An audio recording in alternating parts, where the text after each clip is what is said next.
Alright, morning everybody. In about 10 minutes time we're going to start the New Zealand versus South Africa lockdown tournament, ISC International. It's going to be 10 rounds, 10 players on each team, so 100 rounds, 100 games in total. So the winner needs to win 50.5 games to be declared the champion. Hopefully they'll go down to the last rounds. Pretty well matched teams, so I had to pick a favourite.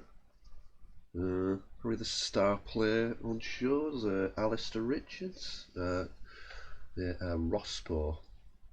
So let's have a look at the first set of pairings just while getting warmed up. So, yeah, we're probably going to start with Rospo versus Gerald 1955. We've got some nice graphics, nice inverted quotes, to try and make it clear which team's which as I go along. The first 5 rounds I'm going to try and share, like try and find different players, basically different teams, as much as possible. And as we get towards the end, I'll probably be more concentrated on the players doing well, but we'll swap around games, whichever one's doing best. So let me just set some links up for everybody, and we'll be starting in about 10 minutes. Right, let me send some links out for everybody.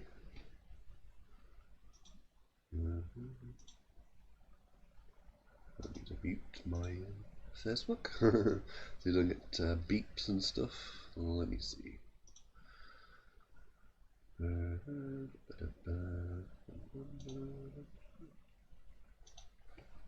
we go on Facebook. Spreading the word, spreading the word.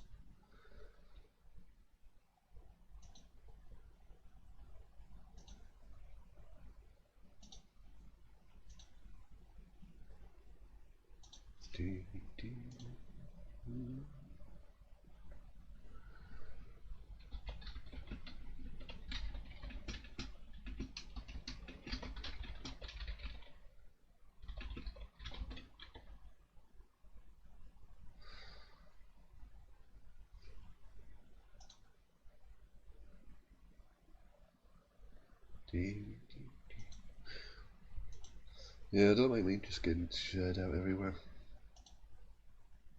If anybody's on Facebook, feel free to share the link around. I'm not on like snippets or anything like that, but I'll try and share it around as much as I can within my own groups.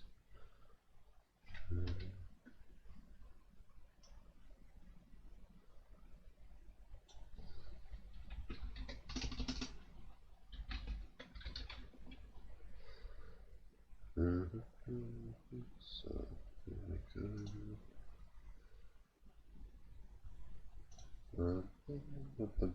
Oh, yes, Scrabble International. Let's try and share is. We're getting through the groups as much as possible. It's going to be on Facebook, and I am on Twitch.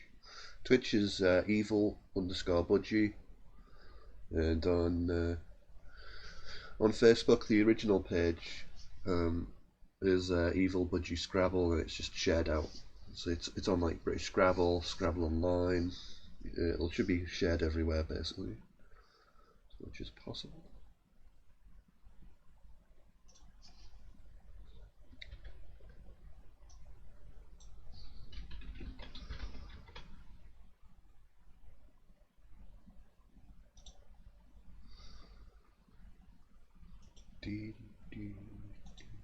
Okay. Yeah, we're getting there. We're getting through all the places to send it off. Shout to a group. That's probably all there now. I'll be keeping an eye on the chat on Twitch and Facebook.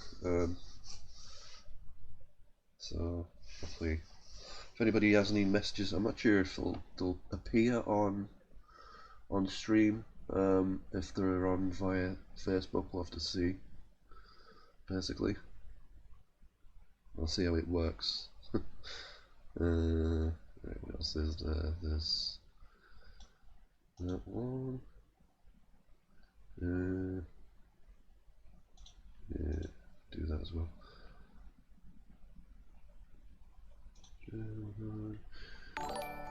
Okay, that's pretty much all of them.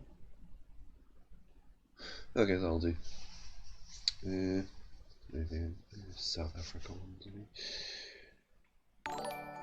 Okay, so I'm going to send out the links on email to people.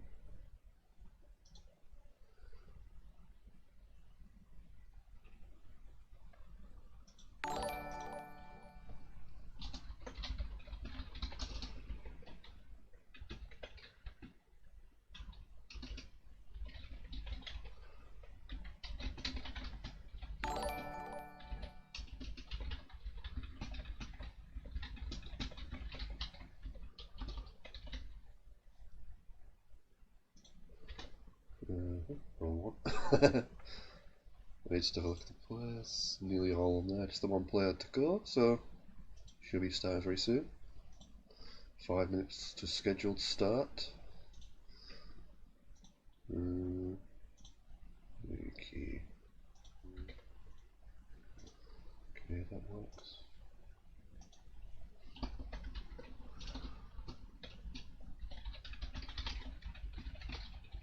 Pardon my heavy-handed typing.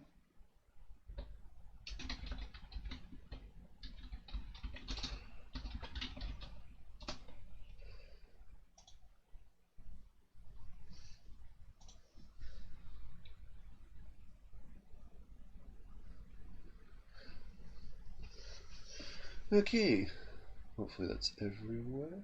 Let's try and okay, I've got that backed up now.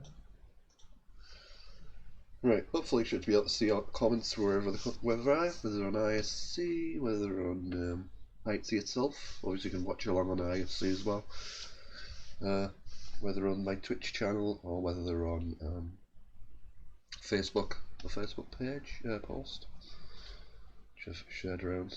So it's everybody online now. It's great stuff. As I say, the first match we'll watch will be Rossmore versus Gerald.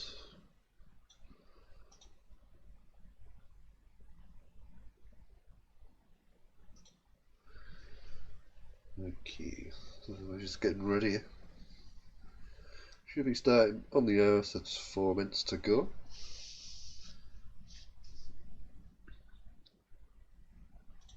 I think, as I say, star players probably. I don't think we have the ratings on the actual website where all the standings and pegs and stuff are. I'm gonna post those on the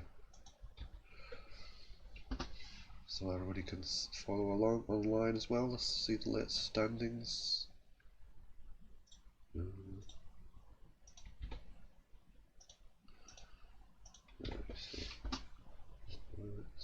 Oh, good. Yes. So both Facebook and Twitch, I can see the chat on both. That's great. Great stuff.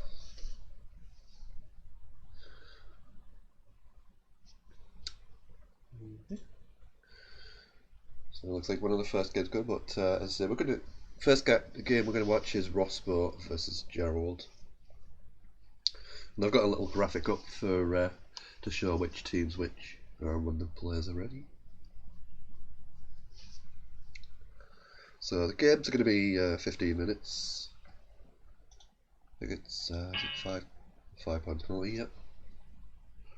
But so I'm just waiting for once Rossmore and Gerald start, we'll watch that game. We'll swap over, and I'll put the my fancy little flags up to make sure you know which is which. So yeah, it's going to be 10 rounds. Obviously 10 players on each side.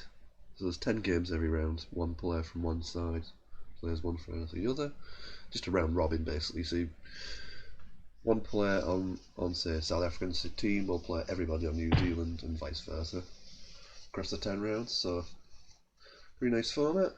And looks like Rossmore's going, so we'll watch that. There we go. There's the fancy no expense spared on the graphic.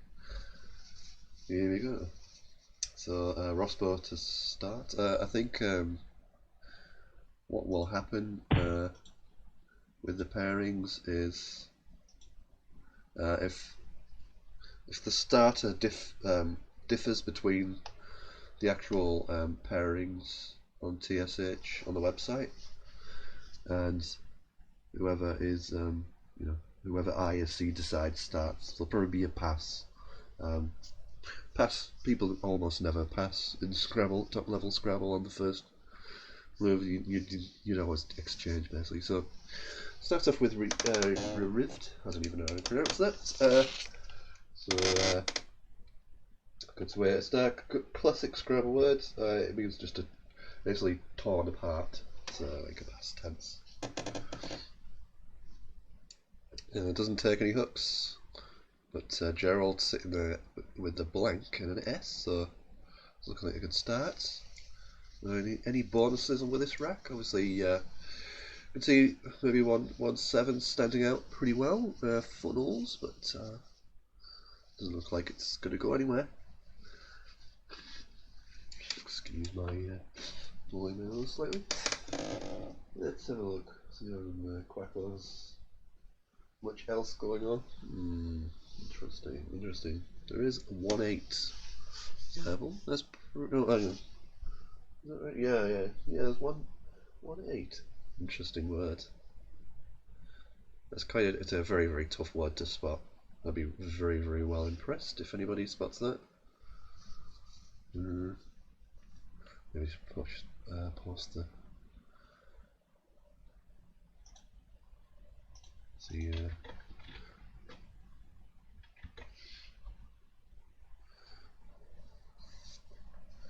Yes, we're well underway.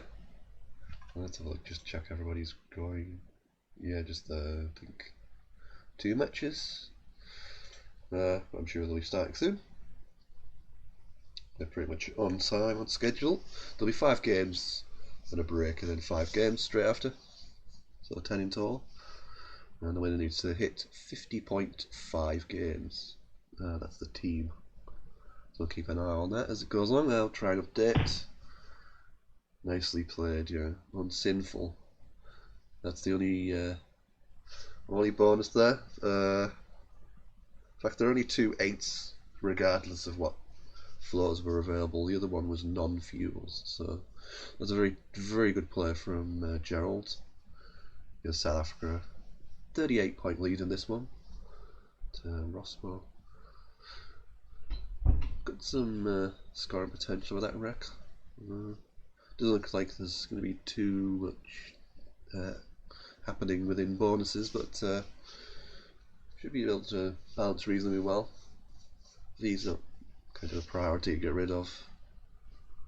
The U's aren't the greatest to use for hitting the doubles. Extra 5-point penalty again. ISC uses slightly different 5-point penalty challenge because instead of adding 5 points to player's word who played it, it subtracts it from the person who made the challenge, which is obviously contrary to how it works in real life. But so let me just post some links.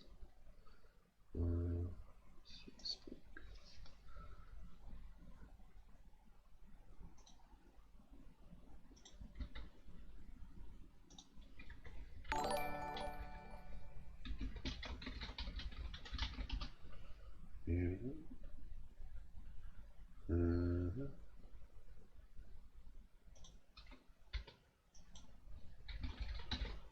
primary fix. So heavy, good play from Rospo, part of the rack. Followed up by big X play. Could have just gone for X, but gone for exert a little bit longer. 62 the difference.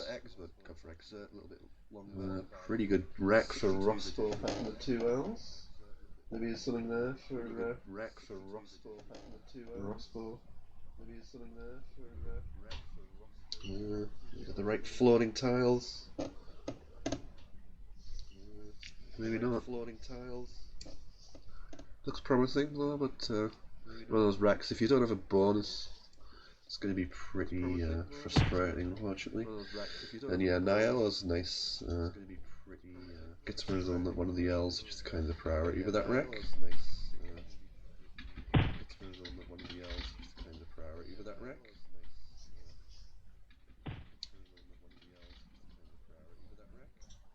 Here we go.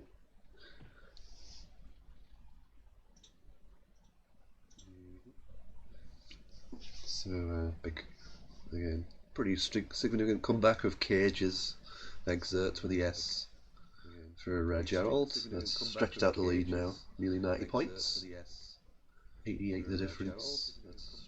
Still very early days in this game. Again, Rosmo not really looking like a bonus rack, but it's pretty reasonable for scoring at least. So,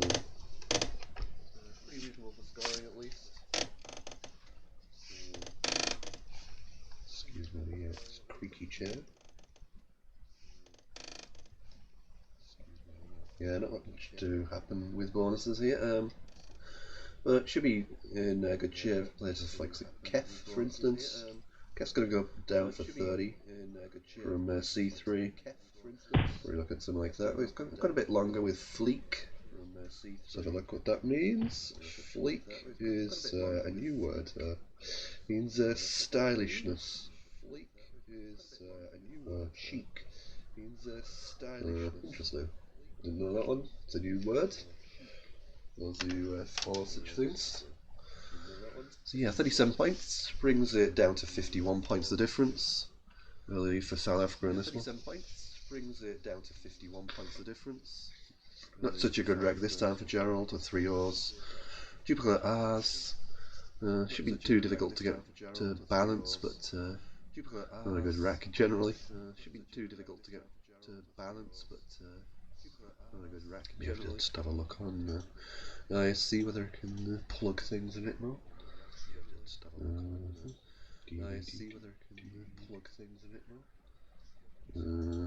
Channels. There we go.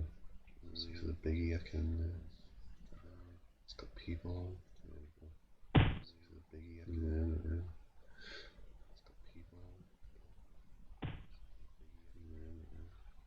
Yeah.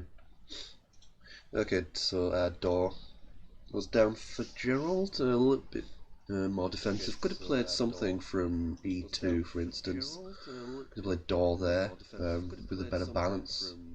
It would be an alternative, or rude, or whatever you want to call it. Rude is in a scream. Double O D would have been more open. But yeah, it would have been more open to lead to bonuses. But would have been a better leave because you'd have got rid of one of the O's, one of the R's, sorry. Leaving 2 duplicate R's isn't good, but also would have scored a little bit more. So maybe it's really a toss up though. Whether you want to kind of open up so much to balance your rack at this stage when you got that bonus lead, but obviously wouldn't have worked out too well with Rospo's rack as we can see now with the J. J's going to give Rospo some options here, like banjo, job and stuff. So job goes down. Again, trying to keep that core of a nice rack leave for our bonus next turn. Down goes job, 33, 34 the difference. And yeah, the 2 R's being kept behind is kind of limiting the rack for Gerald on this turn. Not the greatest combination with the LN as well. No E's. A little bit tricky. Not going to be able to score too much.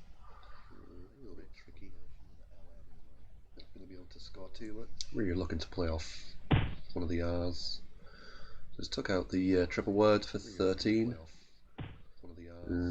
Rosbo's I cannot improve too much, but down goes Banja and or Banya against RG. What Banya means? Banya is a Russian sauna type bath. Yeah, that's gone down 53 and actually gives Rosbo the lead now. 6 points ahead. Actually gives Rosbo the lead now. 6 points ahead. So it's really swung things around. As I said, some of the things that top players do is they just keep churning out scores even if they aren't bonus. Top players do is just they keep churning out scores. Bonus. Yeah, I should have switched off the mic there, shouldn't I? Never mind. Sure you don't want to hear my sneezing. So ER does down 20 points for Gerald, 14 the difference. Then a kind of awkwardy, nothingy rack for Rosbo. W and 2 eyes. Those are not really good for bonusing. Should be able to sort it out reasonably well with something like Iwi, but we'd like to do a little bit more with it. But yeah, priority is definitely one to get rid of an eye. Love to do a bit more, but just played Owie. So I leave left right, which is pretty strong. And that's given Rosbo 7 points ahead. Gerald to play with. Again, pretty tricky rack. Just played TF2 Vowels, which seemed like a good idea. Rosbo with Asteroid on his rack. Not gonna play, would have liked to have played something like DEI has just actually blocked Asteroid from playing at G8 or I8 across. So, giving a little bit more to think about now. Tarzioid through the I and Asteroid through the E, you're not going to be able to go down either. So a little bit of a frustrating one for Rosbo. New Zealand would love to be able to do something. Love to be able to get a bonus down this bracket, but it doesn't look like it's going to go. Get a bonus down this bracket, but it doesn't look like it's going to go.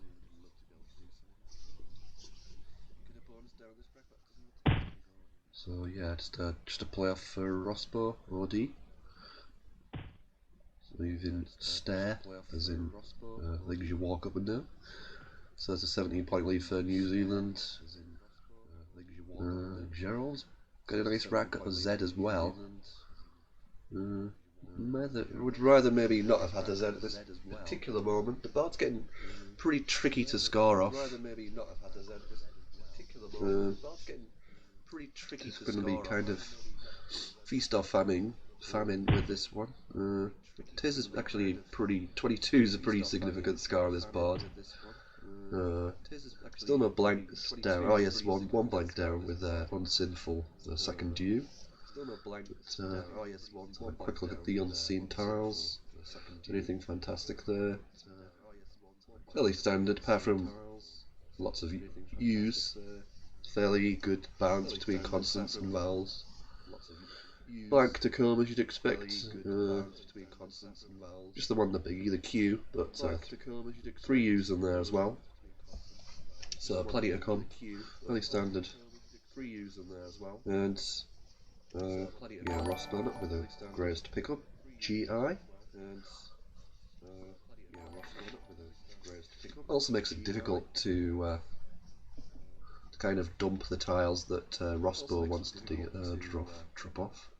We'd love to get rid of GI, one of the eyes here, and the kind of only significant scarred spot is underneath Tiz that's just been played, and that's not going to really allow for to get rid of one of those eyes. This is kind of what which sacrifice does Rosbo want to make with this one?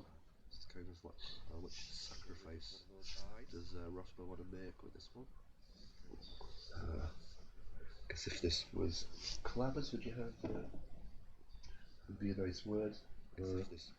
It was Clabbers, just Scrabble, where you can play games and words in any order. It would have Tigridias on that one, off the DI.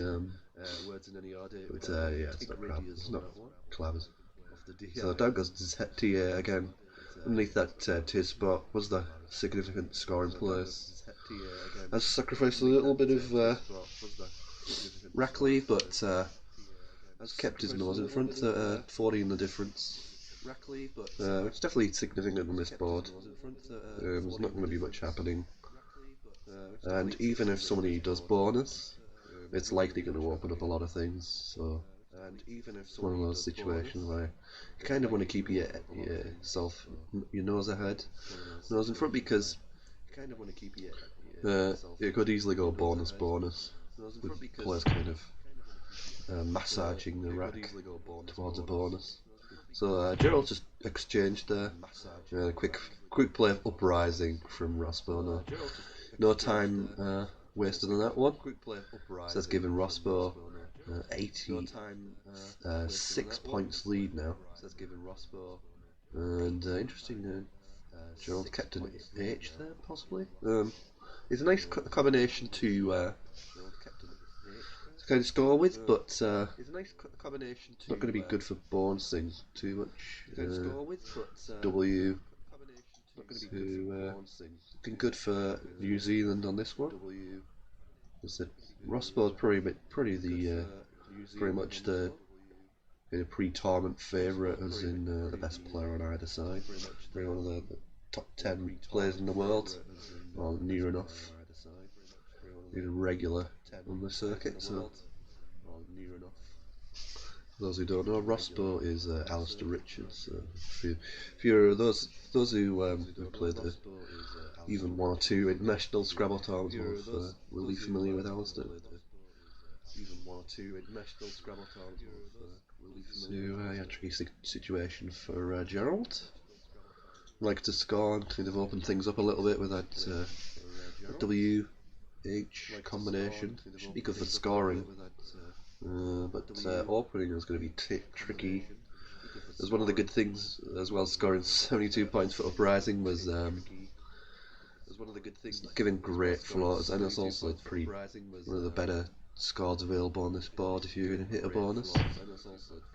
So Gerald just played Swathe, turning over tiles, maybe hoping for that blank. Brings the lead down to 62, but it's looking good for Rossbo because he should have an element of control on this board now.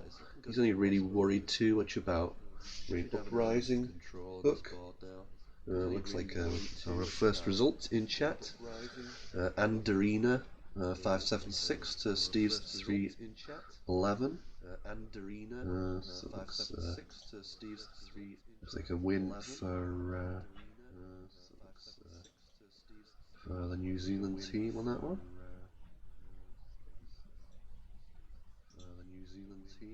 So we just update for the score.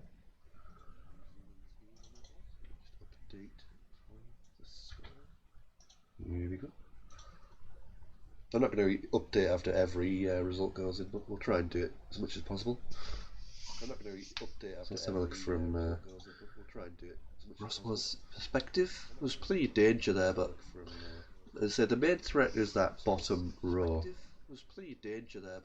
That's the main threat playing along here, because that's going to score well. So that's kind of the main threat to Rossbo not winning the game. I mean, there's decent scores with a Q. You could get like something like Tox, or Tux maybe, like Tux with a blank, or Tox with a blank, or whatever. Or bonuses off this Uprising. Presumably takes an S. I think so. Yeah, it does. So yeah, Uprising is another threat. I mean, bonusing through the N and the G and Uprisings, there's a little bit of concern. Uprisings more so because like bonuses from hitting the double word score are going to open up both sides. So bonuses from like A12 or coming down here, they're not a big score, and they'll probably give away things if they're kind of up here as well. Gives away these counter plays, and there's not much happening on the bottom, most likely. So it's really the E is the biggest threat. Obviously, something with the SQ would be very damaging, but it's pretty unlikely for Gerald to hit an SQ bonus, but it is a possibility. So down goes Moo. So the good thing about that is it leaves 7 in the bag, so if Gerald immediately hits with a bonus here from 88 behind, then he's going to empty the bag, and it's going to give Rosbo's chance to basically win in the end game. So Gerald didn't have much opportunity there to really score. Maybe he was forced to try and do more and pick out the blank. So with just dumping the Q off his doesn't really score anything, so he's now 102 behind after a quick play of a Tui classic Scrabble word from Rosbo. 102 the difference, and even when the bonus goes down, which it probably will do here, something like Scalini and Uprisings looks a good score. Even something like that's not going to be a big threat to Rosbo. It's only going to bring the scores within about 20 points. And you'd think Rosbo would be able to take the game with 30 points somewhere off the triple that's opened, or somewhere else. So it looks like Rosbo's probably going to edge this one.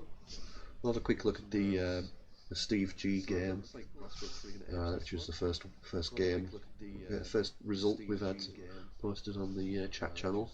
It's channel 88 if anybody wants to kind of following things on ISC. You can also watch on ISC as well, or have the streamer in the background with a commentary, whatever. Lots of ways to watch. Watch on Twitch channel. You can watch on the Facebook stream. Help yourself on the Facebook stream. So yeah, maybe one of those situations where, if possible, Gerald might even be better just playing off 2 tiles to picker to kind of set up a triple word, because that 102 down, Scalini, yeah, he's still going to be 23 behind. There's no realistic opportunity of winning after that bonus. So Scalini, that is a Latin word. It's a rule of scaliness, which is a muscle in the neck, apparently. There you go. So I say that would be 79 points. Not seeing a great deal else. So it may be better that ultimately to try and score to then go out with a bonus that gets a big score. So let's say Pika. Pika, for instance, would set up triple lane, but okay, Gerald's missed the bonus. There's also Sanical as well with Uprisings, but just plays Angelic for 28. So that's going to be a win for New Zealand. Well played, Rosbo. So that's going to be a win for. Looks like we need another result. So I look at. It was Harry 475, Stanley 360. So Harry's Harry Wiggins, our Tiger. So that one's a win for South Africa. So it's going to even the scores, but this is obviously going to go South Africa. Towards New Zealand this game. The result in that looks like the New Zealand win. So it looks like it's going to be 3-1 when these results go in.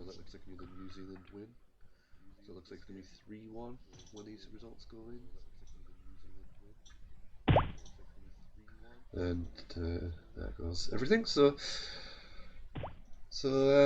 That's a win for Rosbo, 419 to 3-1, 603 points for New Zealand. So let me do the score again. That's going to make it 3-1 to New Zealand midway through this first round. So let's have a catch up. It looks like nearly all the games for this round are done. So catch and ending. It looks like Germany from New Zealand edging this one.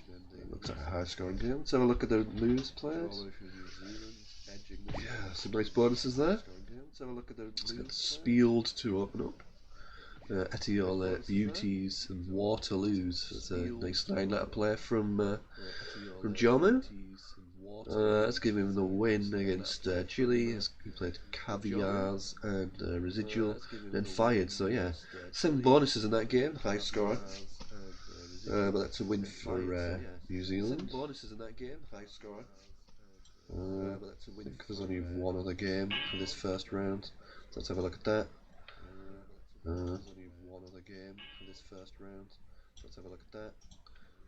So yeah, that's a nice word of Triolean and Cameloid, so I'm not even sure where that was good. Let's have a list of the words that you can see. Grousing, you can see.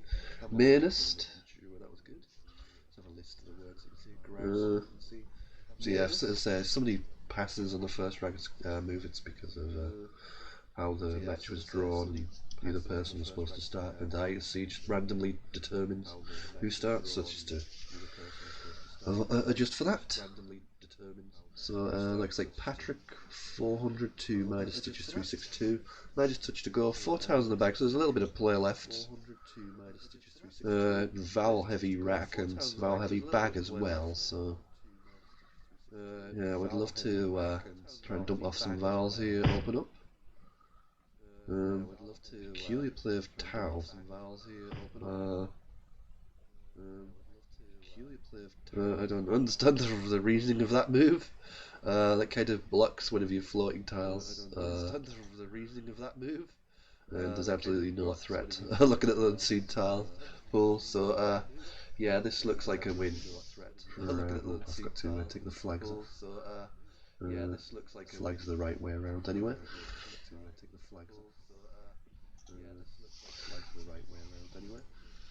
So yeah, this is again another win for New Zealand. So it looks like that's going to be 5-1 at least, and there's another 4 games in this first round. Yeah, looking good for New Zealand. Good early start for them.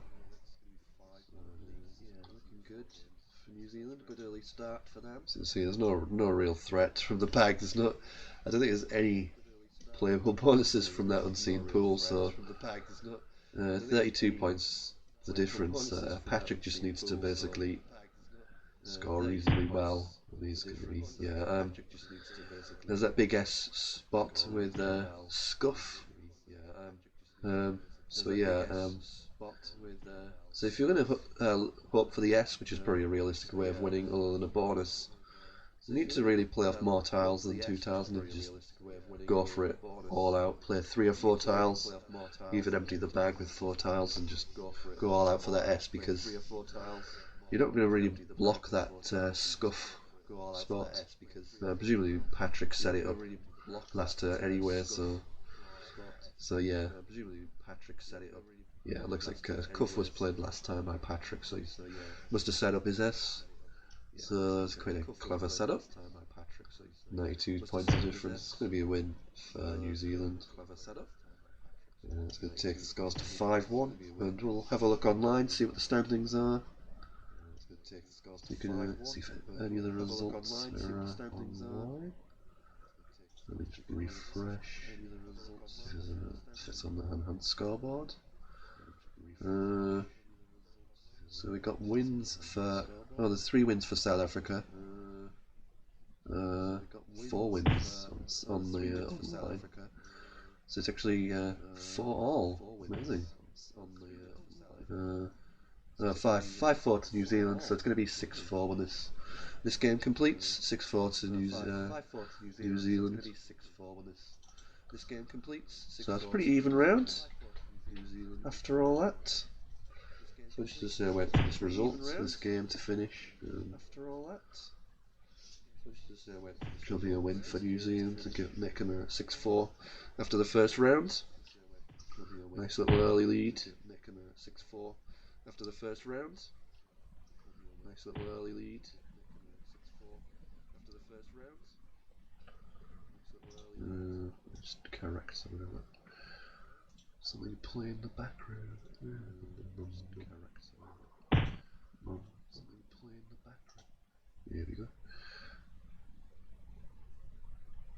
Hopefully not getting any background noise now.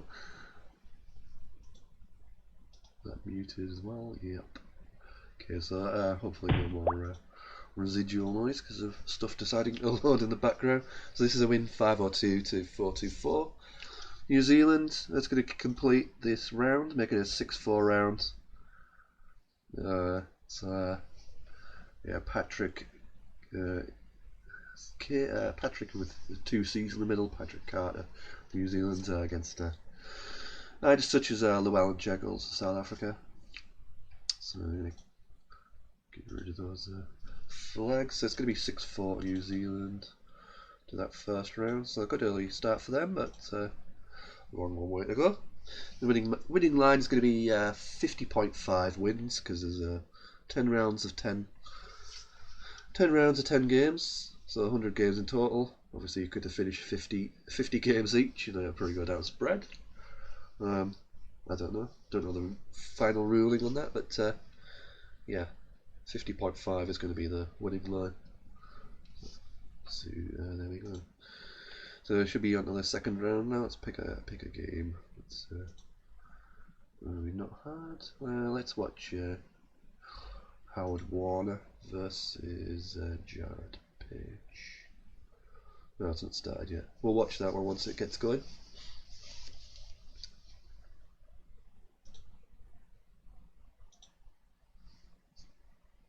Howie Wowie. Yeah. That name doesn't surprise me at all.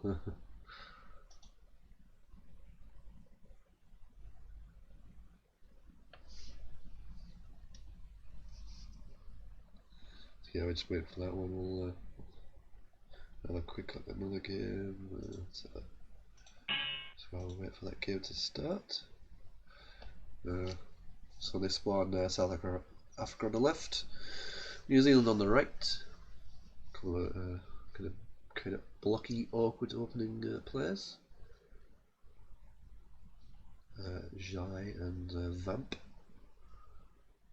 Gerald sitting with the S, so it's been a pretty good rack, really. Pretty good situation.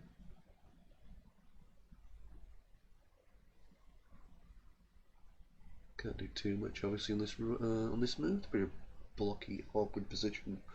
Hasn't got the floating, hasn't got the vowels to play alongside the J, so just plays dip. Could have gone with Pip as well, which I think would have been possibly a little bit better, but it's got another 3 points. Rackley is pretty much the same. Ooh, blue has a nice rack. The blank on the S, so we're probably going to see a blank bonus going down very soon, I would think, for blue and New Zealand.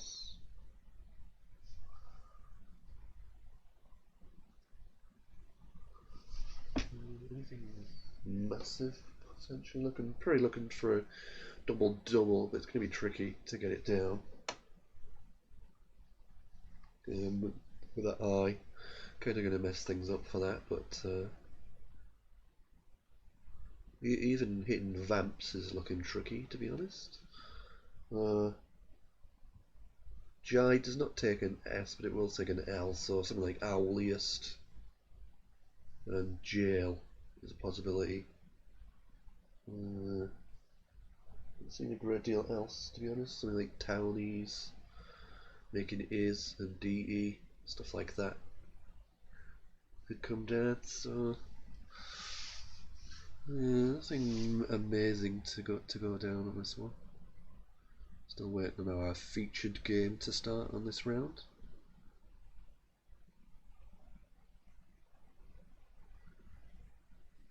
We're pretty much running on schedule. It's 10 games all day, 5 games, and then lunch break, and then 5 games again. Oh, obviously the lunch break could be going to depend on which time zone you're in. New Zealand, it's going to be pretty late. Oh, there we go. 20s played, 2Ds. That's one I'm familiar with. It's a Canadian coin. So there's Loonie is the $1 coin, and Toonie is the $2 coin. There's a few different spellings on it. So here we go. It's a featured match. So South Africa on the left, New Zealand on the right. So here we go. Should nice little trumpet noise for every, or drum roll for every time I do the flags. My own graphics department, as well as a streamer, commentator. Pretty much a one-man band, but here we go. So, blue toss to start, and Uni goes down for 6. Howie, pretty good rack, but is disconnected.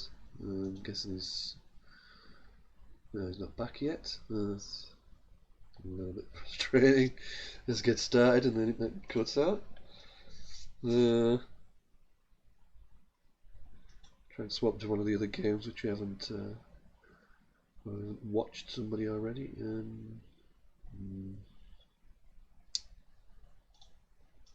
What's Sicily?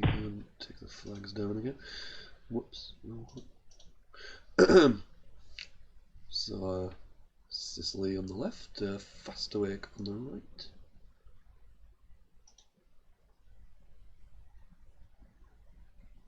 So yeah, a good lead for New Zealand on this one. 137 the difference. Looks like Howie's had not been able to reconnect yet. It should show up in the chat. Well, yeah, looking good. Good game for Sicily Bruce in this one.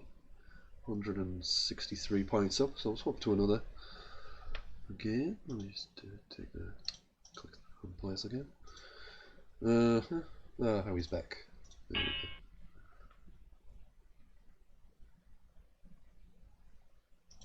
Okay. Dun, dun, dun. Okay, so we're back, and Howie on the right.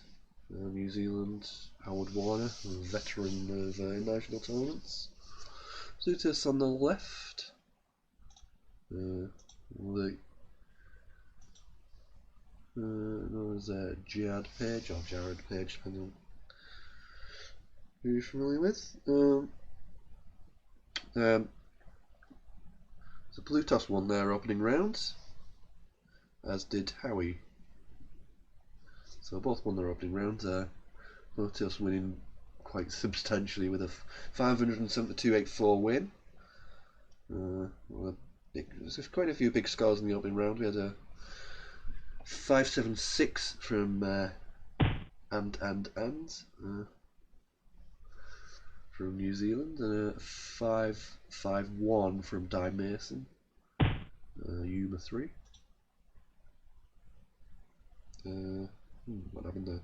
Ah, I see. So yeah, Howie's played NI, which isn't good in Scrabble, you'll know that, but stuff that happens on ISC.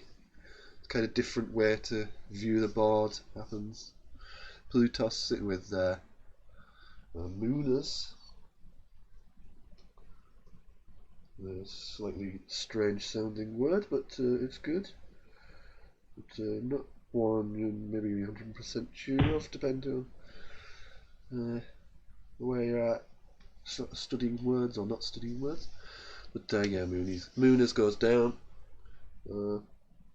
Basically, Mooner is somebody who wanders around as if they were moonstruck, so they can in a daze or whatever. So it's an 80-point lead for South Africa. Good early start in this game. Gives Howie a bit more opportunities with his H now. He's a little bit annoyed at playing a 2-letter 40, but it happens in Scrabble, even in tournament games. So down goes dearth with the E, and is that courteous? It's a Spencer word. Spencer just means dearth. Usual spelling is with an A, D-E-A-R-T-H. But yes, so it's in as a Spencer word. So that was a nice kind of balancing move. Could have played the H at J6, something like, I don't know, tush, something like that, or rush, those sorts of things. But gone for dearth. He's quite a big floating tile to play through. So this brings things within 54 points, and Plutos sitting with the X, a couple of O's. Should be able to score with this one.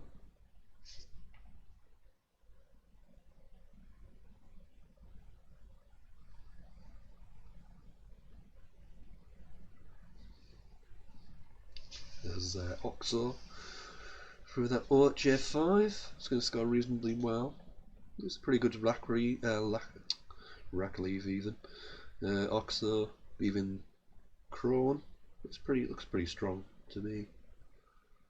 Particularly with this H. Usually, if you have bonuses starting with a C, they don't generally fit. But with this H there, I mean, it's probably likely to go anywhere. But it creates a lane for C starting bonuses because of the existence of CH as a word. So I think we'll probably see Oxo, but it was good for Char. Calling along the game with the X. It's quite a big lead, 84 points, but early stages. Howie not picked well to these two S's. He's got a Q now. A little bit frustrating, but shouldn't be too much of a problem to get rid of. And yeah, down goes Feeks. It's a nice play, leaving ES behind. Ticks all the boxes. Easy to overlook that and just play like QI or whatever. But nice move from Howie. 28 points, brings it within 56. And we see Plutos has picked a Z to go with the X. He's got a nice I spot, an X spot for his X. To the left of Feeks, play something like Gox or Nix. Probably Nix is a little bit better for advance the rack out, so down goes that. 95 points the difference. Howie a little bit of a better leave. Can he find any bonuses with this one? It's got a W, which is kind of creating the problem here. Going to make it a little bit harder to bonus. Has he got anything? Let's have a look. Nothing kind of standing out immediately. No, it doesn't look like it. Yeah, it's just in the wrong place for worldies. Nearly has worldies, but it just doesn't. The S from Mooners is kind of in the wrong place, or the R and Char's in the wrong place, whichever way you want to look at it. Stone goes wild. There's a nice balancing again. Kind of ticks the boxes of what he wants to do. Scores well. Keeps the S behind. 37 points. 58 the difference. Plutos has picked the blank now. I'll go with that Z. This is a very strong position now in this game. Very strong position for South Africa. The Z, the Y. Going to have scoring opportunities, just whether we can do much with it. It kind of doesn't stand out too much as being a great kind of board for the Z at the moment. Going to play something like Cozy. It's going to score pretty well. That kind of looks as good as anything I can see immediately. Let me leave that on a little bit later, longer for you. So yeah, Cozy goes down for 36. Howie got clunky stuff to go with his S's. Probably wants to burn one of his S's now, I would think. But yeah, not the best tiles. He'd love to get rid of the W, the F, the Y. He'd love to get rid of most of them, really. To be fair, it's looking a good game for South Africa. This one. Say the early two-letter phony happens in Scrabble. Definitely given Plutos a little bit more of an advantage initiative in this game. Obviously, the Mooners are going to come down anyway, so Plutos is always going to be ahead, I think. But that before he's not helped, obviously. So down goes Waffs. Gets rid of most of the awkward stuff. And making Diff with 2 Fs. So that's a nice kind of balance. Nice play from Howie again. 35 points. And oh, that's a nice rack. Was having a good look at the 9 timer while Howie was playing, but it's quickly played twangier. Lots of options there for with that rack, to say the least. Eating plus a blank. Yeah, you're spoilt for choice. Spoilt for choice on that one. There weren't any 9 timers. Just lots of options. Tweaking, wing beats, twirling, watering, and sweating. Were the 8s there? So down it goes, and so yeah, that's 83 points. 142 the difference. A long way back for Howie, but still very much anything can happen in this game. Although he probably need to improve his rack pickups post move pickups.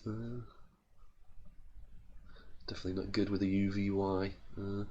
Picked out UV, doing this PYS, so it's not what you want. UV at any time, really. So yeah, Ulva goes down. Is that good? Says yeah, Ulva. Latin word. Ulva is a genus, a Latin word, yeah, a genus of thin, papery, bright green seaweeds, including the kinds called sea lettuce. So that's a nice play. Set up the S hook. So that's going to be a good way to come back for Howie. Meanwhile, Plutos has not picked well after his bonus, after his second bonus in this game. He's got you like a T or D for abattoir or abuador. That's about as close as to pronouncing it as I can get. I'm a northern Englishman. I'm not very good at pronunciation. So 123 the difference. Seeing Ulvery obviously wants to kind of obscure that S hook, but very kind of limited with that rack. And Bowsy is nice. Left a couple of A's behind, but sorted out most of the rack problems as good as you could with that sort of rack. 6 vowels. And early morning for me. Well, any morning's pretty early for me, but quick reply of K from Howie. No need to use that overhook yet. So yeah, K goes down for 33. 112 the difference. Plutos can maybe play through that A now from J14. Something like here with an E on the end would work. That's obviously going to create some more openings, but he's just gone for. He's just left it alone and played R in the bottom left corner.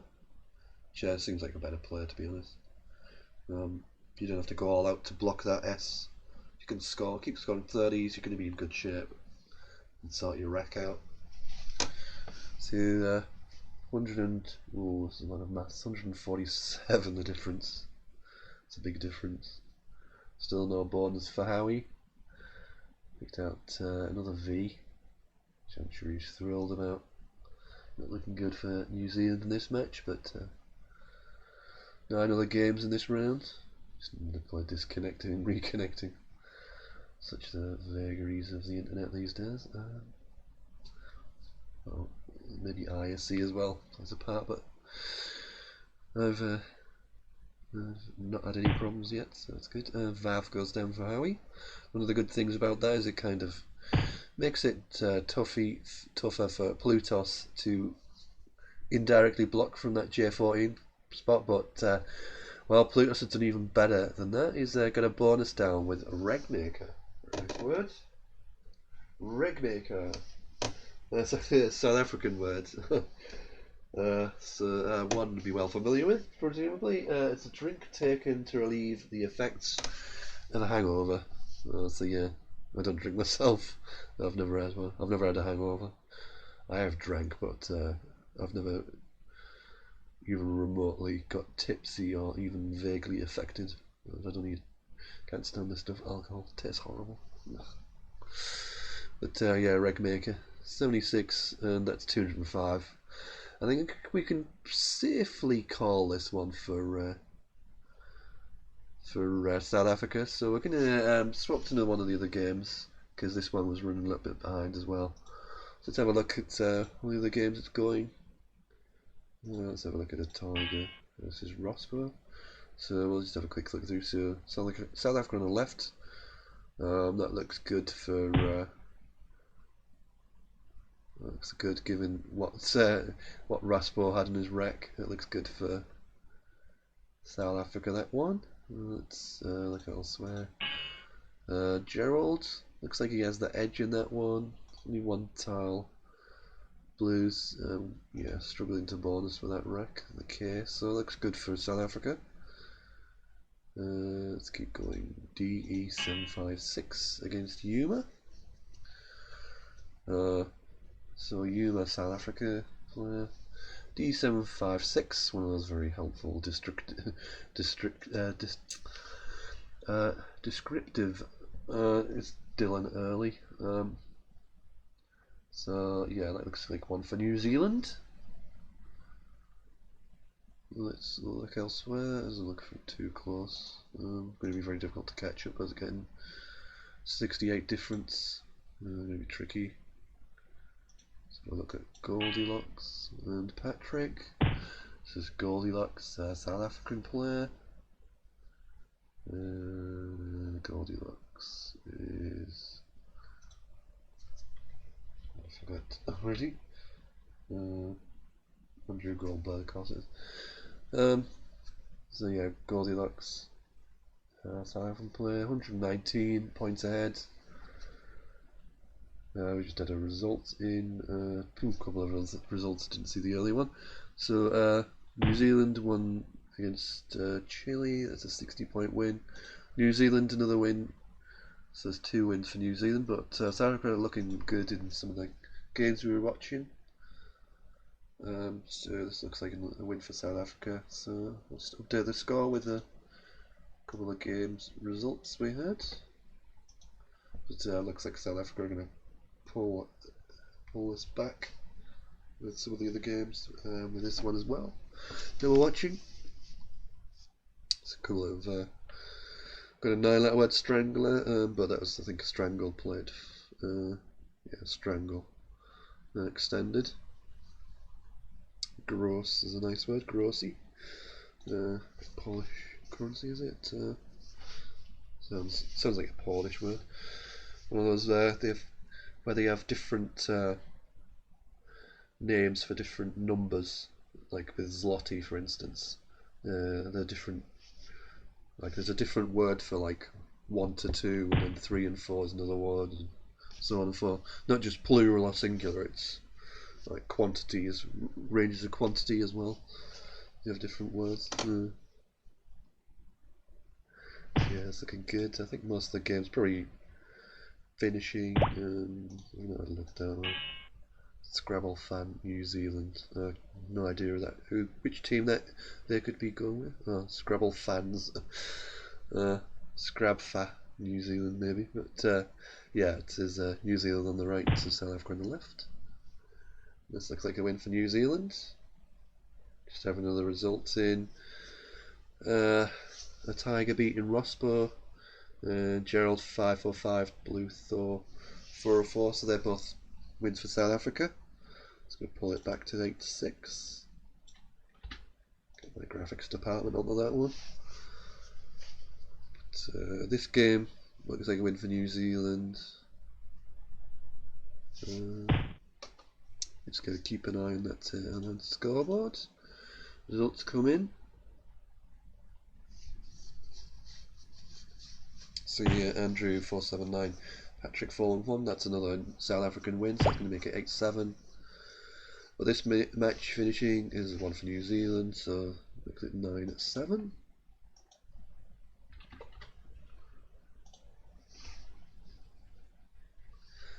So we'll have a keep an eye on that Hans scoreboard, see if the results going in on that. Sounds tricky if you're playing and putting the results in as well, multitasking.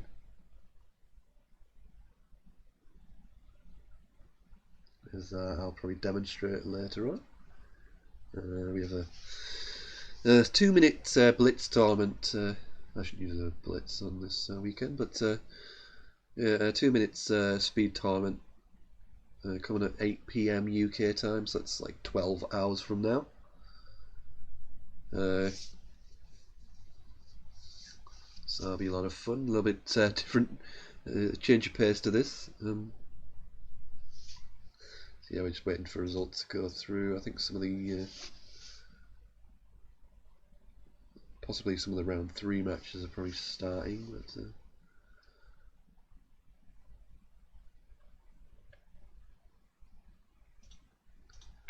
see the catch at the end. Yeah, I think I'm not sure who's putting the results in, so it's probably one of the players, so it's going to be a little bit late. This one's looking good for New Zealand. I mean, I'll put the flex up for this one. Yeah, over 137 points the difference now. Might just touch a little bit of time problems. Not going to catch that sort of lead up on this board. Need a triple realistically, so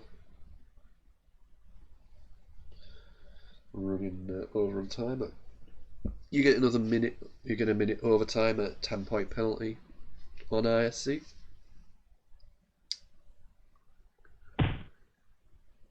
And down goes Deves. 46. Closes the score down a little bit. You never know. He might finish 50 games all in this one, in this team match. It's team competition.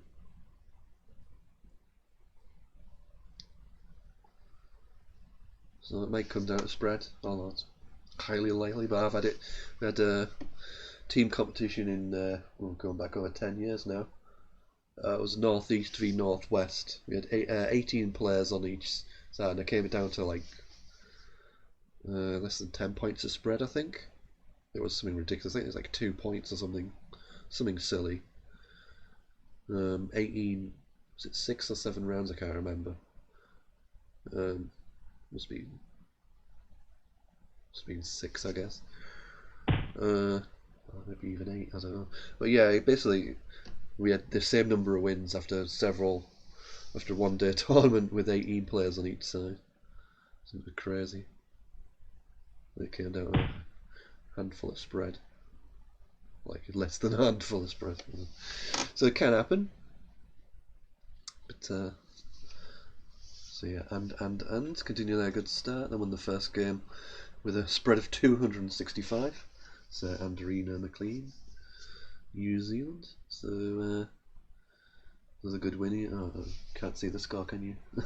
I'll take the flag down again. So yeah, 4 for white to 326. I might have to mess about with the flags later on. People with these long names messing up my graphics. Have to get a new graphics department, I think. So yeah, 122 points. Hopefully not run out of time here. Yeah, good. Just get that end down. It's going to be a win for New Zealand. Let's make it 10-7. And there's just 3 games left in this round. Let's see how it's good. Line it better for you. So 111 point win in the end. So it looks like all the games are done. This is probably a 3rd round. Oh no, it isn't. This is the last of the round 2 matches. Might have had disconnection problems. So I'll just wait for this. Watch this one. So I got South Africa on the left, Stephen Grist on the left, and Jomu on the right, Lynn Butler. I'm probably going to get these names wrong at some point because some of them are first name, second name, and some of them are second name, first name, and I'm not very good with names anyway. So yeah, they're in different orders depending on which team they're in. I think it's just to catch me out, really, to be honest. But yeah, I'll put the flags up again. There we go. So that's looking good for New Zealand. Looks like they're going to kind of retain their lead at least when this game finishes. Looking good for Jomu. 72 the difference. Have a look at the unseen tile. Any realistic threats? Subline maybe from B2. That would be a threat, I guess. I can't remember what was left. Anything else? Realistically, I think subline is the only threat, unless there's something else ending in E I could think of. Doesn't look anything else likely. I mean, subline is going to play 2 out of 8 with that random unseen because of 2 L's, so the 2 L's could be in the bag, so 2 out of 8. So there's a 25% chance of subline, but yeah, Cafe blocks that nicely. So no worries there. So it's 88 points difference. Probably would have outrun any bonuses anyway. Although there's pretty much nowhere to play them now anyway after Cafe, so does all the things you'd want to do in that stage, that position. So this looks good for. Oh, we've got one of the other results in. Yuma, so South Africa lost that one. So I don't think I've already put that one result in already. So let's put that one in. 11-7. Not sure which games exactly I'm missing, so I'm not going to try and go through the history of other players. So I'll probably mess it up and end up with a wrong score. So Dolly's goes down. Leaves a couple of tiles behind. UN was it? Yeah. UN left on Steve's wreck. That blocks one of the outs for Jomu. He might have something else, let me think. Scrub good? Yeah, Scrub is an out here. Easy to not be sure of that one. I think anything else? I mean, if you're not sure of Scrub, then there's plenty of reasonable scores elsewhere. Because of you got OK, so you could play something like Bro here. You could play Beetle there. Got Obs, Obs and Ups. So let's play Bro for 21. Just play something safe, and so you're going to see UN go down very quickly here. Probably UN at the top right for 8. Anything better? Play Un for 8 as well, and 7. Anything else?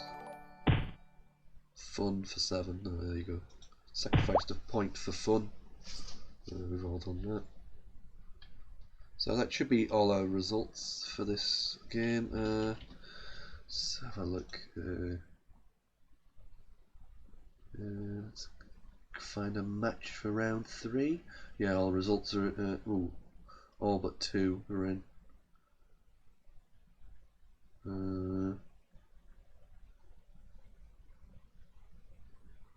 So yeah, they have the score 11-7.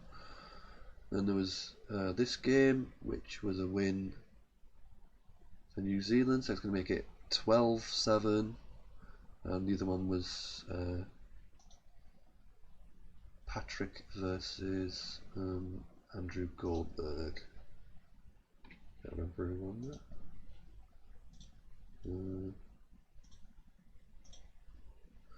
So Goldilocks won that one, so I think that's 12-8. My mind reckoning, I might be wrong. Okay, so let's catch a third. Once that's confirmed, I'll update the scores. Let's catch one of the round 3 matches. Let's watch and versus Goldilocks. So swap the flags around. There we go. Can't see the score, so I'm going to shift it over a bit.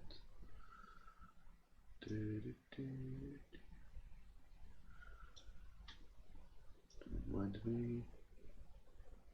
Okay, that should be good. High-tech graphics department. And in the con.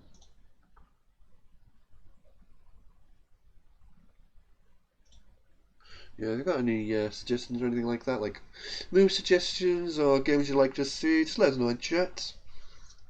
Keeping an eye on everything. So early start of Pong from and. It's early leader of the individual standings. Although obviously the individual standings don't really mean much, but Andrina McLean on the left, Andrew Goldberg on the right. Nice play of Ajigo for 31, and the 5-point penalty as well, subtracted from and so 22 points difference, but and sitting with Andorina sitting with the blank, a couple of V's, so yeah, the score's gone through. It's 12-8 after the second round.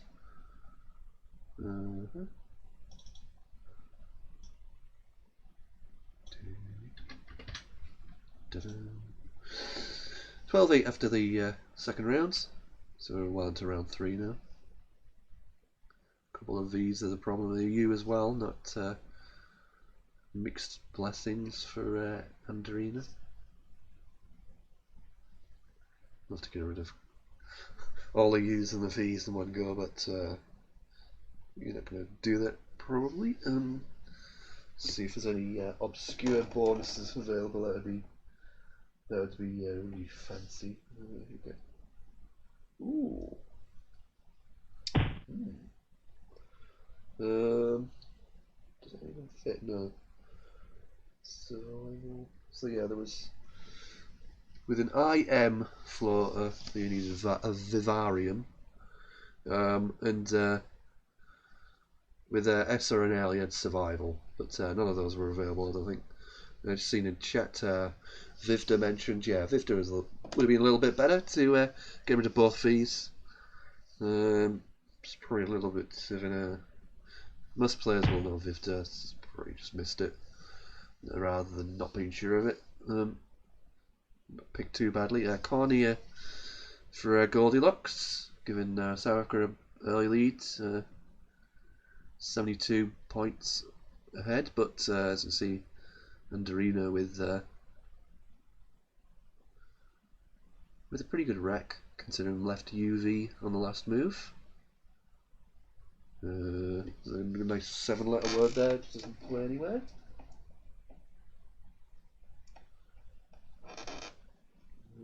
Anything else?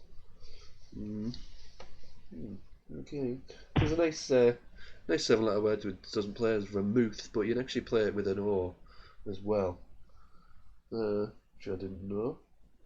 There's also overhunt, but that didn't fit through the O, but it did fit through the N in Cornea. So there's a couple of bonuses there, none of them easy, but keeping the blank behind and scoring 39, it's not really too far behind. So Goldilocks to play, got picked pretty well after that bonus. Got some scoring capacity with that one, and the S, so looking pretty strong.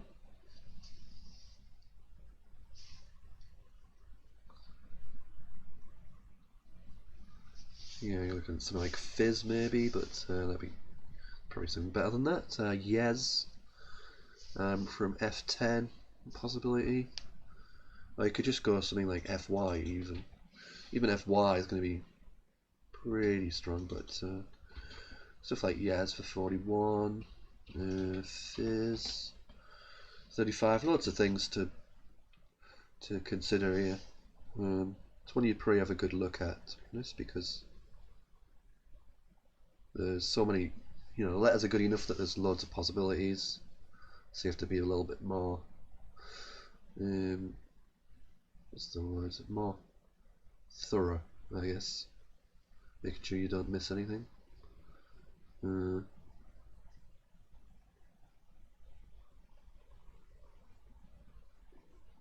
So yeah, I think I pretty fancy Yes, although FY is going to be strong as well. Yeah, I think all three options I showed are pretty strong. So it's a toss up really. So I'm very possible he might be missing something better, but can't see it yet.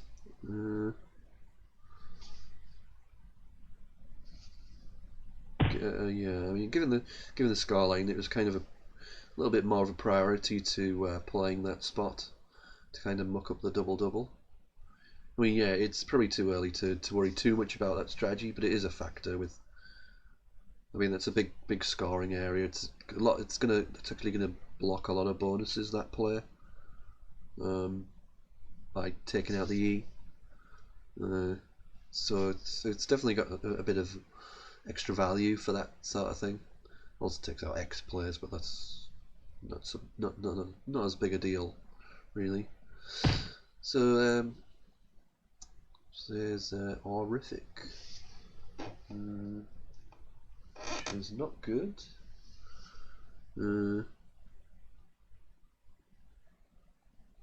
Horrify is good, but not horrific.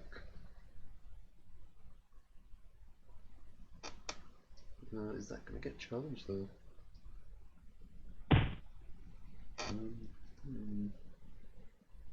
Yeah, it's challenged off. Yeah. Yeah. The Yes play actually blocked horrified or RFIs, so there was still a bonus playable though, through the N with that wreck. There weren't any sevens, but there was actually a bonus with the N. It's quite a tough one again. So Goldilocks cashes in off the Z, 48 points. It does make Orifies means that plays again, which is down it goes. So it brings New Zealand back into this one. 39 the difference. Is there a bonus for this wreck? Looks promising. No. Yeah, I wasn't sure if there's anything through that eye, but no. There's you need an O. Oh wait, yeah, there is a bonus here. Wow. Nice played, well played. Yeah, very easy to overlook that. I was looking at lifts, man, and didn't see the O. So yeah, good spot from Goldilocks. 82 gets the challenge as well, and it's 126 difference now. And Arena has Regency and Divan. That'd be cool.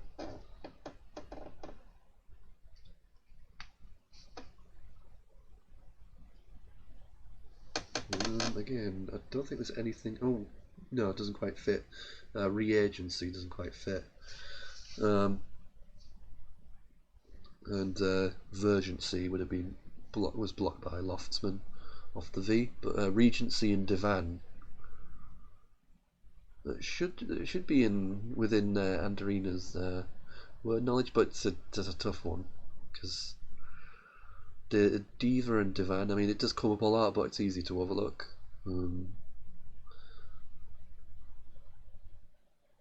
But they're not like it's they're common words, but tough ones to spot.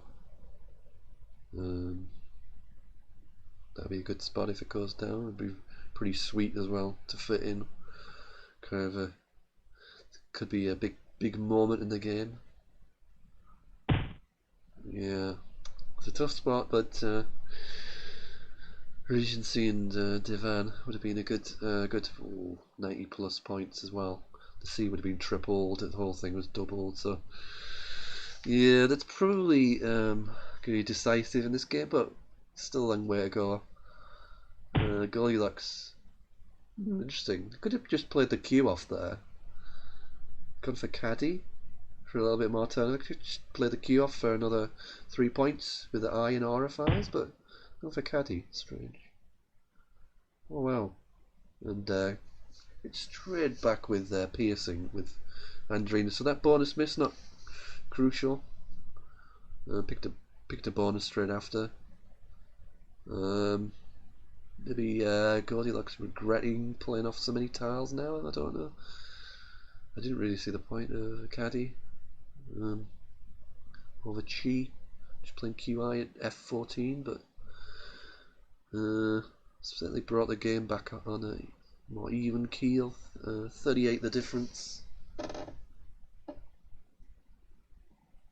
But there are bonuses here. Yeah, just the one I think is going to play. Yeah, allows us to. Looks ridiculous, but it's good. Lousest is Scots word for loosest, basically. So yeah, down it goes, and that's probably clinched it. It's with the challenge, 126 the difference now, and that's going to be tough for Anderina to come back.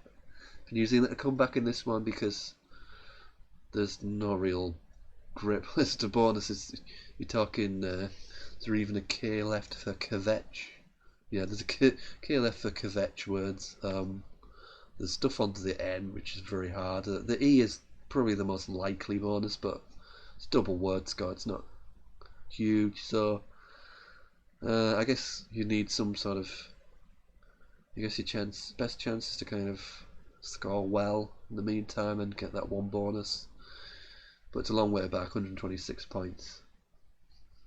It's going to take a lot to come back into this one. Let's have a look at the unseen again. And there is a blank to come.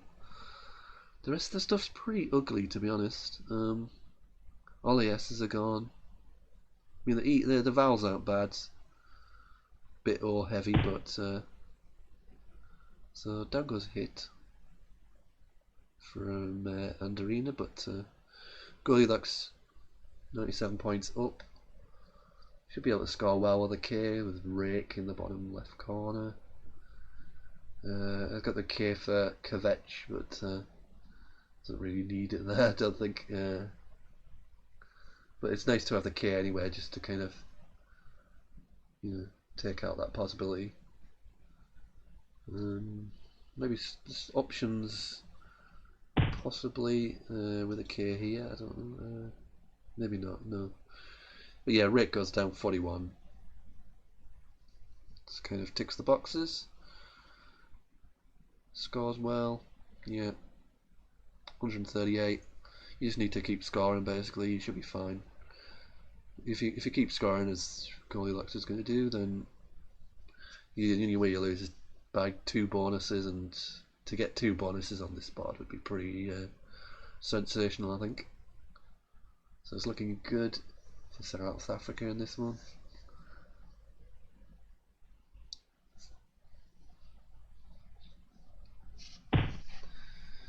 Yeah, bid for 26, but yeah. Here we're going to have a couple more turns and then we'll shift to one of the other games. And Goldilocks getting the big X player, yeah. 158 points. Antarina has picked out the blank, but even with 2 bonuses, Goldilocks is just scoring too much here. So we're going to call this as a win for South Africa, barring any kind of miracle. Let's have a look at some of the other games, how they're going. Oh, that's a big one from That's a big win for New Zealand. Some nice words there, skeevier and bird lines. Bird lime, sorry. Loudest for blue. So Wetos as well. That's nice. Yeah, lots of nice players there. 4 bonuses. Some nice 30s and 40s too. So yeah, good stuff. That was a weird challenge. Right. Okay, let's have a look around. Rospo, how's he doing? He's got a 60-point lead. Jelly to play. So that's looking good for New Zealand as well. Plutos. South Africa winning that one by 114. So it's kind of even stuff so far in this round. Looks like one of the matches has finished. Let's have a look at that one. So Sicily and Gerald. And this is that's a nice close game. Gerald pinching this one by 11 points for South Africa. So let's have a look. This one. Just shrink that down so you can see. Good. So let's have a look through this game. So this is round 3. Alright. Yeah. So Gerald David's beating Cicely Bruce by 11. So let's have a go through. So Botti there. Oh yes, pass because Ziram, Zuti, nice players. Yeah, gets rid of the J. Got joint options and Vant. Yeah, good. Moves a bit clunky. Oh, that's a cool play of Mick there. Would have been cool, but not played better. That's a nice use of that opening.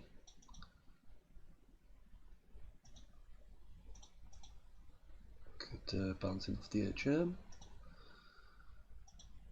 Carter and Avant, yeah, very nice.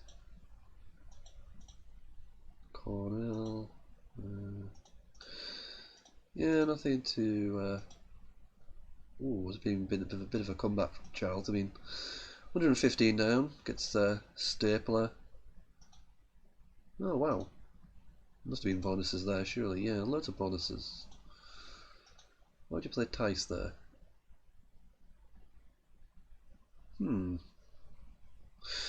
Interesting. Yeah, I guess that's probably like the key moment. Must have played bonuses here, yeah, leasing. So yeah, 110 down, even the blank, he's done really well to come back as Gerald. Anything new? Not much better there.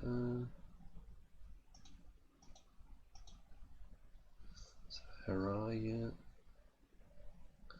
Sicily 90 points up, so it should be in good position here.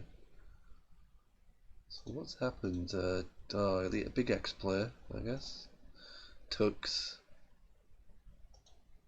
cheat, and then Witchies. So that's what happens. So yeah, that's a kind of tough one. G'd 40.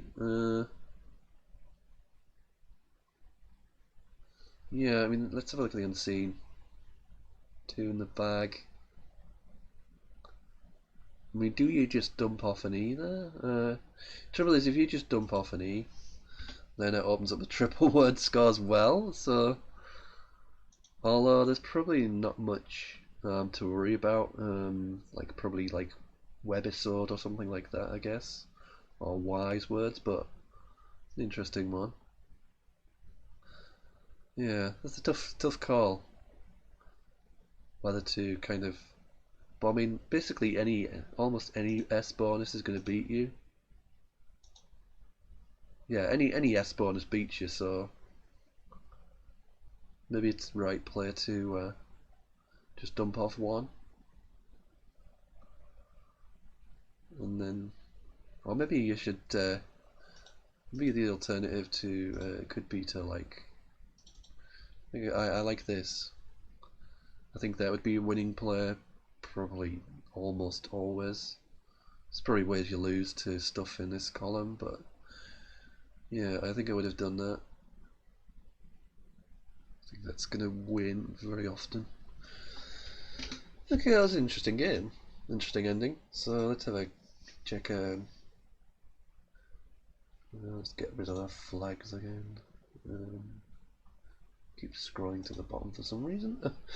Let's catch up. We just watched Chile. Did we? No, we didn't. Oh, this is a close game. Let's watch this. Alright, so we're in the end game phase. Ross brought to play with Sinuate, Antes. Doesn't look like any of those play. Chile has Nightery with a Y. 7 points the lead for South Africa in this one, but this is a close one.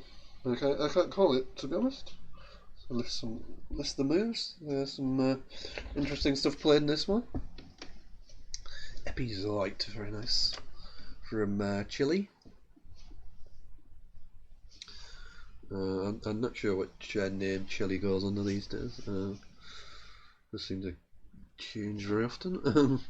Let's have a look, see if he. It's Duncan Keaton. Understanding, so we'll go with that. But yeah, it's a tough situation. As I say, Chile has Nightery, so what's the big players with Nightery? Doesn't look like he's going to go out with it. But can Nightery with a Y score enough anyway on this board? Can the Y do any damage? Is there any outs even with that words? Yeah, Nightery is just a nightclub. Nitery, which is what Chile has on his rack. Looks like he had a win for New Zealand in the chat. D756 won by 444 to 310 against Maddie Metcher. So D, that's Dylan Early, I think.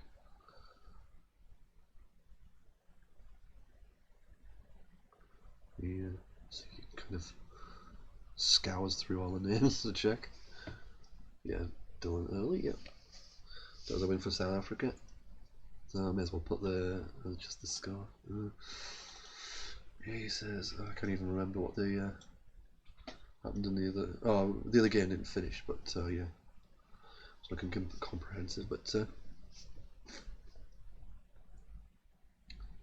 Gerald won that one as well, so that was a win. So it's 2 wins for South Africa in this round that we know of that have completed games. The good thing is both scores are double figures now, so I don't have to keep on adjusting the graphics guy. Rather doesn't have to keep adjusting the alignment of the text. There we go. Give that man a raise. Here we go. So yeah, I couldn't see anything fantastic with the Y. Myself, 9. Obviously, Chile would have had 9 as well. That leave like left Utas. Yeah, Utas. So you'd think that's going to win. Another win in chat. Goldilocks 527 against Anderina 402. The game we were watching. So that's another one for South Africa.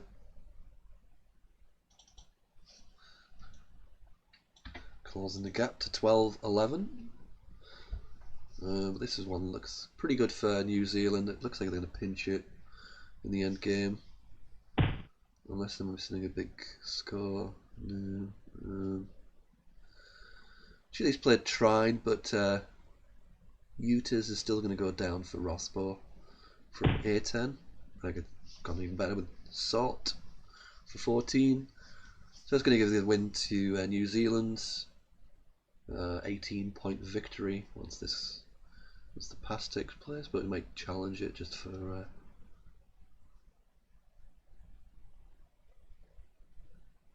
just in case, you know, anywhere can win challenge.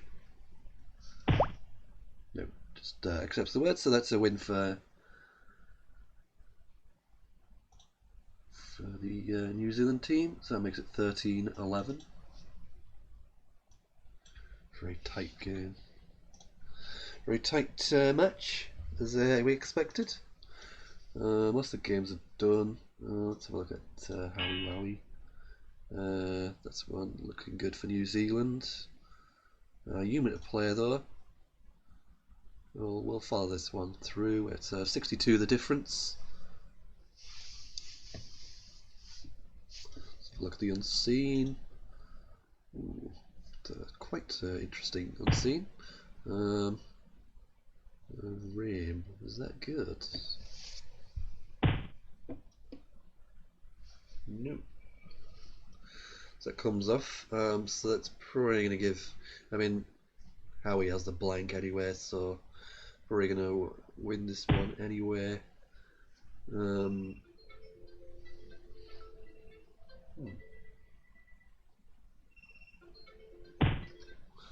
My laptop alarm going off for some reason.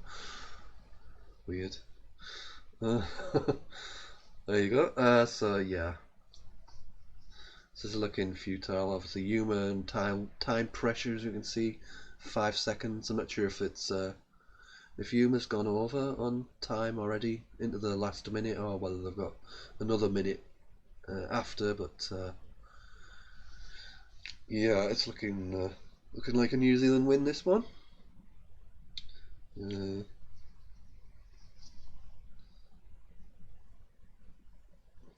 Howie has some options here. If we could just play KIRN, play something like Gun or Lun. There's still loads of ends to come, so could even play None. There's 2 ends to come, so that'd be even that's possible. Got an update on the standings. It's now 15-12. The scoreboard's updated. 3 games left to come in for this round.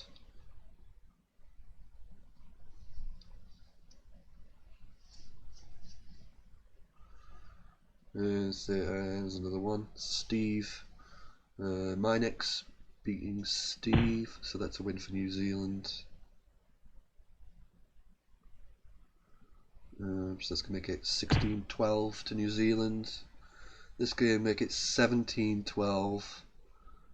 And then there's just that one other game, Plutos against Patrick.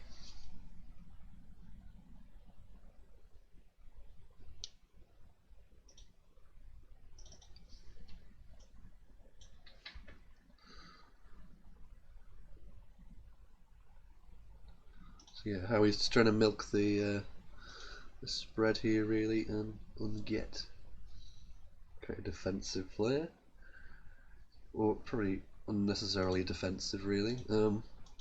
But it's better to be safe than sorry. Even when you have the blank, you know, there's no need to give your opponent a chance really. So this can be a win for New Zealand in this one.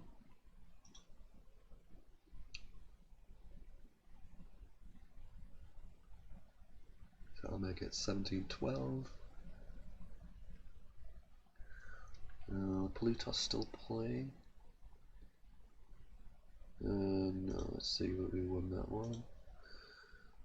That's a South African win. So it's going to be 17-13. So it's still pretty tight.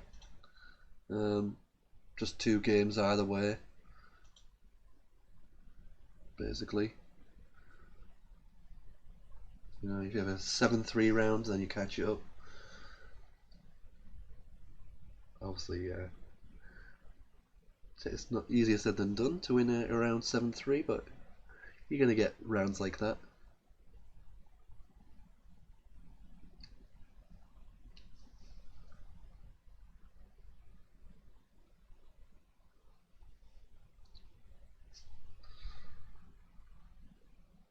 So yeah, we're just looking at see if there's any outs for Yuma. I don't see anything.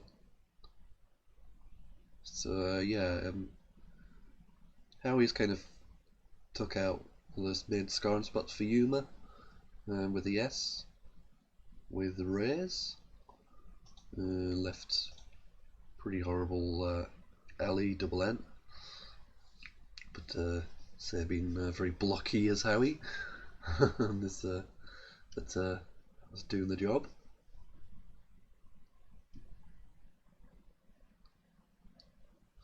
So yeah, just while we wait for this game to finish, we'll go through some of the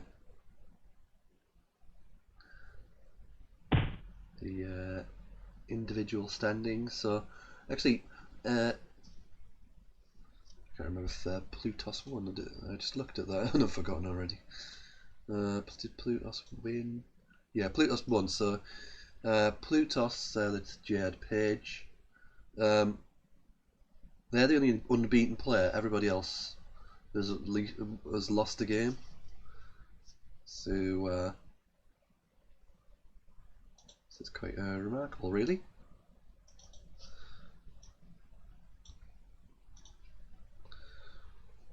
So yeah, Jad Page won 3-0 plus 492 spread. Then we got Anderina McLean in New Zealand 2-1. Andrew Goldberg of South Africa, Goldilocks 2-1 South Africa.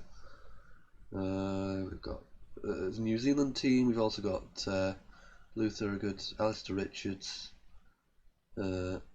Stanley Ngundy, Lynn Butler, Dylan Early, and soon to be Howie, Howard Warner, sorry, on of New Zealand on 2-1. Other players in South Africa on 2-1, Gerald Davids, Harry Wiggins, and only 2 players who are winless so far. So yeah, a very even competition, even within the individuals, let alone across the teams. So just waiting for this game. Keep it tight. You just imagine to avoid running out of time, and that they're going to lose anyway, so that's not a big deal.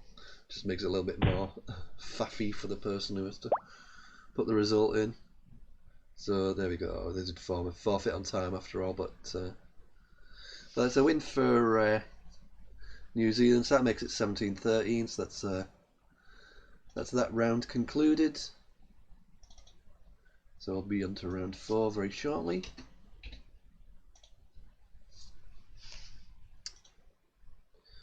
So it looks like we've got all the games going already.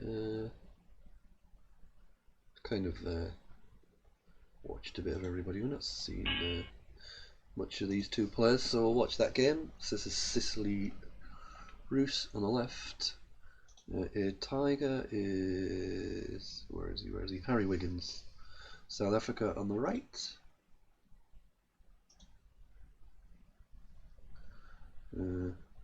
I'm not going to mess about with it. Sorry, my graphics department's not going to bother enlarging the flags since we've got 2 short ISC usernames. Down goes Tooney again. It's the same word as we saw earlier. Tooney with a W. You also have TWOONIE.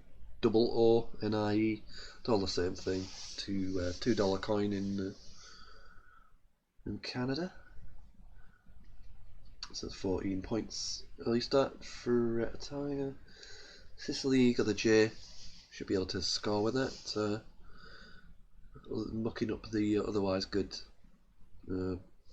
bonusy rack. Got for a bit more turnover. Could have just played JO, which probably would have been pretty strong as well. I think JO from D7 scoring 20. Probably going to be similar strength to Jade. Pretty toss up between the two, which is a stronger play. I guess Jade is a little bit safer in It's taking like real points rather than potential points in the future. It's quite blocky as well, Jade, because anything that goes behind goes here. So it's pretty limiting, although you're probably going to give away players along here. Sort of parallel players. Yeah. Tiger to play. 18 points down. Got H and White to score with. Probably looking at something like here, like this. Yeah, gone for height, a bit longer, and not quite as blocky. The GIE is not a great leave, but it prevents the board getting too dead. You kind of with the rack leave that Tiger had, you don't want to get stuck in a board where it's all down to who gets the S or the D, because they didn't have one, but now they have both. Picked Dows to their rack leave, 5 points difference. It's a pretty good pretty good pickup to get the S. The D is useful, obviously, with Jaded. You've got Jaded Toonies. You could use that as a combination to score pretty well. But maybe a little bit early to cash in, but it's definitely some bonus potential. If you could get rid of that W, WO. It's a tricky one to kind of weigh up how strong just playing off the W is. Quite good odds of a bonus after it. But gone for Vowed, leaving GIS. Ooh, that's really a bonus incoming for Sicily here. Entires, Trines, Nerites, and so on. I think there's 6 anagrams with that one. 6, 7 letter anagrams, but there's also stuff through the E. You know, Eternize, Teensia, that sort of stuff. So we're going to see a bonus here. It's the case of which one comes down, really. And for Trines, yeah, maybe gone for a little bit more score, but 64 points, 45 up, but as you can see, a Tiger's picked out the blank. So we're going to see, I think we're going to see a pretty good response here. Probably looking at ING through that N of Trines. See if there's anything that can go there. Got quite a few options, as you can imagine. I think I quite like. I rather like Vamos, and yeah, down it goes. Yeah, I rather like that. Yeah, that ticks the boxes. Doesn't leave a big a vowel next to a triple letter. The V's awkward. Yeah, that ticks all the boxes, and it's a nice word. And it looks ridiculous, so it gets challenged. It's an extra 5, so that's 50 points the difference now. South Africa, 50 points up in this game. Definitely some big scoring potential with that Q on that S, that SQU combination. Definitely looks like there's some potential. I don't think there's anything on this turn, but there's definitely a lot of potential there. Very easy to hit a big scorer like 70 plus Q player there, and there's backups if that gets blocked. Like there's the R in Trines at H10. You know, there's potential there. There's QI if you're desperate. You got SQ players, so there's loads of options really. So it might be worth just playing off wall like Sicily did. I think the S spot's probably going to go though. Looking at this rack, you're probably looking at Slick possibly, but you know there's a very real chance that S stays because there's players above here as well. You know, it's not automatic your opponent's going to take out this spot, but it might not happen because I mean they might bonus here as well. obviously not with this rack, but there's D players with Jaded. But yeah, they're gone for Skulk, yeah. Let's see. So yeah, Skulk is a nice play. You can have it with a C or a K. Move them out stealthy, word I use quite a lot, like sneak around. Sicily hadn't drawn anything, I don't think, to the big SQ player, but now got the Z, so definitely something like Zag we could see going down at that top right corner. It's going to go 50 plus. The Q U you probably want to get rid of. Oh dear. Yeah, that's a big miss. Missed the Z spot in the top right. Yeah, that's a big miss. It's a big miss. I mean, it would have given away counter plays, but yeah, Zag in the top right. It was definitely a mistake. It would have been 53 points, 18 points more in the top right. Easy to miss, but with ZE, it's new words. People still don't, particularly online. It's like playing online and seeing words is different to playing physically on a board online. So a little bit of a mistake, but it's still anybody's game. 43 points. The Tiger, a bit vowel heavy here. Got the B. Has lost his D spot for Jaded, but probably wouldn't have gone there anyway. It might have done, I don't know. The other thing Zag in that position did, it kind of blocked the 7 lane as well from I1, as well as the V and A for floating tiles. So Sicily might need those later on to catch up. So yeah, so even positionally it's probably not a good thing.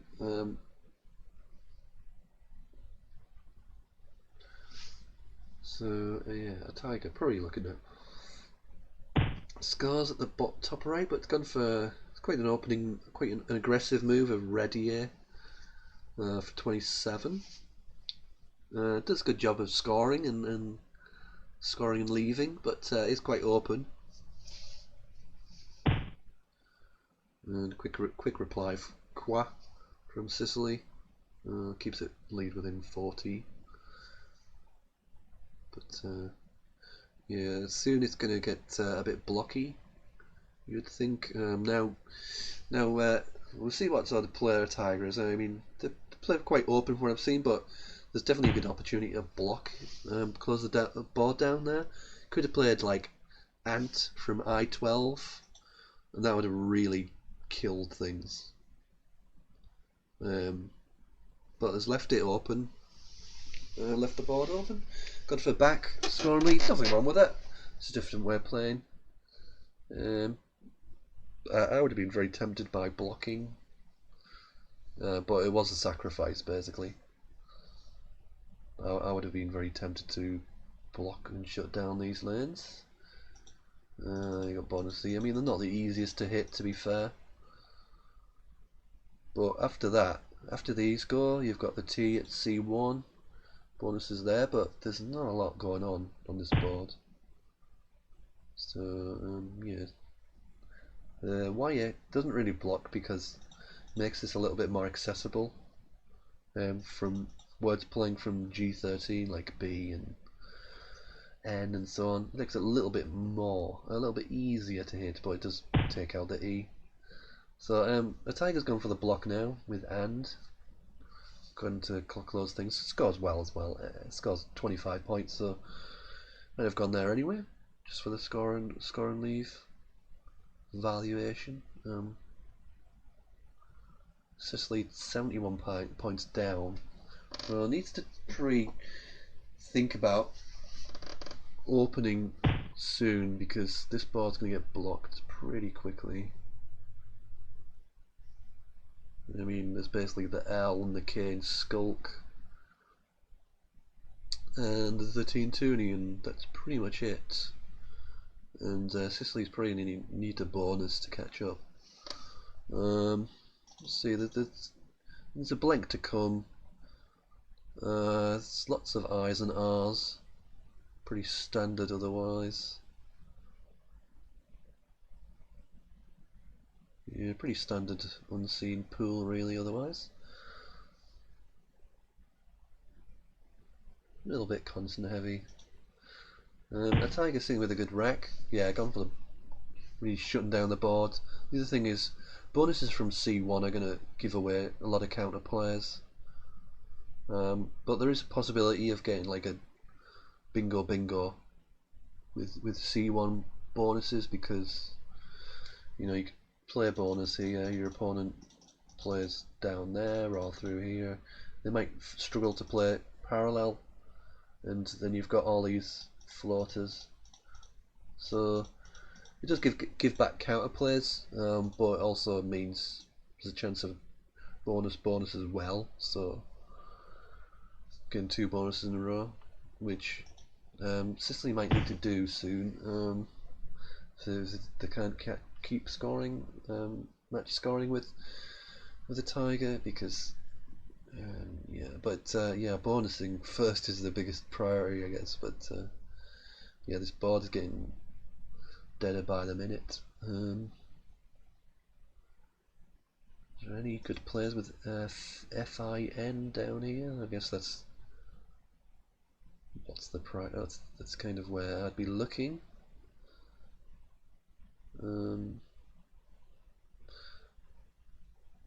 Yeah, I mean it's kind of tricky to. I mean it's not difficult to block this position, but it sacrifices a lot of score, and you have to be a little bit careful how you block it. I mean, you can do it with like just playing FE, for instance, but then you kind of score nothing and sacrificing rack leave, and then your opponent might find some way to open up anyway, which is unblockable. So it's always safer to kind of keep scoring and try and outrun any bonus, not just stop a bonus happening. There's always a risk if you just go all out to block bonuses that your opponent creates an opening you can't block, and then because you've been scoring nothing, they win when they get the bonus, rather than they get a bonus and you outrun it anyway, kind of thing. Yeah, just gone for fine. Gone for played off the E as well. I might have just played the F. It's a difficult one because it's a little bit. Yeah, it is a little bit constant heavy, the bag. Quick play of beer from Sicily in the top right. It brings it to within 52 the difference. The tiger has a few T problems, but not too bad. It shouldn't be too much of a problem. Is this the time you basically block that T in Toonie? Again, if you do it with this rack, you're gonna believe something pretty grotty, but I mean you still got the S, so. But yeah, the kind of blocking players would be something like that. I mean that stops all bonuses, but again, there's plenty of play left for your opponent to do something. So it's gone more for just played off a T and kind of going with the option of, if my opponent bonuses, then give me lots of floating tiles and I'm going to hit back. It's an interesting play. So Sicily is just kind of blocked with the XU. Interesting. Maybe playing along the game. 42 the difference. And a tiger goes for a bit more turnover this time with Tent. Bit more score as well, 20 points. Let's see what's unseen. It's pretty horrible from Sicily's point of view now, apart from the blank. A little bit ugly. Yeah, I mean there's 2S as well, so it's not that bad, but it's a little bit awkward. But there's definitely, and only 1 E to come. Nice play. Forfeit. Thinking anagram profit. So yeah, that was one of the downsides with Tent, was it did open up for a score, but it should be able to block that. But it's not guaranteed here. The score, it's a 20-point game now. All of a sudden, it's very much game on. You have to really block this spot in the top left, so you've got to be careful of kind of being outrun in the end game. Although it shouldn't really happen. The Tiger has the S, so there should be enough scoring there that a Tiger can uh, win as long as no bonus happens. Oh wow! I just played Vant. That's very, very, very aggressive. Interesting. Ooh, got some interesting, a bit of a storm happening here in the UK, northeast. Not very sunny Billingham area. Stuck on tees. Yeah, I'm not sure I would have played Vant. To be honest, I think I'd have been glad to have.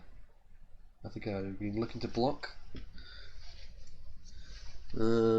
Sicily. What can Sicily do? I mean, as we saw, um, I mean, given a Tiger just to play, there must have been an N and a blank in the bag. So if the blank's in the bag, I mean, you have to assume the blank's in the bag here, from Sicily's perspective, realistically, to have a win, a way of winning. So what do you do? You pick the blank. How can you win from here? Is the question. It's a good question.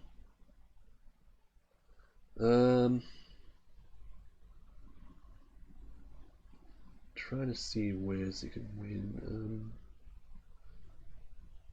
There's no any elaborate sky words that'll be good. 9-letter words with sky in. I mean, the natural thing is to get rid of an L. I mean, you'd love to open up, but realistically, you can't open up anything else. So yeah, they're thinking of like, do I dump an L? Do I dump a P? What can I hit? So something like, if you dump a P, you got like Perillas or something like that. Off the P in 4 pit. Is there anything else? Is there something off the F with that rack? No, it doesn't look like it. Is there anything off the O even? No, you got ralliers off the R. But all those should be easily blocked if you pick the blank out, you'd think.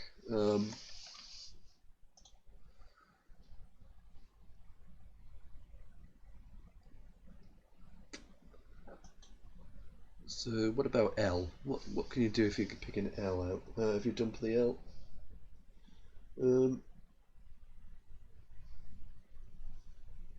Okay, it doesn't look like there's anything off the F. What about the O? Is there anything off the O? No.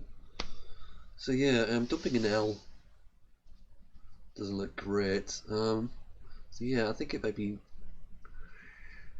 play off a P. And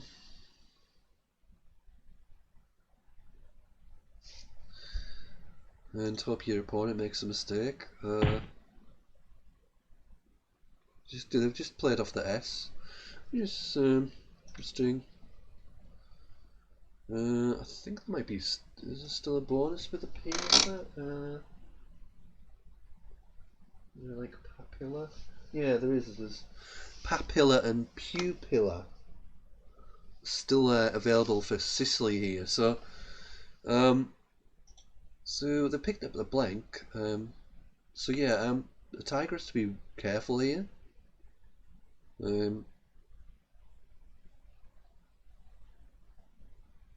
There are bonuses off the P. Anything else? Pillar with a blank. Yeah, so there's just the bonuses off the P to worry about. As I say, the tiger has to be careful. You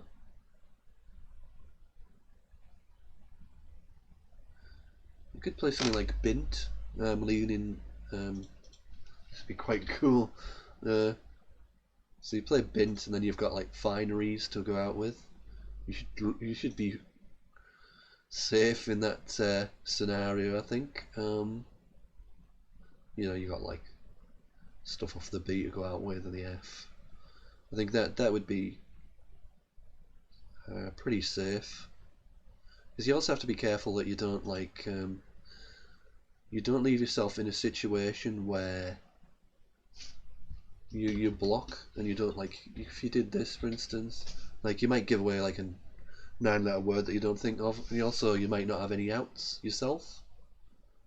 Obviously like nibs and zags for instance. But if that gets blocked, like if your opponent goes there, use the blank as an S. Like players like PIRS or something, and then goes out with all, or these kinds of things you have to worry about. Like pals, for instance.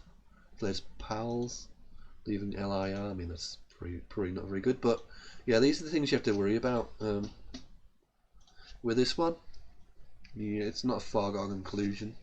You obviously have to block that P. You might be not 100% that there's something through the F, so you might think, oh well, I'm going to make sure I block that as well. So yeah, there's a lot of things to worry about here. Definitely have to be careful.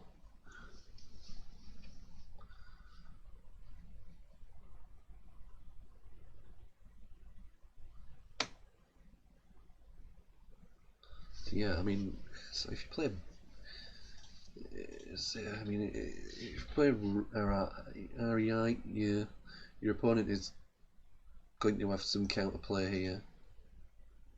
And what can you do? So they've just gone for bit.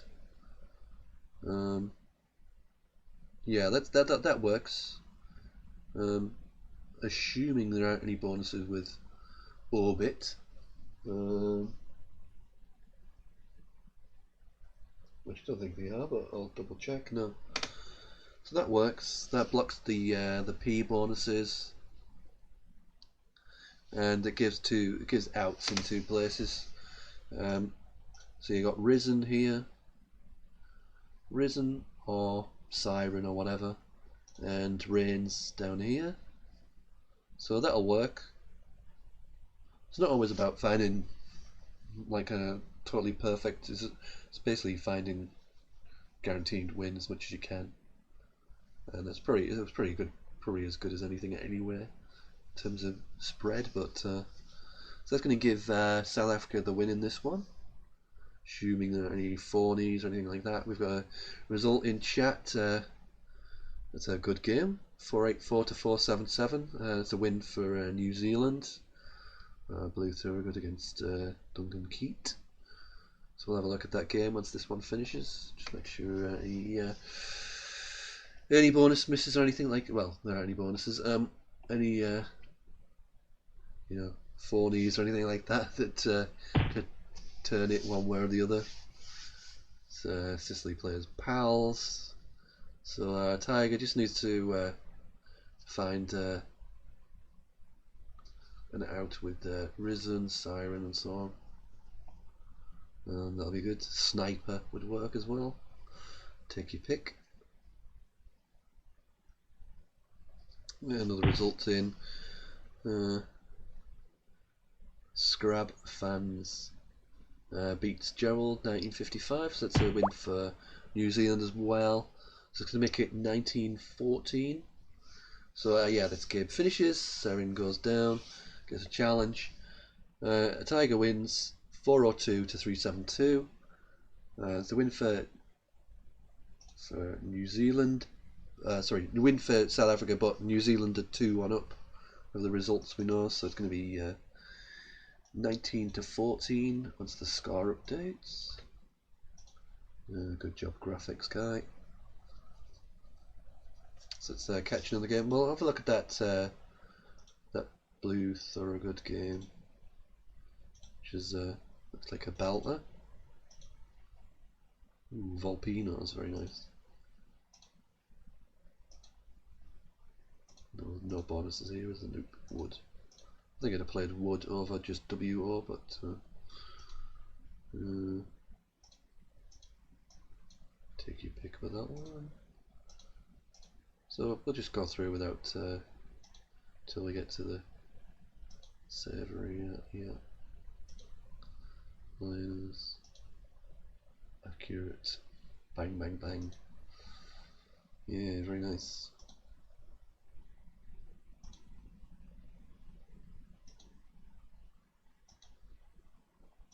There was that. Nope. That's a nice play, but it's probably gonna give yeah, there's probably bonuses there. Yeah, there's a problem with yeah, if you go back to the yen play, like when your opponent's just done REI, like if you play a yen there, that opens up another lane for them. I mean, yes, they've got this lane, but this gives counter plays, whereas yen could easily give away a double, and it means you've got no chance of shutting the board down. I think the play is probably something like that. Then it pushes like bonuses. If your opponent gets a bonus onto this, then they're only scoring 60 odd, and then they're given plenty of play back, so you're not worried about that. And then when you play bench, you can play the Y moves after it, and you're much less. You know you can be more defensive, and because you've already killed this side of the board for players going over it. I mean, yeah, you can still get something going over the top, but that's interesting.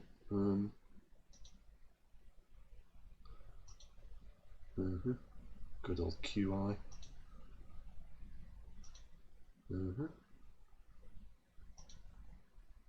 Good old Z has Zin as well. So anything interesting there? Zyno. That's quite an aggressive player from blue. Just the trouble is with that, it just gives away a score back most of the time. Let's have a look. I mean, yeah, it opens things up, but there's the A, the U. Like you got O hooks, it just gives your opponent a lot of score basically, and doesn't. I mean, you've got to try and open up something, so.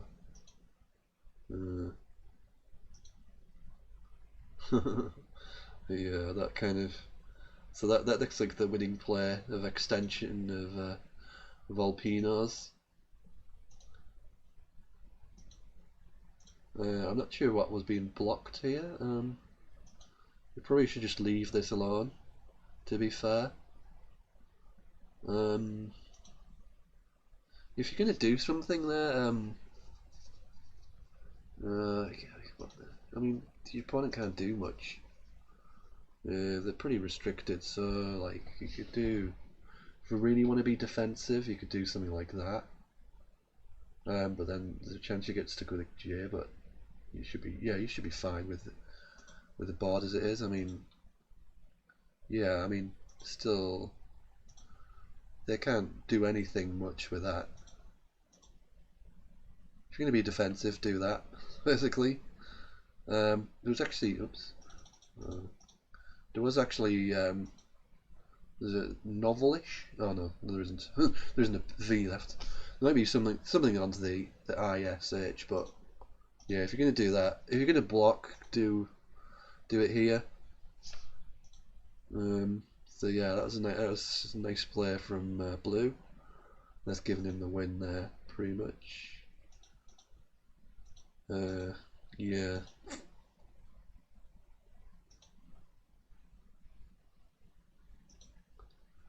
Yeah, well played. Nice move. Sorry, I lost a bit out of track with this, so fast awake. So This was a win for New Zealand, 4-3-8, 4-3-1. Oh, another close game. Let's have a look at that one as well.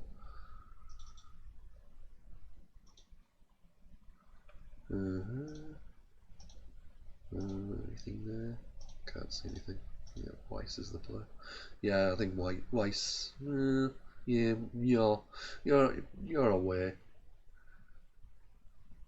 Yeah, I think I'd go yaw, to be honest, but nothing cool there. Oh, there.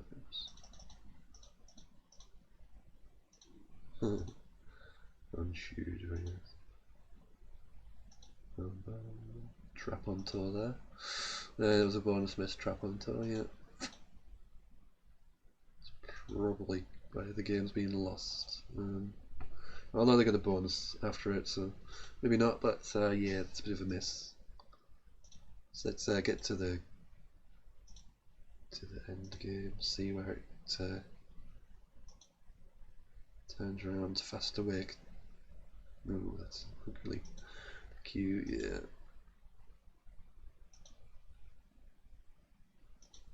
Yeah, Fast Awake's kind of trailing here. Roz's doesn't play anywhere, zeros. Yeah, that's a tough call. I think I might have played the S there. For extra 6 points.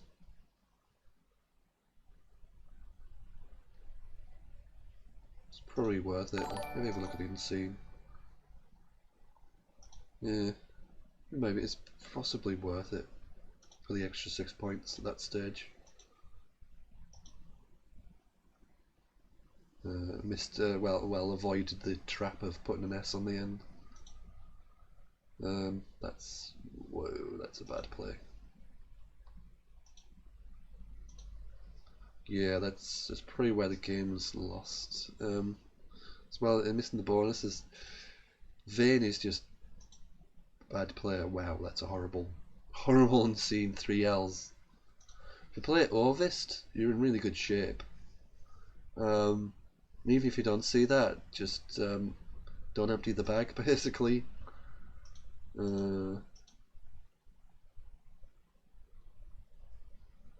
Yeah.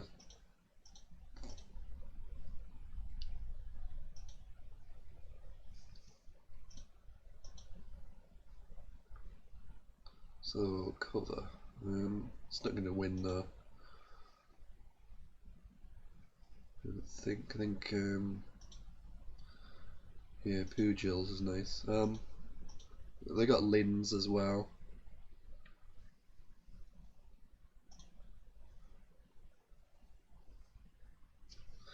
Yeah.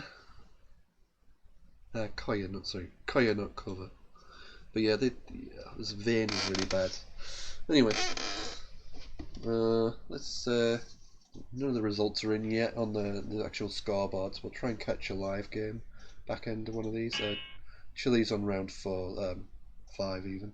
Round 5, so we'll not watch that one. Who's slow? That's probably a round 5 game as well.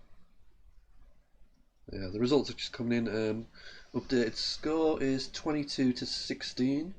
So I'll change that for you. So slight extension of the lead for New Zealand. Still a couple of games to go. There's Plutos and those games. So Plutos won, and who was the other one? Maddie, did they win? No. So it's going to be 23-17 when the last 2 results go in. So it's a 6-game lead, but as I say,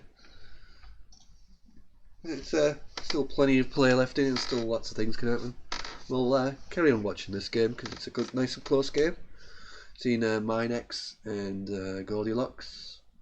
So we got South Africa on the right, and New Zealand on the left. I'll just got the graphics guy to shift this over. Here we go.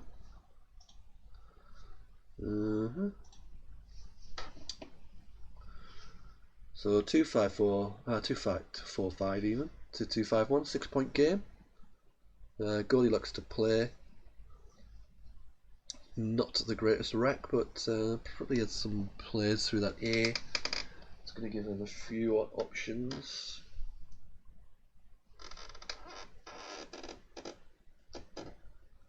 So there's like Vaunty.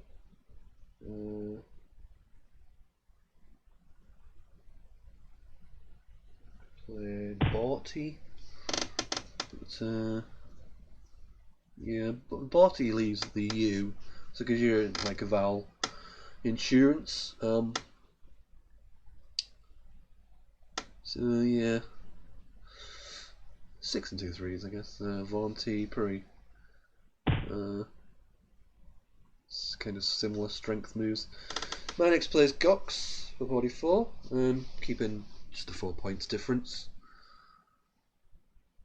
The trouble with Borty did leave the UV combination, which is a little bit ugly.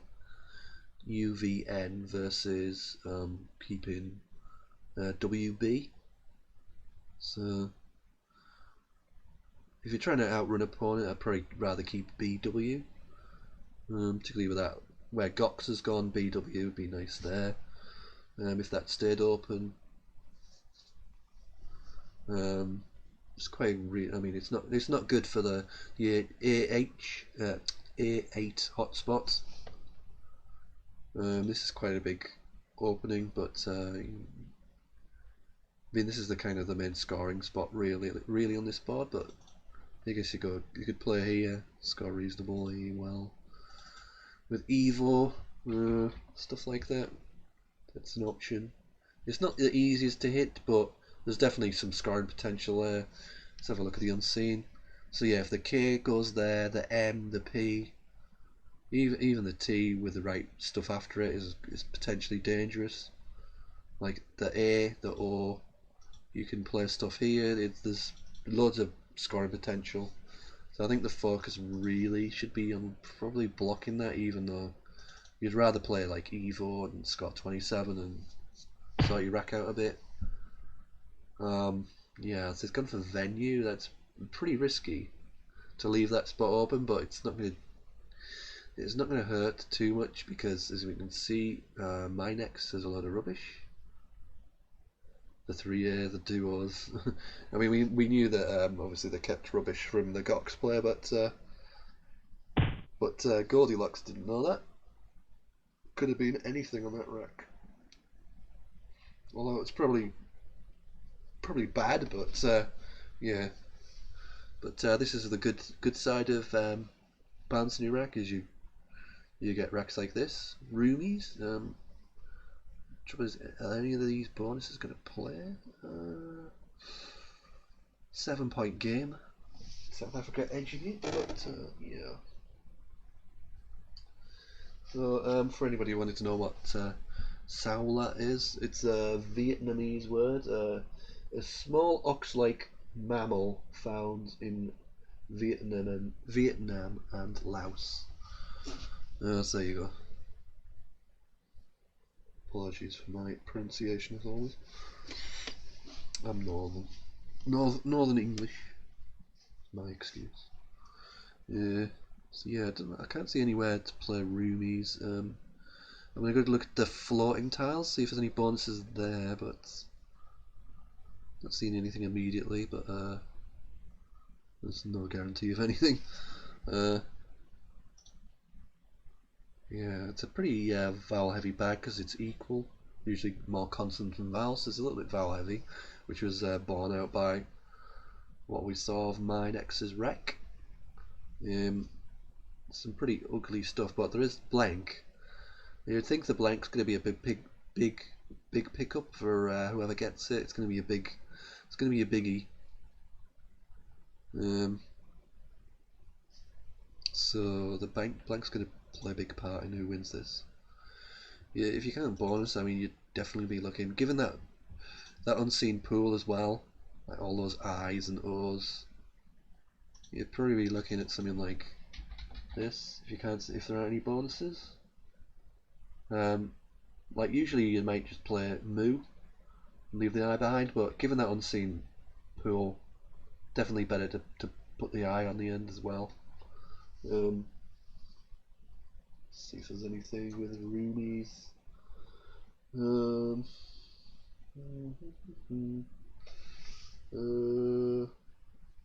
Not quite with a D. Yeah, there's close to things like ionomers with an N, and with a D, it's close to moidors. Again, pronunciation. Apologise. But yeah, it didn't look like there was anything. Moiser is definitely prone to going badly wrong. Keeping OI. Sorry, not OI. IE. Or E even. I'll get it right eventually. Or E. That could definitely go wrong. But it's a good score. 40 points. So, 40 points to lead, 33 points for the move. So, yeah. I can see the logic in it. But I think I'd probably have played Mui, but I don't know. It kind of blocks the triple word score as well. At 08, kind of blocks players that go down and then open up another triple lane, which you kind of hard to control. So it stops the board going crazy, which is obviously to your advantage, to Goldilocks' advantage. If you're 40 points up, you quite like to kill the board as much as possible.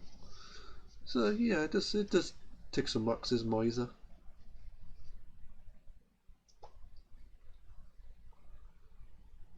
Moiser, for instance, I don't know the word. Moiser is Yiddish. It's an informer. Is a Moiser. There you go. So yeah, we're oh, looks like I got the scores wrong. It was actually 22-18 on the. Oh, it was yeah. I was right. They've changed it, changed it back. I was right. It wasn't me that was wrong. It was the enhanced scoreboard. Whoops. Yeah, the enhanced scoreboard at 22-18, but it's been corrected. So. Ooh, blank pickup. So yeah, OI goes down, but yeah, the blank's a big tile, and that's pretty. The blank's pretty going to steal a win for Goldilocks here. Got bonus through the D. I can see. Yeah, Droopier, and that keeps things closed and contained. I mean, it's not totally dead, but with 6 in the bag, realistically, your opponent can't. Over 90 behind. I mean, need a miracle to catch up.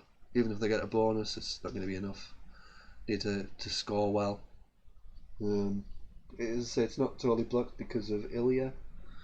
Ilya takes an L. Ilial. There's no C's left for Iliac. So, like, isolate players from here with Ilial, but it doesn't score anything. But that might be.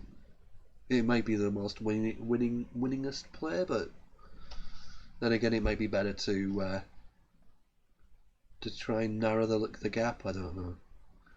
Is there any kind of way you?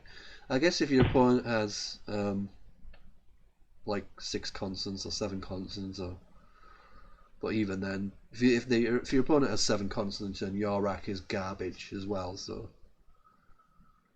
So yeah, I don't think there's realistically a way to win. With that rack, you can't score anything. So yeah, quick play of Geek. So it's going to be a win for South Africa, this one. 65. The difference is playing out, really. These are round 5 games. It's going to be a break after this. I can't remember the schedule. I think let me try and look at it without mucking up the stream, he says. I've got the just make do with my clicking, I'm afraid. We'll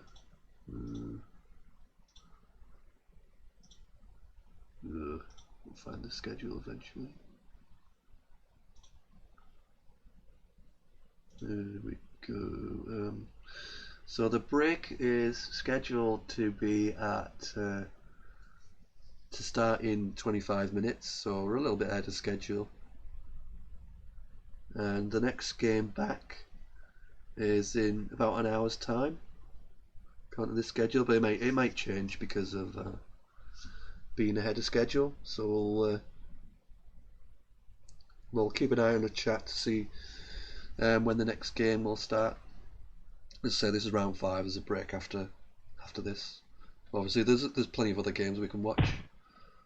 This is going to be a win. This is probably the first game to finish. A win for South Africa. 4-6-8 to 4-11, 57 points. And we'll swap to one of the other games.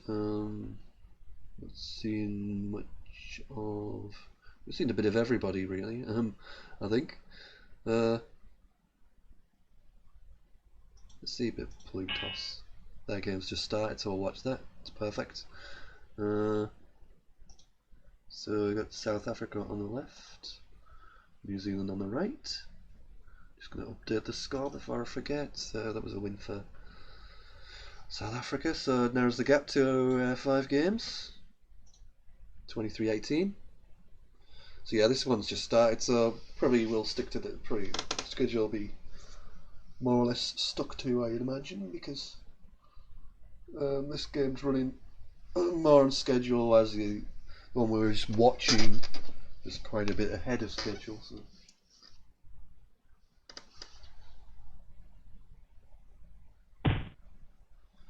And down goes Quintals for Jorma.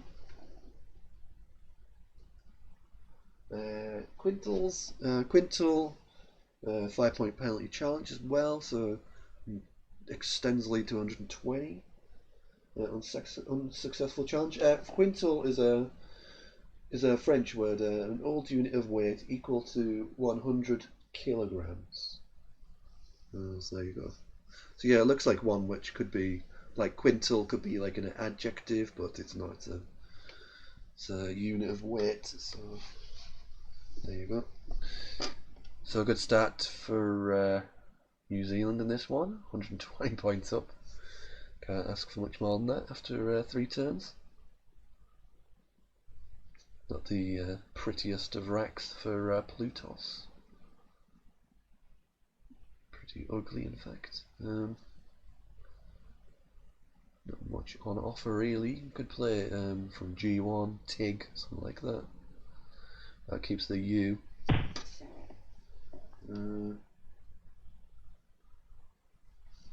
Yeah, I don't think there was much really else he could do there.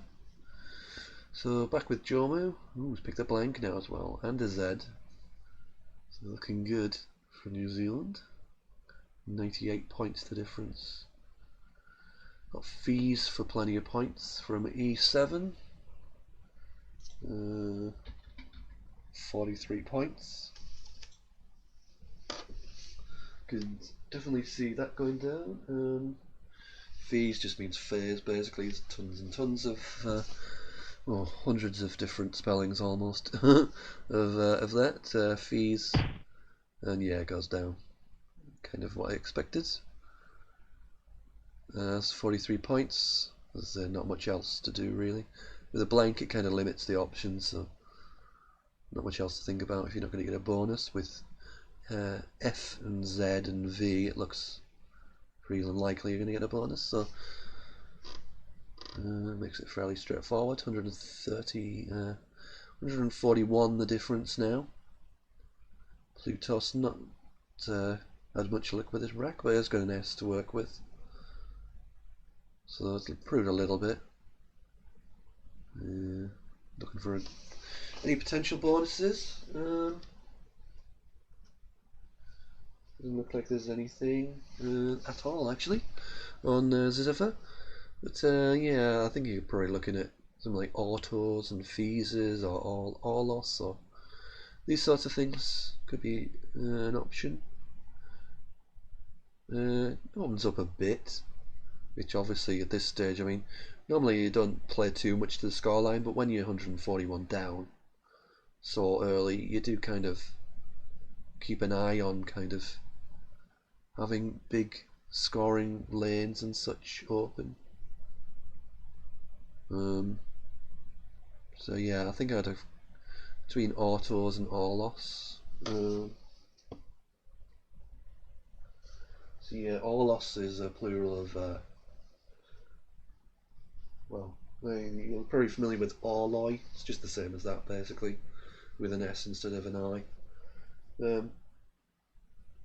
So that's an option. It depends whether I think probably autos is better for rack leave. AL is probably a little bit better than AT, given you've got a T to work with here as well.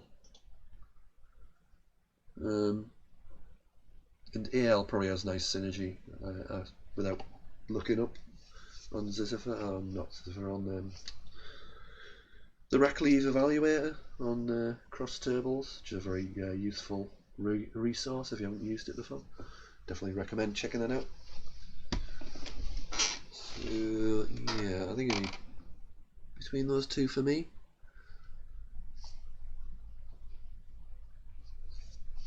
I don't see much worth playing off the tee. Let's go for Noyo. That's pretty creative. Leaving the X behind.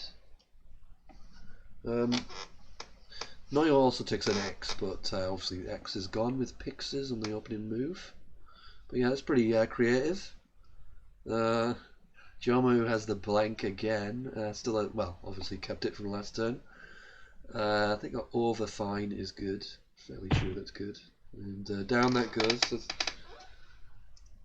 yeah, that's going to restrict the damage from make it impossible to get a double off the S of Noyo. Overfine does not take any hooks, so you can't have overfines or overfined or anything like that. Overfine, and none of those are good. So that's, wow, nearly 200 points difference, 194 the lead. Looking super for the New Zealand team in this one. Any bonuses with this one? It's messed up a lot of the kind of dumping players for Plutos as well. But yeah, you get games like this. Everybody gets them, even Nigel, who I'm sure is cheering on at home for his original country, for his New Zealand compatriots. Yeah, it doesn't look like there's much going on with this rack.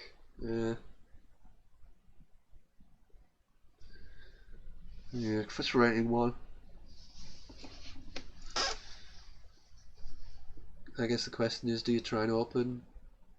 Well, you do try and open, but how is the question. Dust kind of does that. There's the obvious place to go, really. Cash in the double word score. Try and open up another lane underneath. You've done that. It's a little bit awkward. I might have played something else other than Dust, like maybe Dorsal. Not Dorsal. What am I thinking of? Yeah, I'm trying to think. Something that left a vowel basically exposed would have been a little bit stronger, but not sure it was possible really with that rack. You risk leaving in consonant heavy. So got dialogues now, but does that play anywhere? Don't think so. That was a thing with trying to leave something, but there is a bonus off the O, I think, which I'm sure will go down pretty soon. Not much else to go on with this rack.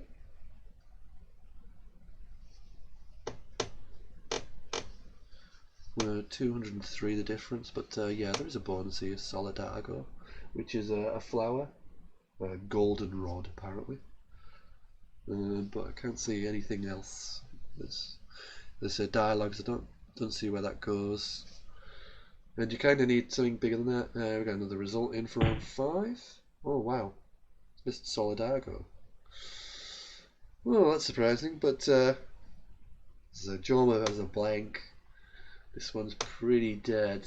So yeah, results in Sicily beats Chile, 42 points, so that's a win for New Zealand. But Tiger 480 against Scrab fans 423. That's a South African win. This one looking very, very good for New Zealand.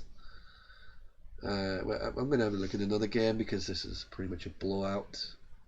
Joe moves it with a blank.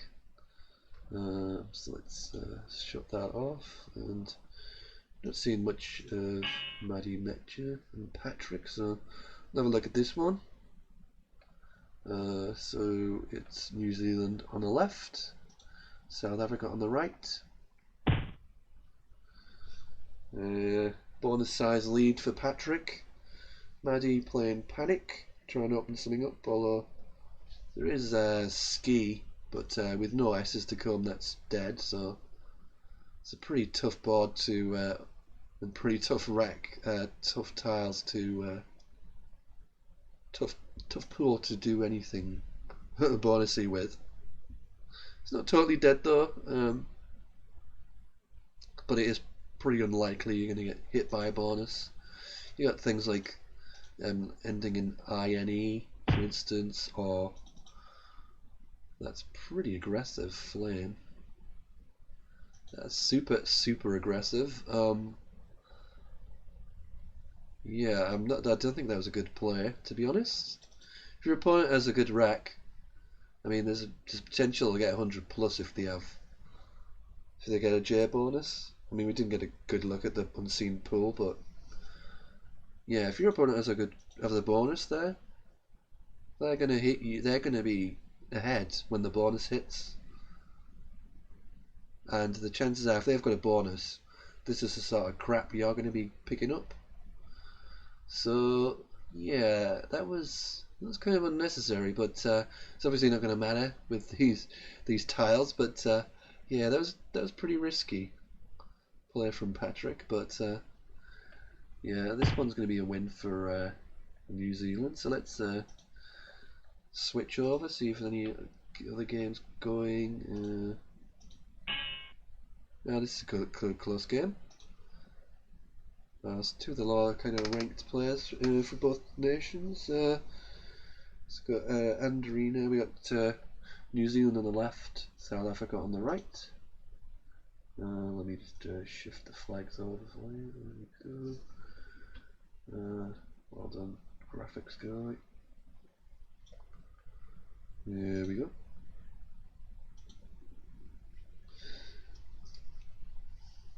So there's some more results. Another result in chat. So the win for New Zealand. Blue Thorogood winning 464 against Steve Grist. I've not updated the scoreline. We just got the first game of the round in, so a little bit behind. That first game we watched, so New Zealand win, South African win, and then New Zealand win. So that makes it 25-19, I believe.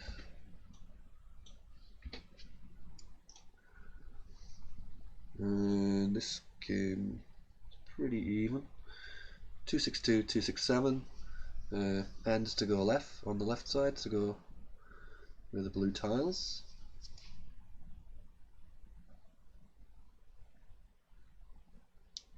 Play of Yor from Yuma for 28. A little bit of an awkward rack. Probably looking at that bottom right corner. It's a pretty low scoring game. It's the way it goes sometimes. We all have them. Just the way the tiles fall. 8 vowels, 8 consonants, and a blank to come. So you'd think the blank's going to be a pretty big tile in this game. Even the J could be helpful depending on the board. Yog. A grub or something like that would have been good with making Y or U, but I'm pretty sure you can't have a yog unless it's been added. Yeah, no yog. Could also have played gub and yob. So it's a strange play. And no, it's not being challenged off. So okay, so that could be important. As I said, the Jin gives him a good and picked out the blank after that phony 3-letter phony. Yog is a robot computer player on ISC, so that might be partly why it's in their head. But yeah, goes unchallenged, and they've got the blank to hit a bonus with. Yeah, yeah. So it looks like New Zealand are going to win it. Well, not necessarily going to win, but it's looking good for New Zealand. I mean, they could get hit by the counter bonus. But yeah, I would think a bonus is going to go down, but it's easier said than done. This J makes it pretty awkward to hit. There's Aero Dart, I believe, off the A in Avast H8. Aero Dart would work, but it does give the T to hit back with. Got another result in chat. Dylan early 471, Gerald 408. So that's a win for New Zealand. This one looking good for New Zealand. Outread goes down 76. So you can see Yuma definitely not getting a counter bonus back. And 2 O's and an N and an E in the bag.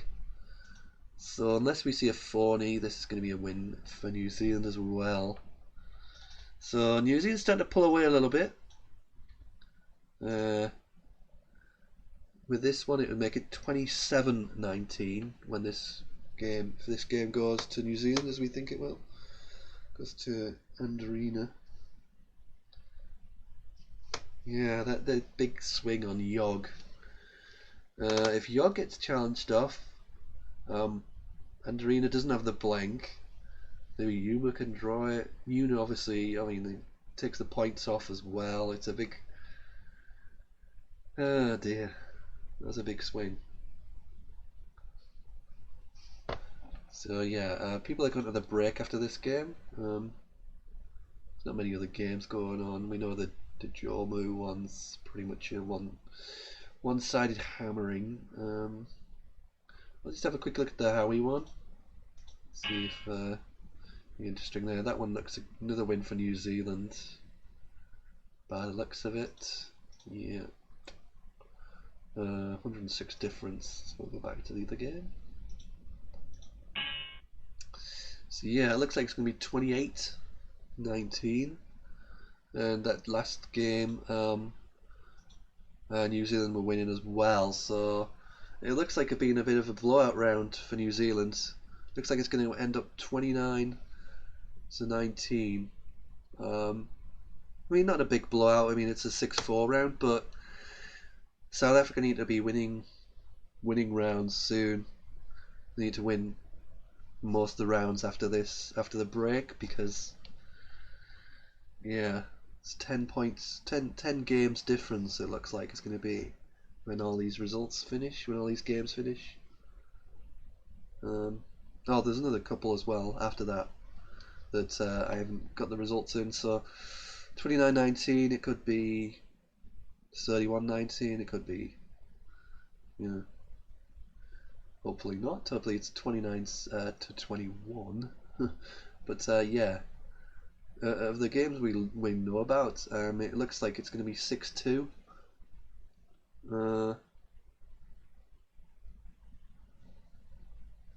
So the other two games we don't know about.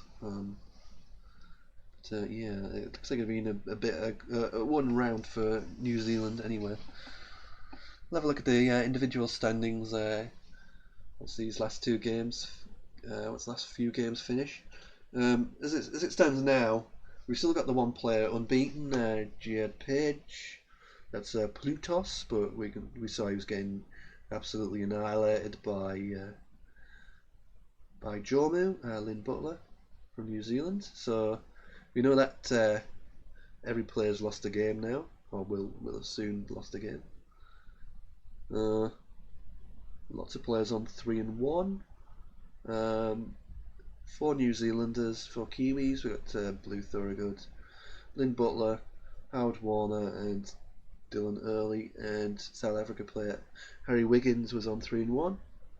Of course, a few players on 2-2. So that's another result through. I think that was one we just looked at.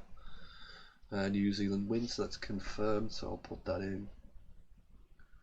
So yeah, it's gone to 27-19 on the ball. It's going to be 28-19 once the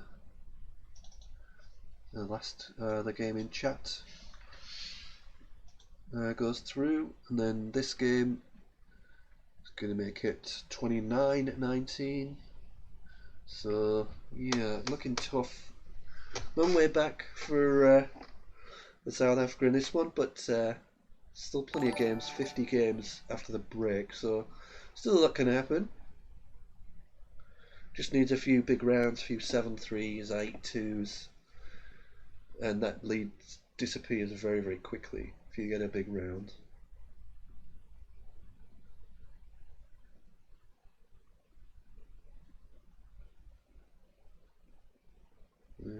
You Mitchell still trying to look for some sort of miracle player here. Yeah, I can't even see a good out into here. I mean, there's the VWC makes it difficult because it restricts what you can do, and yeah, it made it very difficult to go out into because the VCW it's hard to play. You basically have to play 3 tiles in a vowel and then 2 tiles in a vowel, 2 consonants in a vowel, sorry, 3 consonants in a vowel. And with the VWC, it's kind of awkward. I mean, it was doable, but a better player than Weta. I mean, there's Vaught, VAWTE. I mean, a little bit better, but it still leaves 3 consonants, so kind of bad either way. And time penalties as well, but it's academic. I mean, oh, I see. There's another 3-letter word I didn't notice. REA. What's that doing on their boards? Can you even have Pilau with 2 L's?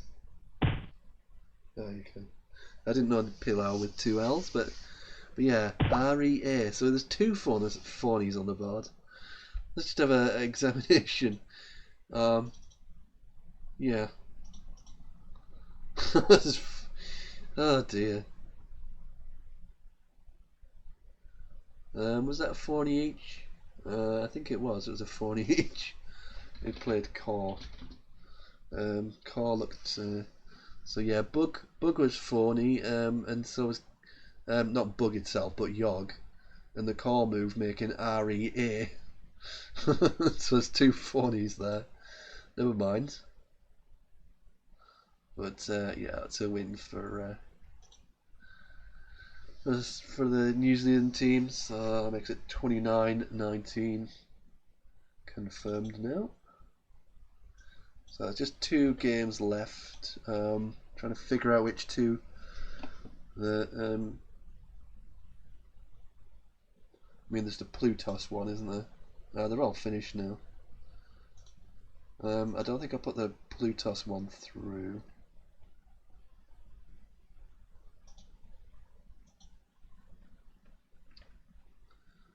Yeah, it's ISC is a little bit weird because the history thing doesn't work. It doesn't show you the last game sometimes. So I'm just going to disconnect and reconnect. So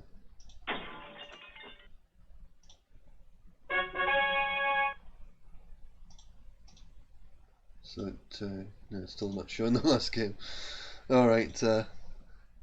It's annoying for doing that, is ISC. But yeah, I think I think it's 30-19, and what was the other game? I think it's going to be 30-19. And there's another game which I'm not aware of. But the scoreboard should be updating soon. I'll swap to the scoreboard so you can have a look for yourselves.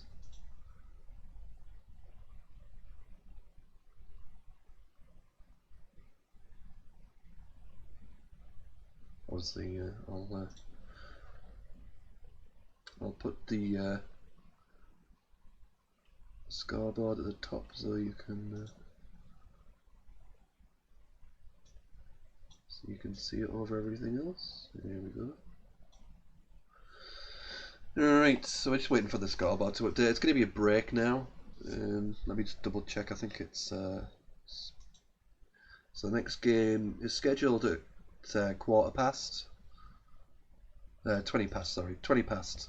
So about half an hour. We're just waiting for the last few results to come in, and then once those are in, I'll update the score on the main page. I'll make the text a bit bigger so you can see it. It's always good, isn't it? Font. Where is it? Font size there.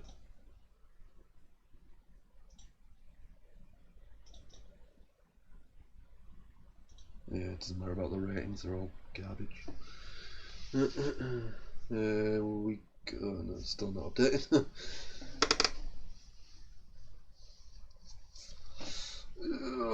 Let's have a big stretch. It's still early for me. 9:50 AM. The trees blowing all over the place outside. In the rain. Typical English weather. Okay, so we got some more results in. So yeah, it's 30 New Zealand, 19 South Africa. And just that last game to come. Patrick Carter against Maddie. Is it going to let me see?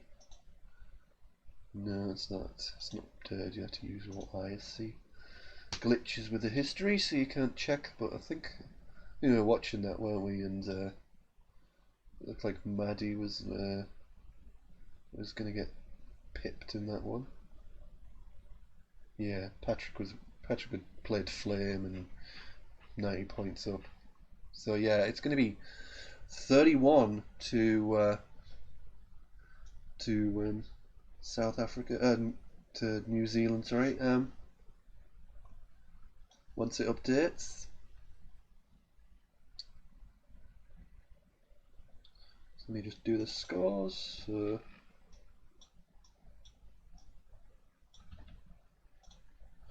So there it is. 31 to 19. Yeah, I know I'm covering half of it, but so there we go. So we're on lunch break now. We're going to be back in half an hour. I'm going to leave the stream running. You might get some adverts, but yeah, I'm not sure we'll be bothered with the adverts. 9 people, but anyway. So that's that for now.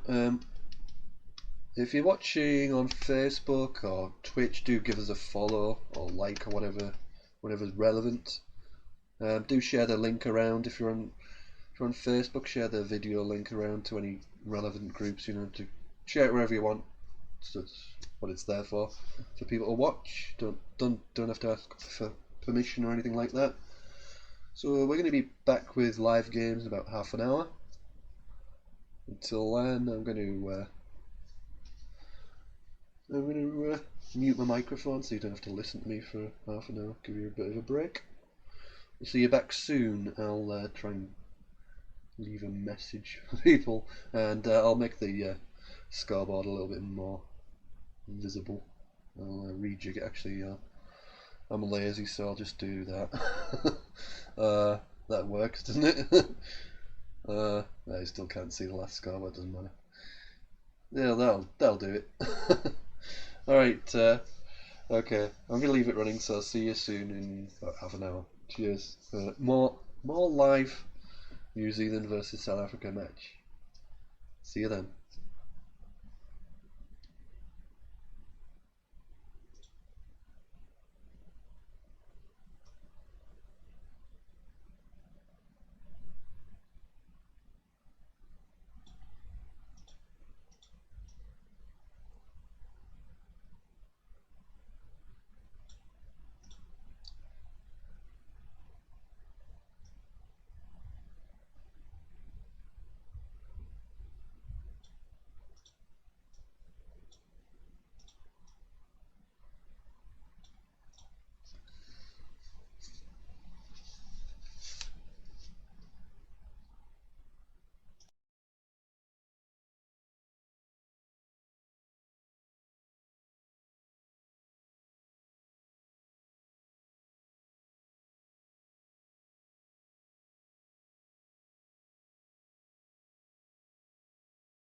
Thanks for the host, SetoCAD.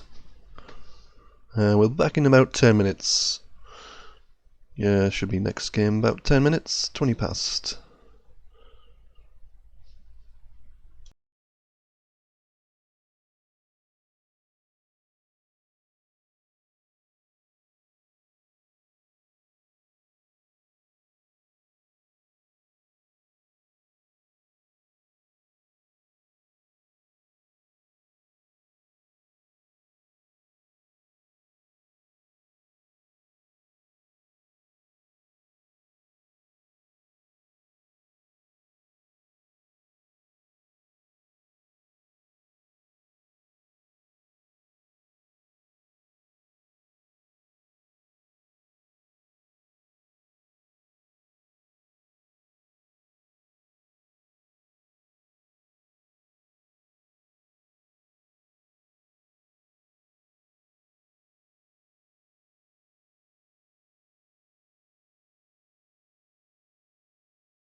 Looks like a lot of the players are starting, so we'll grab one of the matches. Everybody looks like they're back online, so looks like we're going to be going with round 6 very shortly. Let's pick a game. Just have a look at the standings on my own computer. See who's at the top.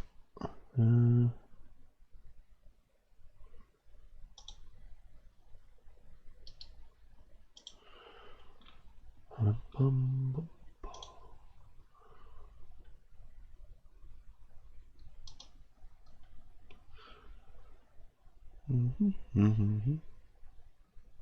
there's a bit of a weird pattern with the standings the last game. The top player lost, and then the next 10 all won. Anyway, so yeah, it was an 8-2 round for New Zealand, that last one. So that's given them a big lead of 31-19. The first two 50 and a half will win basically. With there being 100 games. So let's join one of the games. We haven't seen nearly all of them started now, so watch a bit of Blue. We've not seen much of Blue today. He's doing pretty well. He's in third place overall in the standings. He's on 4-1. Won 4 of his 5 games, so we'll watch some of this action against Midas Touch. So there's New Zealand on the right, South Africa on the left. Midas Touch is Llewellyn Jaggles. Let's just get the graphics guy.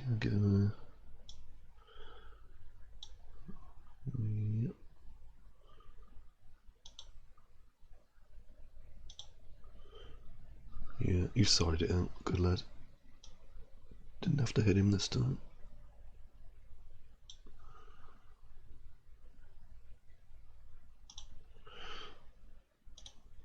Okay, so so Midas Touch to go. Pretty good rec. Got the Z. Always a good tell. And the blank as well. Only the one vowel, so a little bit limited.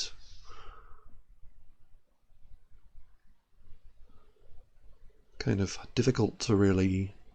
The normal thing here would be to play off the Z and dump another couple of 2 or 3 tiles as well. But it's pretty awkward to do too much other than Lazy. Lazy was an option as well. A Zyme could have been done, but go with Maisie. I might have like I kind of like a Zyme. It's a bit more open, but then again, my opponent just played off YO and has played off YO again. So I don't know. 6 and 2 threes, I guess. Excuse me while I put my mic back down. Here we go. Right slot. There we go. Right. So 40 points to 28. And Midas Touch to go. Still got that blank, of course. Not picked too well. Got the double N to worry about. Again, gonna make it a little bit annoying, a little bit awkward to do too much, but pretty still outside chance of a bonus. Definitely having a good look. See if there's any bonuses there. Doesn't look too promising, but you never know.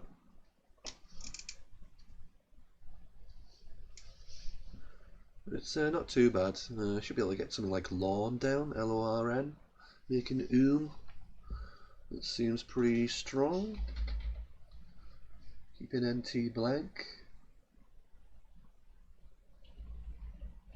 That seems like a reasonable option. Could play Torn in the same spot, but I'd rather get rid of the L. Particularly when it's combined with the N as well. LN's not a good combination generally. So those are kind of things I'm thinking about.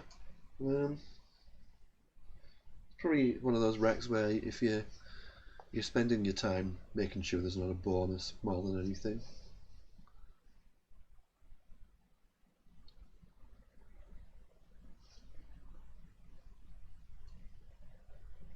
Another option could play Rune, but that scores less, so Lawn seems fairly straightforward, to be honest. It's just as you're kind of worried about that you're missing a bonus, so let's go for Tron as our preferred Lawn. But Tron, one of the advantages of Tron is a little bit easier to bonus alongside next turn, sitting with a blank. Although it looks like Blue's going to get the bonus down first here. A few options here: Demerits, goes down as die. Merited, mitered, retimed, diatreme or something like that. Diameter, I think it is. Yeah, diameter is the other one. Demerit's good. 78 points, 66 ahead. Oh, and now Miser's picked out the other blank as well. So looks like we're going to definitely see a bonus. I guess the main score here is either a triple word off the O in your, or maybe double off the R is probably the most feasible thing.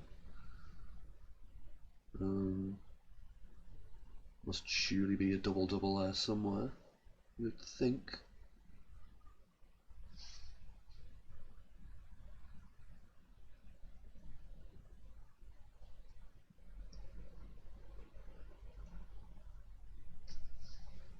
I mean, there's options off the O, just one really, but overlong, but nothing that really hit the V.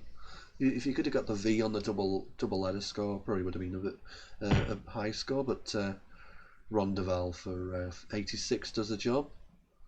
And a quick reply of Far, F-A-A, from Blue for 29, so it keeps it 9-point game, pretty close. Rondeval, for those who are wondering. Rondeval, what does that mean? Anagram of overland. Rondeval, that's another South African word.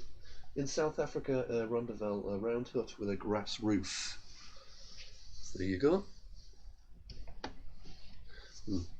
Graphics guy needs to shrink the flags down a little bit. Just shove it over a little bit. There we go. Yeah, I had to hit him that time to fallen asleep, the graphics boy. Right, so pretty clunky rack this.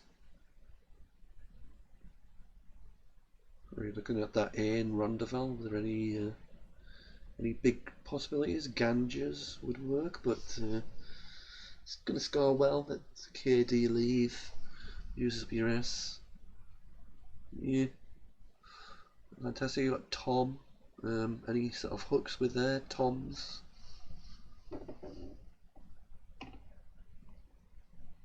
Ooh, there's a nice word through the air that I didn't see. Sanjak.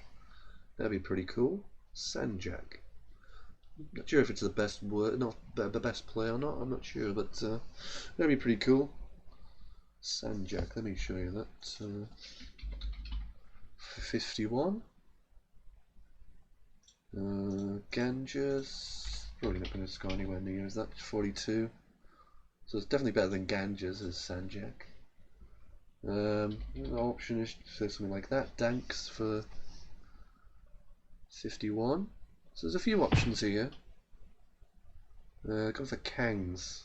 Yeah, Danks is going to be a bit better than that. It's another 9 points. You'd rather get rid of the G, of course, but Danks is stronger than that. But Kangs is nevertheless 42. Another quick reply from Blue. Doesn't waste any time. Only used 1 minute 13 so far. 24 points behind, but I just had the 2 blanks, so now sitting with just the 1 vowel again, but not so many good options this time. Without the yes to make things more accessible. Probably looking at things like trying to play off Veld. Doesn't look particularly promising anywhere. Got Vend and Yon, but that's pretty weak. You could kind of triple a J with Gene, but yeah, there's nothing kind of stands out. Maybe Lapje. Lapje is another South African word, apparently. A rag or a piece of cloth. The Lapje. It scores pretty well. It's a little bit better than Gene, because you're leaving all consonants basically. So the more consonants you can get rid of, the better. So that looks pretty good. That'd be a nice play. Not the easiest to spot. It's such a weird sort of pattern of the letters. It's not kind of standard English pattern of letters that you would expect, so it's quite a tough one. Maybe some options on that A of Rondevel, but I can't see too much yet. A little bit tricky.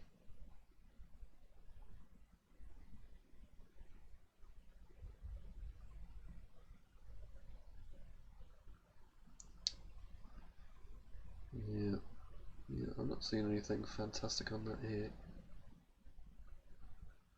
Of course, there's still underlaps here too. Something like Dev. But yeah, Lapchi goes down. It's a good spot from Midas touch. 30 points. 54 heads. Blues, Wreck. Getting a little bit better now. Getting towards that bonus. So there's a lot of kind of short plays and then the demerit. This is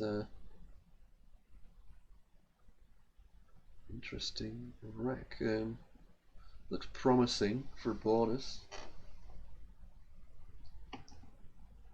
Doesn't look to be any sevens with it.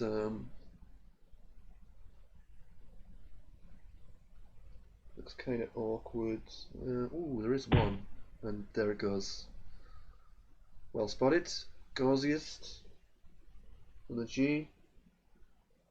It's a Scottish word. There's loads and loads of Scottish words, and the 5 points extra for the challenge. Gauziest means portly, jolly. Another one of those that has loads of different spellings. So that's 27 points up now for New Zealand in this one. Midas touch. Getting the extra 5 points, giving them 5 points for the challenge, but yeah, that's fair enough. I wasn't not sure of the word. It scores 76. You've got to challenge it,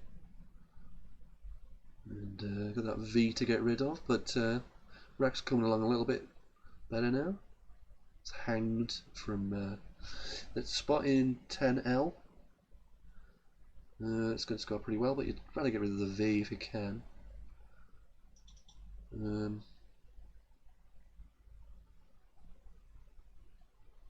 It's Haven at the top. It's going to score reasonably well.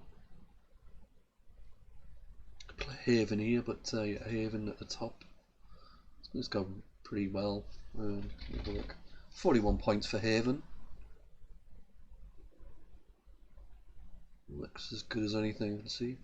The one thing I notice about the far, it does take an S, obviously, like most things, but it takes an L as well. An N, sorry, an N, I should be saying, an N, farn. Which again, is yet another Scottish word, far, means to fall, so farn is like fallen. So the N's kind of useful in that situation, but I can't see much use for it here. But it is like a little small plus point for the N on this board. You can also play Haven on the left as well, H1. It leaves the E behind, but leaves EN with the DG, so it does improve the rack leave a little bit. But it did sacrifice 8 points, so is it better? I don't know. I think probably Haven at the top right seems as good as anything. And again, another quick play from Blue of Boo Boo. So Boo Boo is apparently a long flowing garment worn in Mali. And also spell it B-O-U, B-O-U. There you go. But yeah, it's a rather nice dump of crap letters. So 18 points, and it's just a 4-point game. Midas touch sitting with Dingia. Does it fit? Ah, it's got Farn. Can you spot the Farn hook to get Dingia down? There's probably something else as well. I don't think there's anything on the T. It's dirigent on the T, but was it S? Residing, desiring, ringside. So, no, I don't think none of those fit to the. So yeah, it's going to be that Farn hook.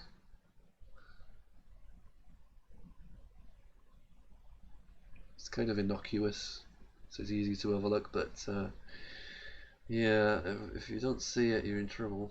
It's going to be a big miss. If it's a big turning point in the game. Either way, could be. And well spotted. Yep, 77 Dingia and Farn. So that's a 73 late point lead for Midas Touch in the South African team. South Africa need to be winning lots of games to catch up. 12 games behind in the overall clash. 100 games in total, so 50.5 wins is your winning line. So just under 20 games, basically 20 games to New Zealand win. So it's only 4 every round. So South Africa need to be winning every round, more or less. A few biggies, steady 6 and 4, will turn that gap into nothing and level things. But yeah, nice play of Dingia for 77. Definitely given a big lead, and nothing much for Blue to do with that rack. Down goes Bridge, and the queue now for Midas Touch. A couple of U's to go with it, so quite happy to see that. Probably looking at that N10 spot, triple letter, double word combination, but I don't think there was anything there. Likewise, the K8 spot, so AQU something, but I couldn't see anything. So Queen goes down, extends the lead to 91. Definitely getting out of reach now. Well, close to out of reach for Blue. Needs to do something quick to stay in this one. It's got the W and F to score. Not much else to do with this wreck. Doesn't look good for any bonuses. We've got kind of where, W-A-R-E or W-E-A-R. Those kinds of compound words would be possible. Like if you had the S, for instance, for software. Those are the kind of things you look at, but I'm not seeing anything along those lines. The board's not great for getting the big bonus down. I mean, there are bonus lanes, lots of 8 letter lanes, but none of them are going to catch this lead, so Blue needs to catch up with some shorter players and to kind of get within striking distance. So what options are there to score is the question. There's a nice slightly obscured waff player here in the top right for 40. I think that looks pretty good. C11. It's a little bit obscured because of the way H-E-S are, but that would be a pretty good play. I can't see anything that really competes with that. I mean, you've got things like this that are pretty weak. Yeah, that's a big miss. There's like Waff was another 18 points. So I say it's easy to overlook because of the shape of the board, or the HES. If the you're not really looking to put a consonant there. You're kind of, because of the S, you're kind of looking for vowels. So yeah, that was a bit of a miss, but quick play of foot from Midas Touch draws a challenge, so that extends the lead to 109. It's a perfectly valid word. So P-H-U-T, it means to is it foot? It's what was it? I'm not even going to try and say that O word, or onomatopoeic or whatever. So it's supposed to be like this, to make a sound like a bullet, basically. And nice play Fracture for Blue, brings him back within striking distance. Still 38 down after that bonus, but a big 71 points is going to help him. 4 in the bag, so there's a bit of play left, and it's quite difficult to shut this board down because the bonus areas are kind of separate parts of the board. You've got the T in foot, going along here, you've got demerits, you've got the T, floating T in demerit, you've got the E in ridge, The unseen tiles, though, looking pretty hideous from Midas Touch. Oh, he's starting to get in a bit of. He's in a bit of time pressure because blue does moves very quickly.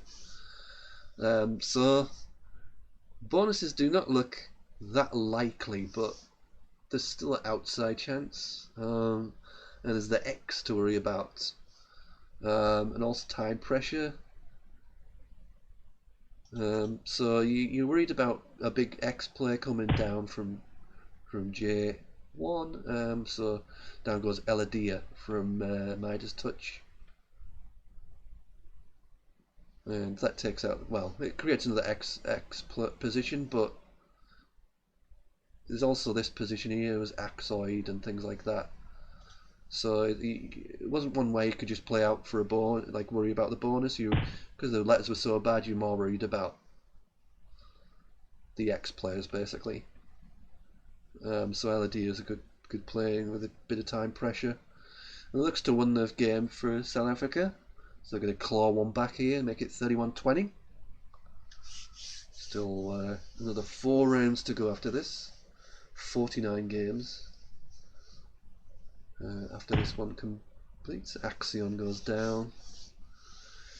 For Midas Touch, just dragging up that spread a little bit more. And blue, a little bit slack, and his player there probably should have blocked that, but left himself better outplays. But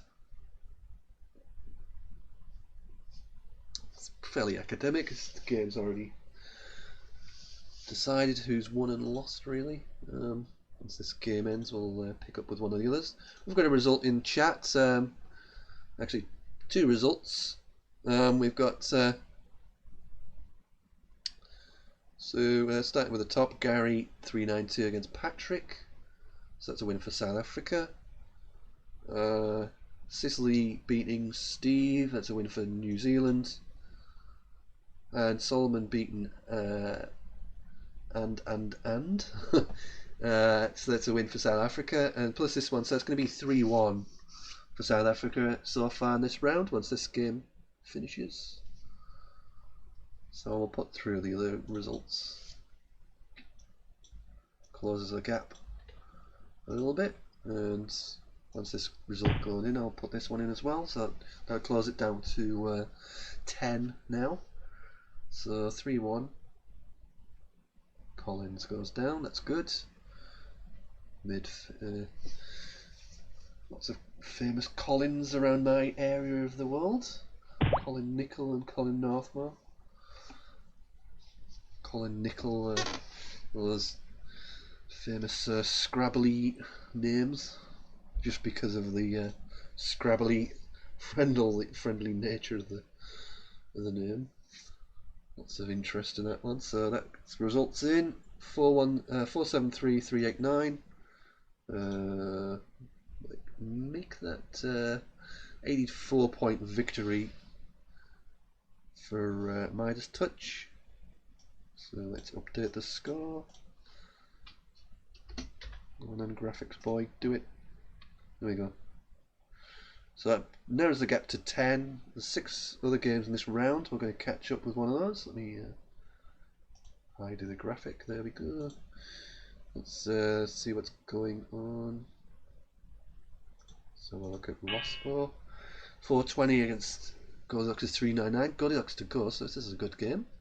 Let's have a look at what's unseen. NPS. The result in chat. There's another win for South Africa. Tiger 417. Dylan Early 341. So South Africa clawing back here. This will be a good game to win as well. But it looks tough because might need a bonus, and it doesn't look like there's going to be any playing.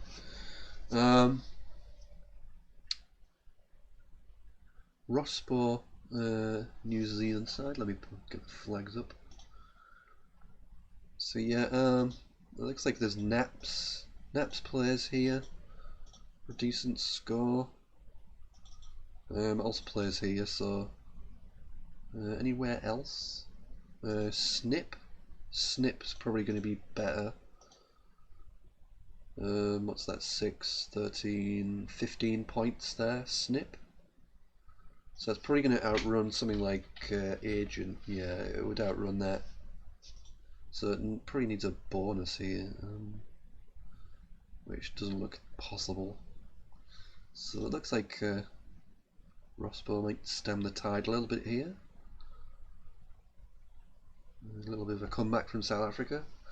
Still been in the round 4-1 before this game, so I would make it 4-2. South Africa need to win most of the rounds, or all the rounds realistically. Or get a few biggies in, a few 8-2 or 9-1 rounds. That'd be close the gap very quickly, but yeah, can't see anything with any bonuses here. Negate reagent and stuff like that. 7's not going to play. No good hooks for Regentle is the L bonus. Any kind of étranger through the R doesn't fit. Aura. Looking for a 9 off that E and a double E at the bottom. Is there anything like that? Nope. So yeah, it looks like Snip's going to win it. 8-point win in the end, but closely fought. See if there was anything interesting in that end game. I mean, I think that what we saw there was pretty cut and dried. I don't think there was any other way that could have panned out. Let's have a look. Yeah, there's no bonus there. DME. So that's where it was the Klook play with a Q.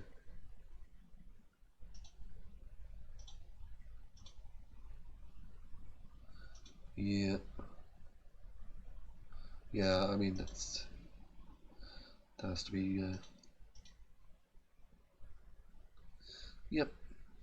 No alternative realistically to that. Some nice words, Vespers and all a mix, alienism. So that's a win for New Zealand. Let's update their scores. Back to 10-point lead. I think that's most of the games in for this round, so I'm going to have a look. See if the enhanced scoreboard is up to date. Looks like most of the results are in. So we should have an updated full round score very shortly. Let's catch one of these games. I think it's a round. This is a round 7 match, so we'll watch this. We haven't seen much of either player, so we'll watch a bit of this or all of it. See how it goes. Start with Bapu from Gerald. Let's have a look what that means. Bapu is a Hindi word. It's a spiritual father. So so the updated score on the hand scoreboards. New Zealand have been reeled in a little bit. There's another the hand scoreboard has 32 to 24, but that probably doesn't have the result of the game. So South Africa have won another game, so that's we're going to update it to 33 to 24. So that's brought it to within 9. Still 3 games of the round left. And Patrick plays Wards. So let me get the flags up. There we go.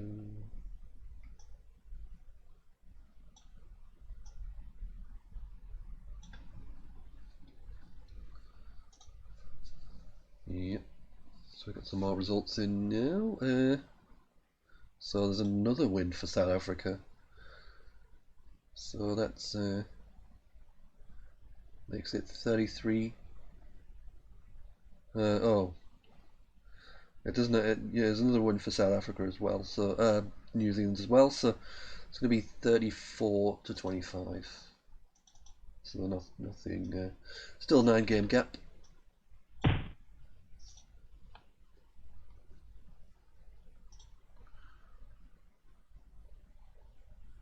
So just one result to come in from that round. It was Yuma and Minex.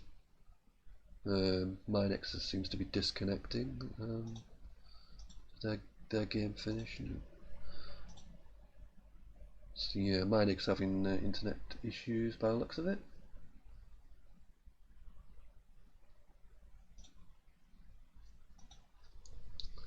Okay, so Vite from Gerald. 32, 21 points the difference. Minex is back. Good. Slightly awkward wreck for Patrick. C-U-G-D's a little bit hard consonants, awkward ones don't combine too well. Played Vatu pretty quickly. Not sure if there's something better there, but equalises the scores, 48 each. Gerald with a KF. L with a load of vowels isn't too bad. Got a bit nice synergy there. Down goes Flake. It's a nice 38 points. Brings a lead to 38. Nice bit of maths even I can do. So yeah, still a bit awkward clunkiness on Patrick's rack. 2 Gs now, but should be able to sort out some of that with a play from C13, something like Edge. We've got a result in from round 7 already, is it? Chile getting through his games very quickly.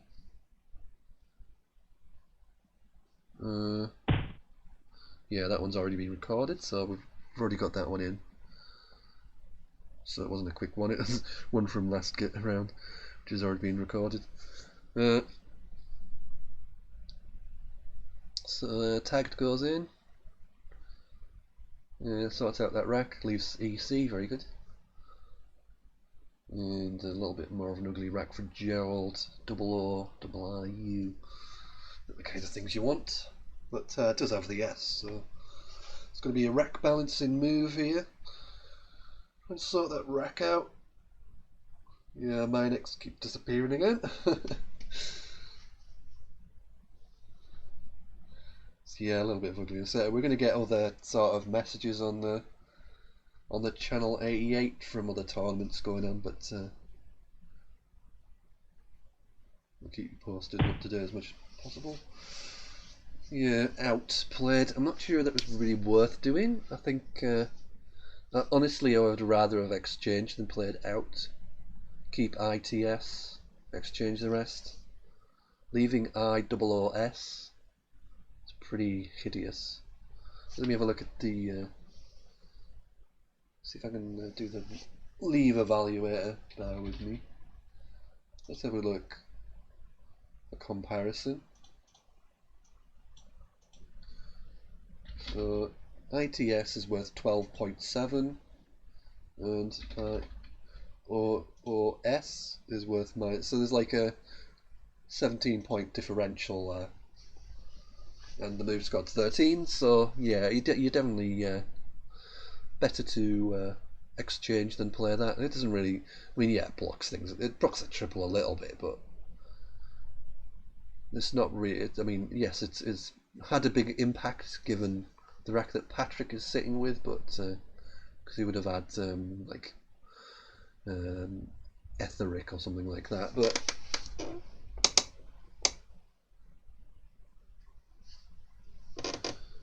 you know, or Erethic, whatever. Etheric and Etheric, Erethic, both good. But you're still going to get a bonus down anyway. I mean, yeah, in this particular instance, it's mid, probably saved him 25 points, but because Teachy is probably a little bit suboptimal as well. There's a few things with the A there. Achieve, for instance. You can have Etheric with an AE start.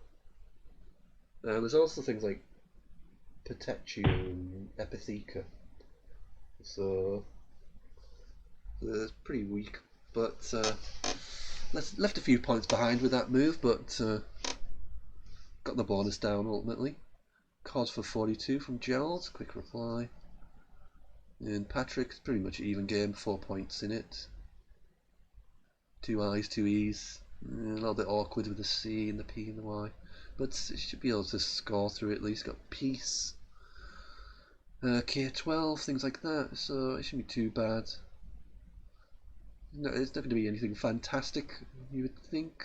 You got Yipe as well, be an option, but okay. So we've got the updated round scores. So now all the results are in for round 6, and it was a 6-4 round for South Africa, but still New Zealand lead 35-25. Let's narrow the gap by a couple of games, but only with 40 games to go. Still a lot of play left in this, but South Africa need to keep winning. Need to keep winning these rounds. 6-4, 7-3. The odd biggie would be a big help. So yeah, that was confirmation of the last result in chat of Lynn 486 against Yuma. Ooh. Something amazing happened. The sun nearly broke out there. But yeah, peace. I think seems good, but yeah. Why would you play it there instead of K12? Somebody explain that to me. Like, peace there is going to score more. Yeah, odds were triple, so what? I mean, peace where it is played is pretty aggressive and scores a lot less, so.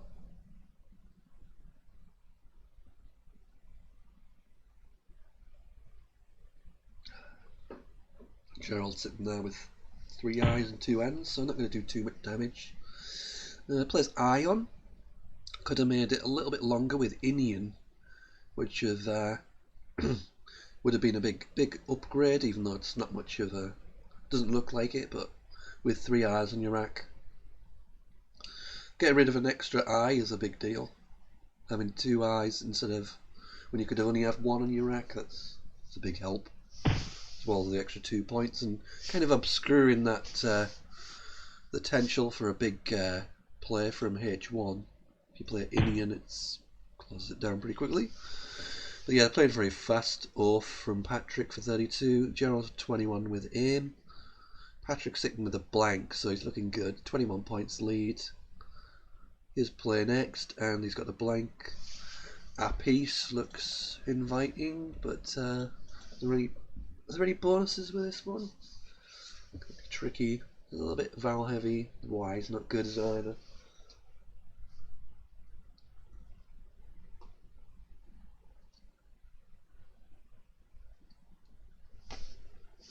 Yeah, it doesn't look too good for bonusing.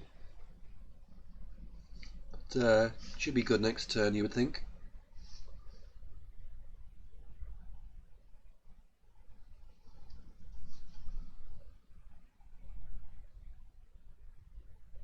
Kind of just looking at it, even something like dumping off Y or seems reasonable, but kind of having a good look for anything better than that.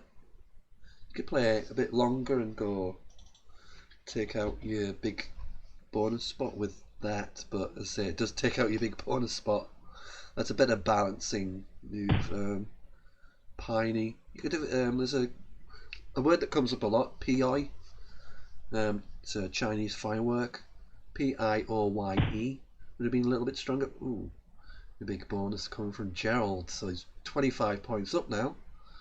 Patrick still has that blank, but he's not drawn well to his 2 vowels and a blank. Also, if it had played PI, it would have been looking a little bit better now, but still probably not have any bonuses. But just a quick play of Hey. Again, he could have played Ho from K4. Sort of, I think that's a better player. He's been a little bit slack here. There's a little slack moves really. Maybe a bit of fatigue or something. But yeah, another quick big play from Gerald with Joe. So it's a 50-point game now.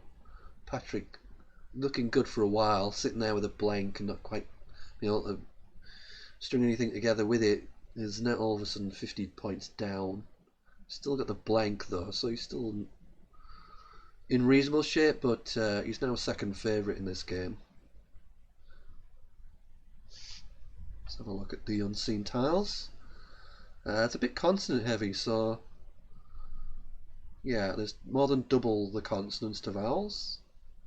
So that's something both players need to be wary of. Something it's both players, it's something it's players do overlook very easily. But you've also got a lot of value in turning tile over because there's two S's to come. There's an X. You don't really want the Q. But even the Q is not bad with the QIs. Two QI places there, and like if you get QI, that's massive. 60 odd points just for QI. If you get the X, AX, again nearly 60 points for AX. So it's a kind of a turnovery tile pool, but then you need to be wary that you're leaving vowels behind too. So definitely a good bag for turnover tiles, although not in Patrick's case because he's got the blank and he's trying to bonus, but from Gerald's perspective, in the 2 seconds he'll make his next move in, he needs to try and think of turning over tiles. See, that QI spot's just sitting there, so juicy. It's a little bit obscured by the fact that it's ion, because you're not really looking to play a vowel there, but yeah, QI, that could be a game clincher for one of them. And neon was kind of weak. Again, it's if you look at the pool of tiles, you shouldn't be playing. You probably should have kept 2 vowels as much as possible and just got rid of that V because the pain. Basically, something like Vine or Vino through the iron piece, they're going to be stronger than playing neon. I know he's trying to open, but I mean, there's 2 S's to come and a load of clunky stuff. So a lot of the time, you're going to give your opponent the chance to outrun you by just playing something along the bottom. So yeah, it's kind of weak players really, but so a nice play of Tawny from Gerald. 36 points, and now like Gerald is just outrunning Patrick here, and Patrick might actually need a bonus and a Q play. As I said, this was the problem. It's a constant heavy bag, so leaving 1 vowel and the V, you're going to get racks like this. I mean, he's been fortunate he's picked out 2 vowels, 2 S's, sorry. But it's kind of, it's one of those situations where people they'll look back and think, oh, I was unlucky, but they weren't really. You've just got to be more careful. But I mean, he's got the 2 S's, so he's got stuff to work with here. He's got haze to look at. He's got the neon spot which he opens.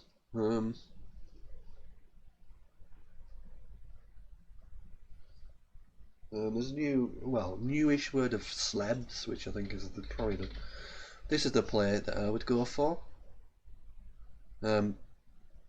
Just score basically, and you're leaving a very nice triple lane for your bonus with a blank.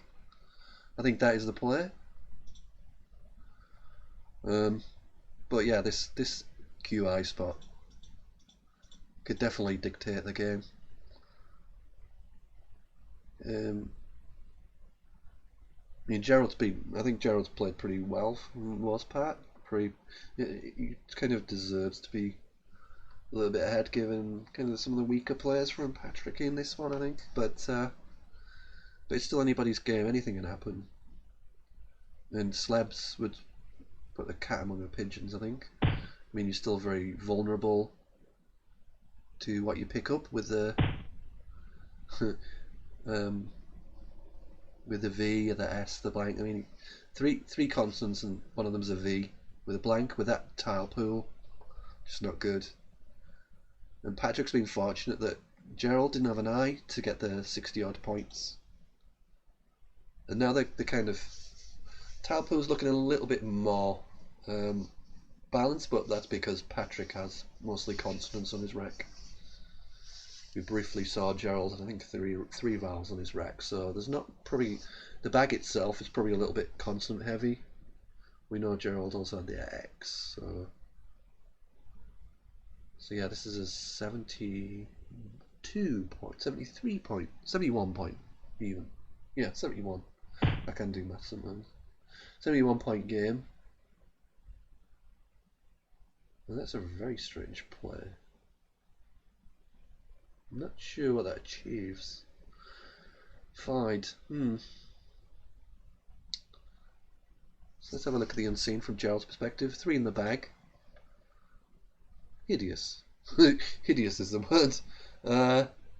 Yeah, I don't understand Vide at all. It doesn't really open anything. Yeah, I mean, it kind of opens this V up to an IVE ending word, but consonant heavy bag, you're not got much chance of hitting it. You can probably just do just as well with vid. You score more, and now Gerald's kind of emptied the bag, which I don't really agree with emptying the bag, but I think he's fine here. I mean, he's 89 ahead. So even though he's 89 ahead, there's 10 on his rack. So no, there's 11 on the rack. So only a 67 point bonus would tie the game. Obviously, that's not what Patrick doesn't have that, but yeah, basically he loses to any bonus, but it's looking unlikely, let's be honest, with the unseen tiles. But so yeah, this is going to be a win for South Africa in round 7. Well played, Gerald. It's still some peculiar moves, but I think he, when I saw, I think he played a little bit better in this one. So let's have a look at some other games. No doubt we'll see the result of this posted on the chat, channel 88. Check another game out. Let's have a look at Roscoe. Haven't seen much of him. This is a top, pretty good high standard game. South Africa edging this one. Oh, good. Don't need to change the flags. Perfect.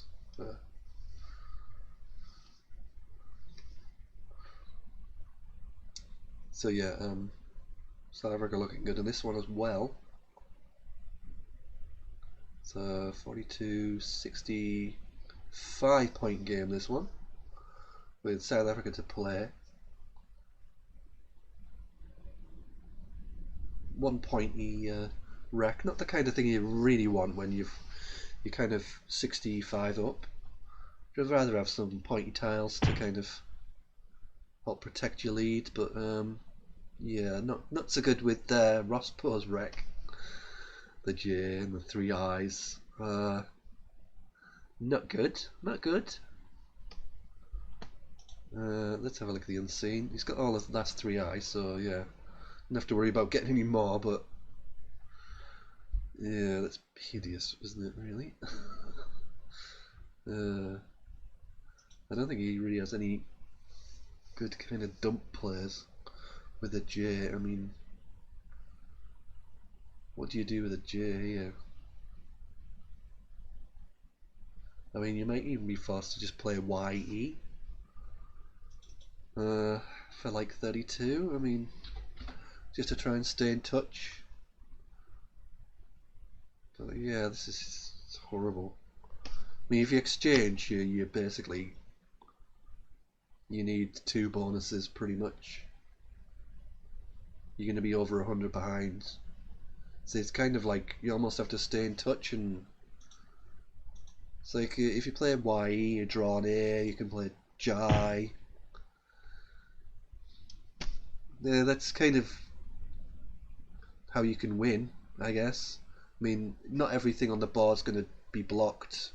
You got this lane here, this going down here. It's pretty, I mean, you can block all these things, but there's still this lane here, like some sort of I word. There's ION words. So I mean, you can block most of them. Like you block some of them, but you can only do one per turn. You know, you can only do so much in a turn. So something's going to stay open. So 52 the difference. Still looking good for South Africa in this one. Still looking insane. And I mean, it's pretty nice looking tiles from Plutos's perspective. So he's just going to keep scoring. Hopefully outrun the bonus. 82 up now after order. We'll see Rosbo's got a little bit better. He'll be able to play Roji. Leaves 2 in the bag, but obviously only so much you can do with J and 3 eyes, so it's pretty good. Keeps him in touch. 49. And we've got another win for South Africa in the chat. Gary 549. Andrina 304. So it's going to close it to 9 games. And South Africa also looking good in this one. Let's have a look at the unseen, see if there's any threats. Again, it's pretty reasonable. We know obviously that Rosbo kept 2 eyes, but it's still kind of reasonable reasonable pool of tiles. Although without the E's, I mean, Pluto's having both E's is pretty good for him. It's pretty unlikely he's going to get hit by anything too bad. I can't see anything onto the N. I mean, there must be something onto the N, presumably, but I'm not seeing it. Like anti-word or pawn word or histrion, I guess. Histrion is a threat. So you're worried about histrion, for instance. I can't see anything, I guess, like shortier from like 14B is a threat. Shortier. But there's pretty slim pickings, really. So the choice for Plutos is, I mean, it doesn't seem likely that you can, like, if your opponent has shortier, like, how likely is your opponent has a bonus in both spots? I think it seems pretty unlikely. I think it's almost impossible. Maybe it is impossible to have a bonus in both spots. Let me have a look.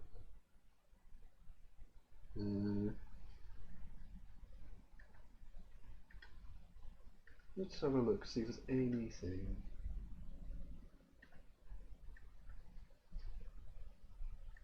See what 7s there are. So there's shortier, histrio, but that doesn't work. Yeah, so there's only shortier that plays in this column. I'm assuming there's nothing that fits from A12. But there's only shortier to worry about here. So you can consider just playing off a tile. Although it's probably, like, you could, if this set up a big score, then you could do that, but it doesn't really do it, does it?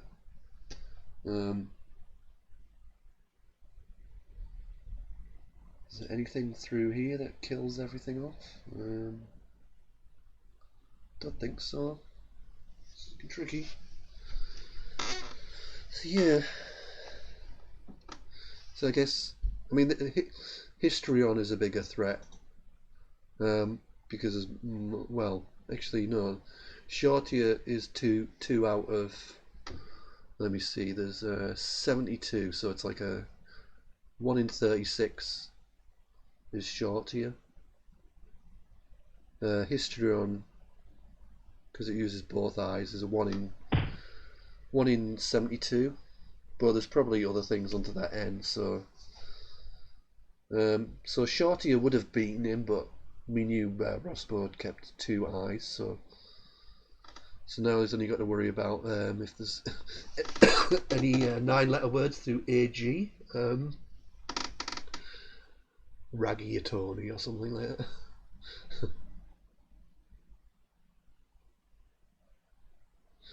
So yeah, it looks like a win for South Africa this one. We've got another result in. It's one for New Zealand. 391 to 349. Lynn versus Solomon. So it's up to date the score again. 36-26. New Zealand eking closest to that finishing line. But still another 14.5 games needed for victory.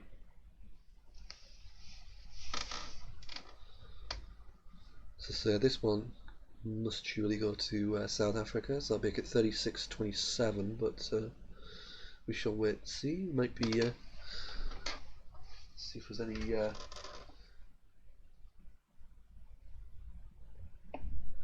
9-letter words with that any 9-letter words if possible at all would be interesting.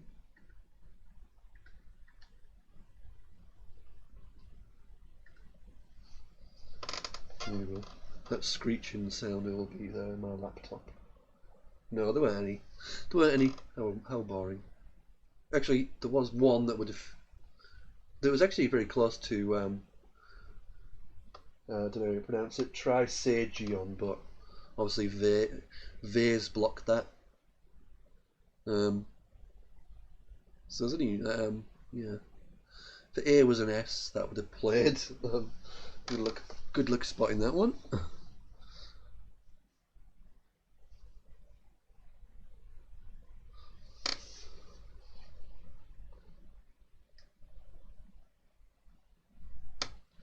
Don't even want to look at the definition of trisagion. When you Zisifer has a scroll bar along the bottom, you know it's going to be it's usually like 5 or 6 letter definitions, not not ones that go on for like a paragraph. But there you go. Okay, so a couple of moves, Tian and F's. Nice little overlap with Tian.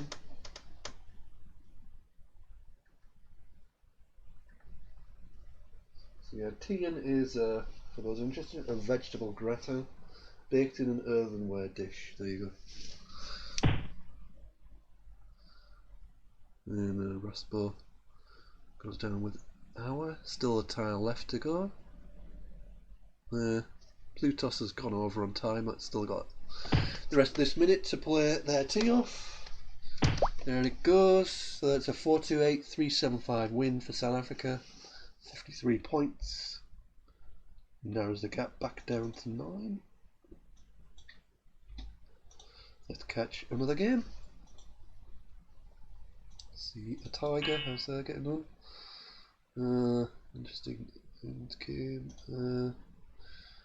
A tiger sitting with it. Vince's. This could be quite interesting. Should be relatively straightforward to block evinces going along the bottom.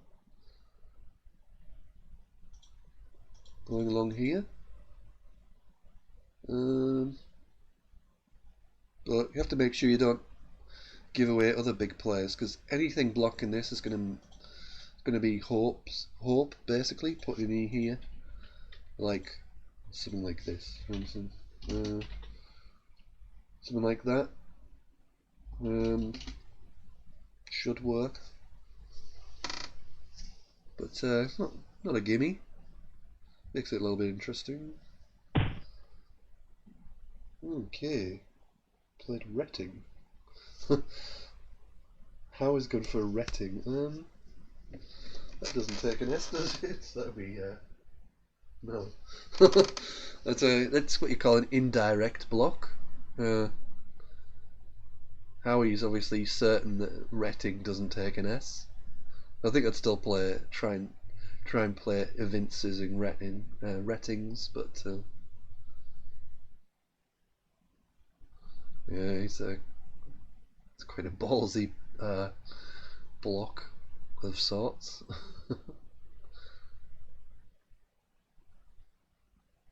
Oh, I'm blocking the score again. There we go.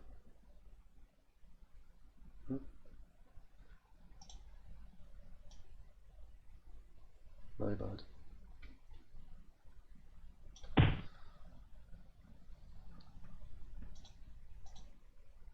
I think I'd have still gone for it. I'd have still gone for ratings, even though it's not good.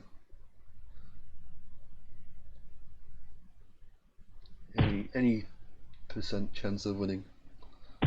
Imagine how annoying it would be if you didn't play and it turned out it was good.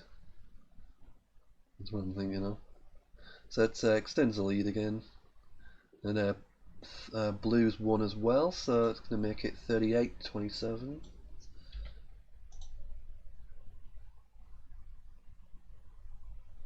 Take the flags off before I forget. Did we already have that? Yeah, we had the Lynn Solomon game. I don't think I added the Scrab fans Steve G game, so that's another win for New Zealand. Showing that it didn't already add it, so it's stretching the lead out again, 39-27. Yeah, it's getting towards miracle proportions for South Africa to come back into this one.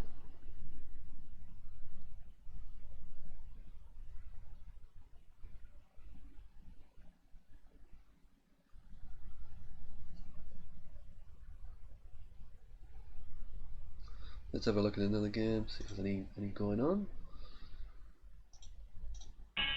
This is probably a round 8. Minex is disconnected, so this is probably round 7 game. We'll catch some of this. Yuma 285, Minex 346. New Zealand in front in this one too.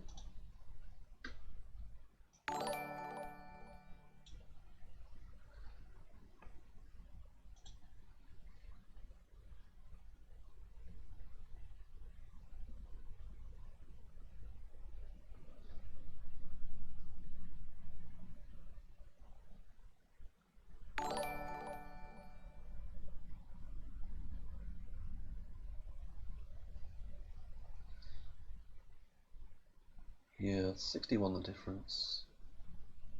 Chile game coming through. Chile wins by 4-3-1 to 420 against Dylan early. Let's have a look at that game. Was it a good one?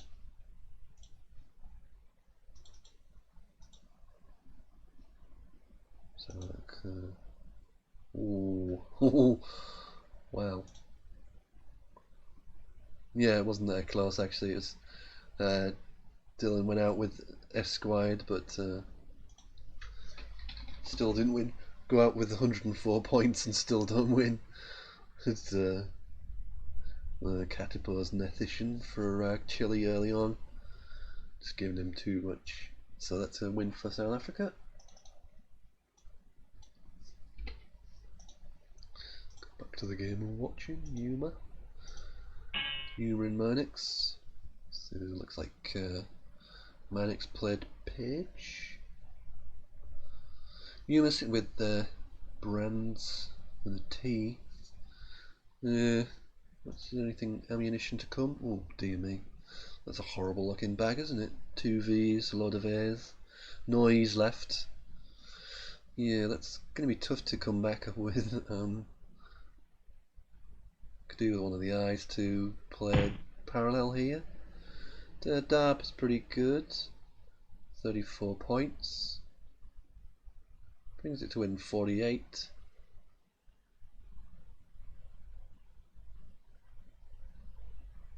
Minex predictably grotty rack, but starting to running low on time. Probably going to go over and lose 10 points here, but you've got to try and keep your head, don't rush too much. That's a nice play of a lapper, but it did empty the bag. Empty the bag there, that was dangerous. It was an unnecessary risk. Just leaving the A off, making a lap would have been fine. Leave one in the bag, I think that would have been ideal. I mean, you still lose to bonus. Any bonus wins here, but obviously looks unlikely that Yuma has one.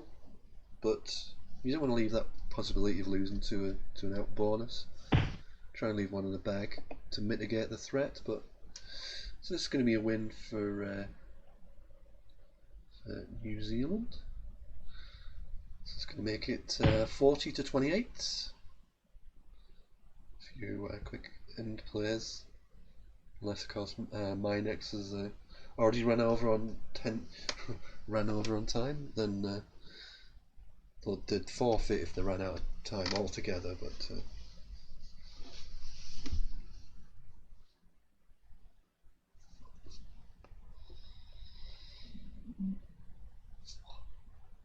might be just doing a stretch. Stretch your yawn again. So yeah, I'm hold myself back for the speed tournament at 8 PM UK time, which I'll be running and streaming and possibly playing. So a few rounds later on. So 9 hours time. You're doing a speed tournament, 2-minute games on ISC. Anybody's welcome to take part. So you've got like a handful of players at the moment. So yeah, anybody who's interested, just give me a message on Facebook or wherever. Obviously, I probably won't get back to you till after this tournament, but there is that. Let's see if we can catch another game. I think we're probably into rounds, mostly into round 8 now, so we'll catch one of those.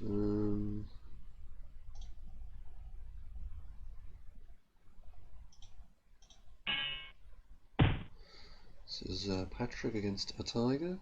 Then we watched Patrick last time, but watch him again, see how this pans out. So Patrick, New Zealand on the left, and so I've got on the right. Harry on the right.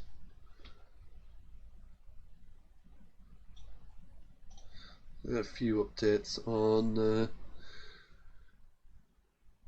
the enhanced scoreboard. It has South Africa up to 30, so we'll update that. It closes the gap a little bit.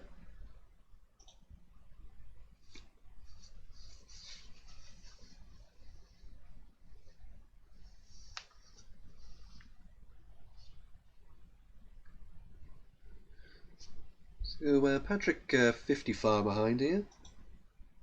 Well, South Africa winning this one, but Patrick does have the blank, so it looks like he's going to get something down here. So like D notes, for instance. Might be something better. N notes is a little bit more defensive than D notes and bags, but not sure if there's anything else there, to be honest.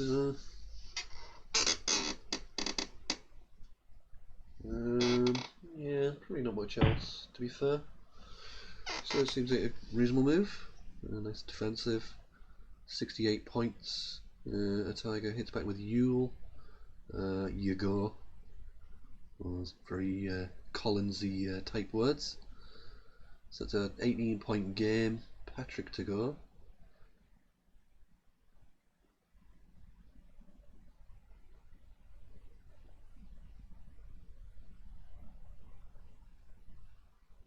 Awkwardish rack. I mean, it's not too bad, but C and the F, 2 O's. Yeah. There's part the CALE. There's very good synergy.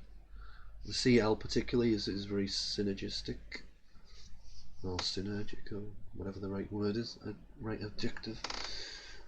So yeah, CL's a nice combination. So you're quite happy to get rid of F and a couple of O's here, like play foo off or oof.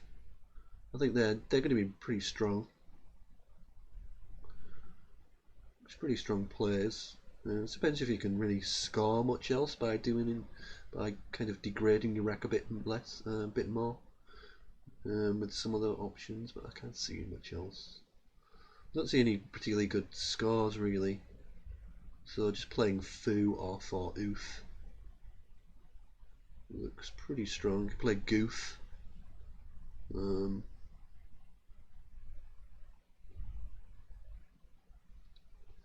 Goof seems fairly safe. 14, 20 points for something like Goof. Foo.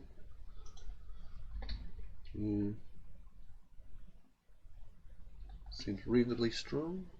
Should play Foo as well, but that's more open in a way I don't like, because it's open to bonuses and like clunky racks.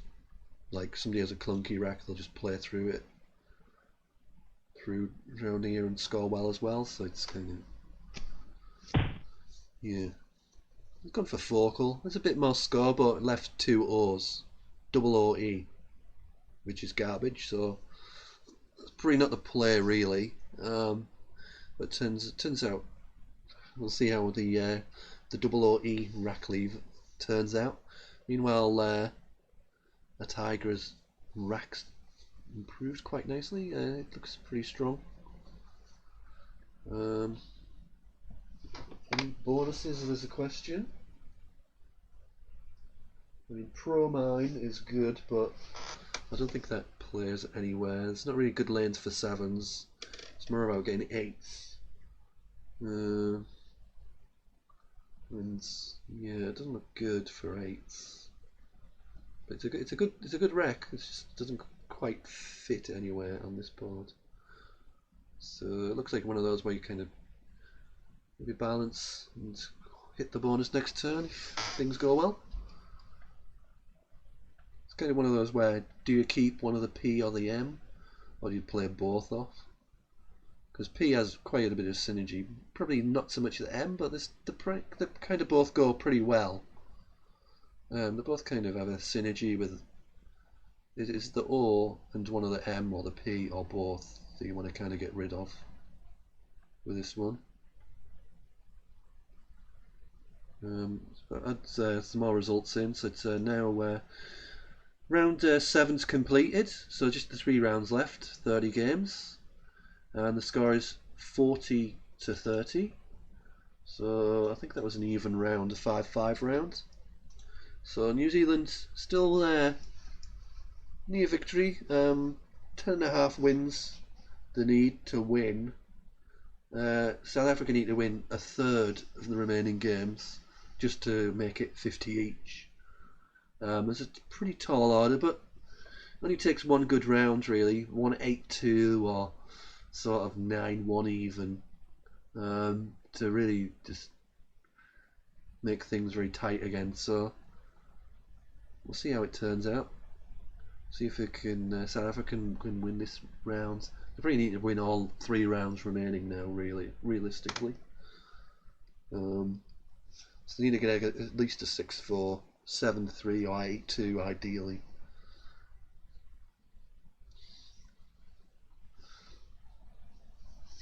Yeah, tough wreck for the Tiger.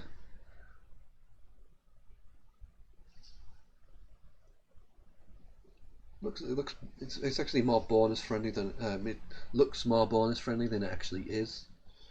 This rack only actually goes with 3 floating tiles, H, S, and T.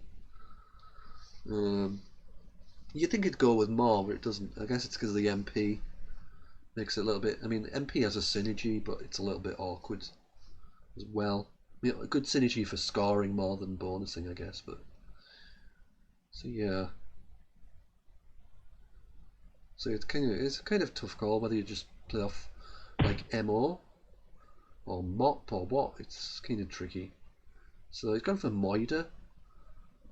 A bit more score, 26, leaving PN. And a 14-point game. Patrick drawn very well to his double OE leave. Yeah, I wish I could draw like that. He's got plenty of options now with the K to score with as well.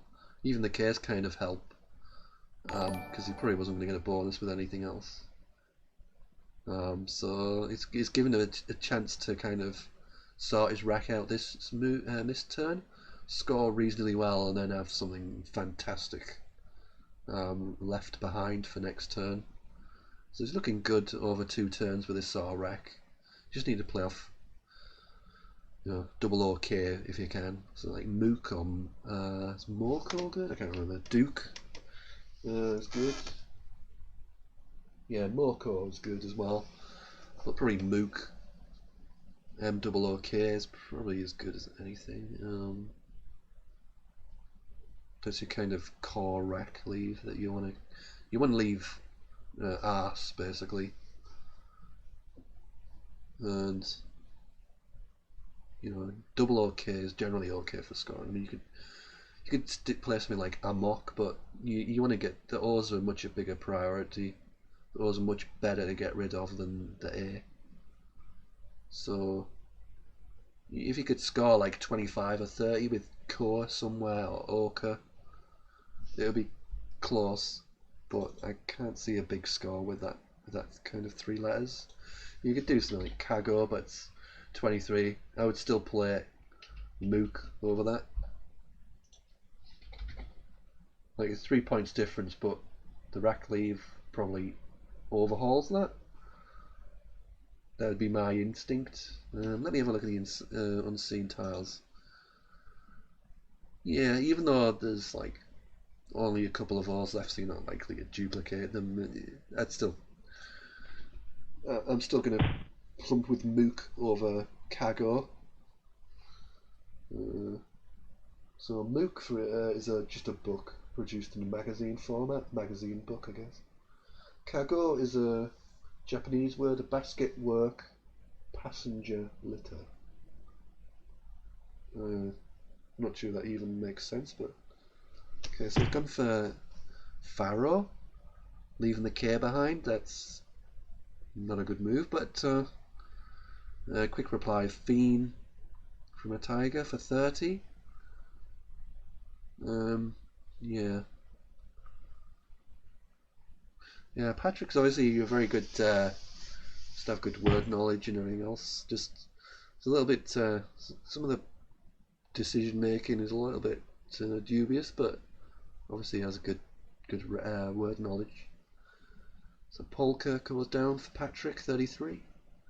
Tiger still 9 points down, but even game basically. It's got the potential to score plenty with that Z, with Wiz. ZE spots, but not really that helpful. Yeah, plays Waz, goes for Waz over Wiz. Let me look at the unseen tile, see if that's a factor. Yeah, I don't know why. He played Waz over Wiz. There's more I's to come than A's, so I don't know why he'd play Waz over Wiz. Also, Waz is easier to play underneath, and also if you keep the A back, you can go underneath Wiz, if you've got an O or whatever, an A. So it doesn't make any sense to me why you'd play Waz over Wiz, but sure there's some logic to it. Patrick's picking out some S's, so he's okay in that regard. Are there any bonuses with this one? Let's have a look. It looks kind of promising, but yeah, it doesn't look like anything quite fits, but he should be okay to sort out that rack. He plays off US, seems reasonable. Leaving 2 S's, E or T, so it should be pretty good chance of getting a bonus. So this is where Waz over Wiz. You're kind of thinking, why did you do that? if you played Wiz, you'd have Daunt, and this would be a no-brainer. Untitled doesn't quite fit, unfortunately, but Tituled is nice. Sorts out the rack pretty well. Oh, and the overkill rack for Patrick. Kept those 2 S's, and he's met N blank. So yeah, this is like an overkill rack. You just take your pick of 100 different bonuses. They all score kind of 70-ish. I guess the main, like even like the triples aren't going to score much. It's like if you get a nice overlap here, that'll probably score the most. Like Stenosis, I think that would work. or something like that, basically. Stenost, sorry. Yeah, Stenost would work, but it's got the D instead of, so it's not. Yeah, Stenosis is good as well. So yeah, Stenosis would be nice. Let's have a look at that. So that scores 80. That's going to be more than any of these triple words. That'd be pretty sweet. I guess you could look at this as well. Yules is try and find something SES or something like that. Some sort of massive overlap, like 5, 6, 7 way overlap would be. I mean, probably 5 or 6 would be possibly doable, but softens goes down for 73. Probably not the best of the options, but it's pretty defensive, so it's not bad. It's not bad at all, really. Just doesn't score as much as some of the alternatives, but it's very defensive. I mean, it looks initially it looks a little bit open, but it's not really, because the blank F, you can score nothing there basically. So yeah, it's perfectly solid option.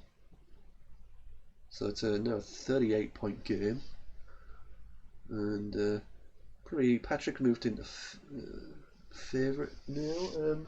Doesn't look like any of these. Like there's Wieners. You can spell it either IE or EI, but it doesn't look like the play. Newsy are no good anywhere. Does he any of these kind of? Yeah, it doesn't look like any of the floaters are helpful. Oh, hang on. Wait. Oh yes. Oh yes, there is one. Yeah, the E. There's a bonus through the E. I'm kind of expecting a tiger to spot this. It's a word he'll know. He'll know the words. It's just whether you look and kind of look for the fit in. He's got plenty of time. Yeah, there it goes. Well done. It's a top spot. Wins you. I mean, it's an obscured one, but it's actually quite accessible as well. Like, obviously, as we saw, Stenosis would have gone there, and that would have certainly worked out. Would have blocked that bonus from playing. So that's a big turnaround. That's a big spot if you don't see that. But Patrick has the X. It's extra for 60. So game on, and we have a very nice game coming. One tile in the bag. There's an ugly rack for a tiger, but let's have a look. Even uglier for even uglier pool. This is going to be a fun end game. Yeah, that's a hideous pool, man. I mean, it's kind of, yeah. How like an out in 3 if you're lucky. Out in 3 is with that. Like there's virtually no shot at getting an out in 2 with that. So it's looking good for a tiger because his opponent is just going to take forever to go out with that. But having said that, there's some scoring potential there too. So yeah, I think I'm gonna make a tiger a favorite here, but it's a tough one to call. So we just got some results coming through in chat. Steve G beating Dylan 462-409, so that's a win for South Africa. Lynn beat Gary 445-426, a close one, so that's a win for New Zealand.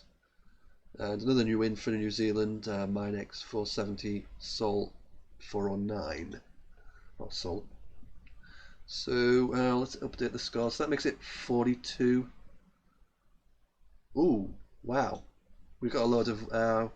the enhanced scoreboard has updated 3 wins for South Africa, but we've just seen 2 go through that were South African wins. But we'll put the 3 through for So we match up with that in scoreboard. So yeah, the 3 wins were. We saw the Steve against Dylan, and Llewellyn beat Val Mills 4-9-5 to 4-5-6. And the other game was Gerald beating Anderina 4-3-1 to 3-5-6. So those first three results go through, all go to South Africa, but as I say, Lynn beat Gary and Mannix beat Solomon, so there's going to be 42 to 33, I think, when those go through. So yeah, good play from a Tiger. Plays Pyre. Oh, he's picked the E out as well. E was in the bag. So yeah, this is pretty much curtains for Patrick. What do you do with that rack on your last? That's your last rack. BCFIJTV. What? Where do you start with that? It's like you can't even play off your Val because then you're just crippled. I mean,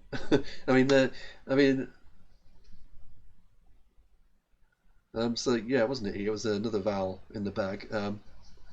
Or was it? I guess. Yeah, probably an O. So yeah, even though your opponent has GIIO, GIIOU, like, what do you do with this rack? What do you do? It's just hideous. Like, so yeah, Qf goes down, or Queef. It's Quoif or Coif, isn't it? I guess. So it catches the score up 26, but 8-point game. But you now have JBTV.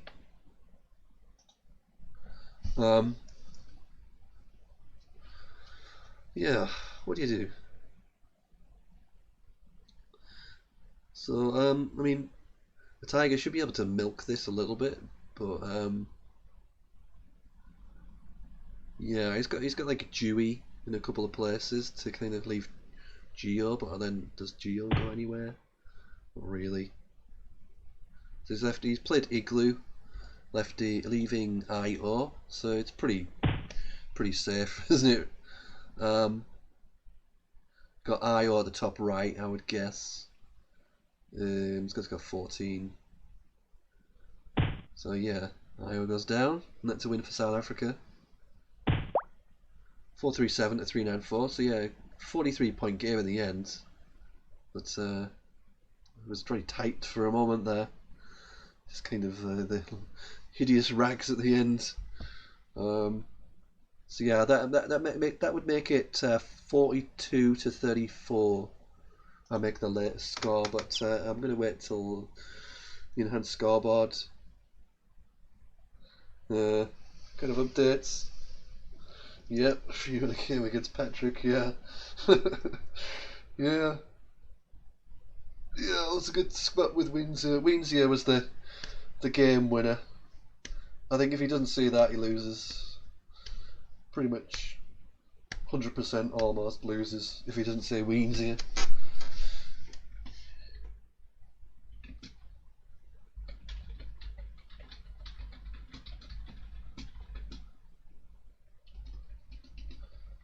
Yeah, I think Soften's a perfectly good move, but it just happens that the slight mistake makes a big difference in this one, but it's just the way it works. It's Scrabble. It's sometimes playing badly works out for you, and sometimes playing well doesn't, and sometimes a little mistake gets magnified masses of times. It's just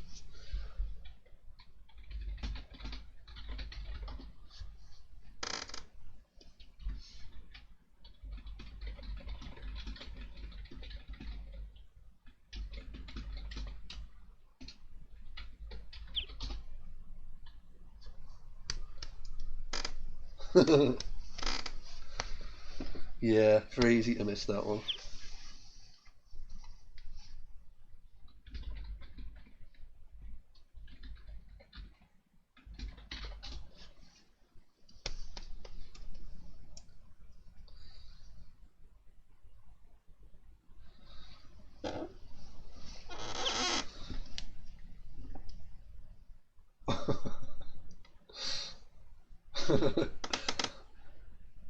Yeah. Yep. Yeah. Yes, it's easy to just say the points, but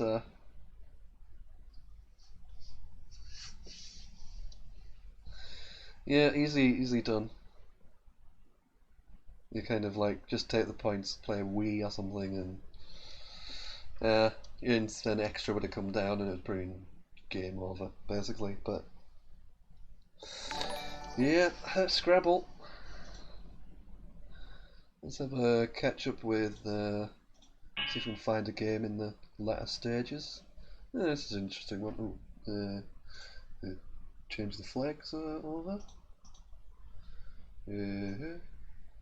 Oops. Get the right flag even. Here we go. So yeah, I expect this is a round 9 match, because they play super fast, these two. Particularly Chile, but both played pretty quick.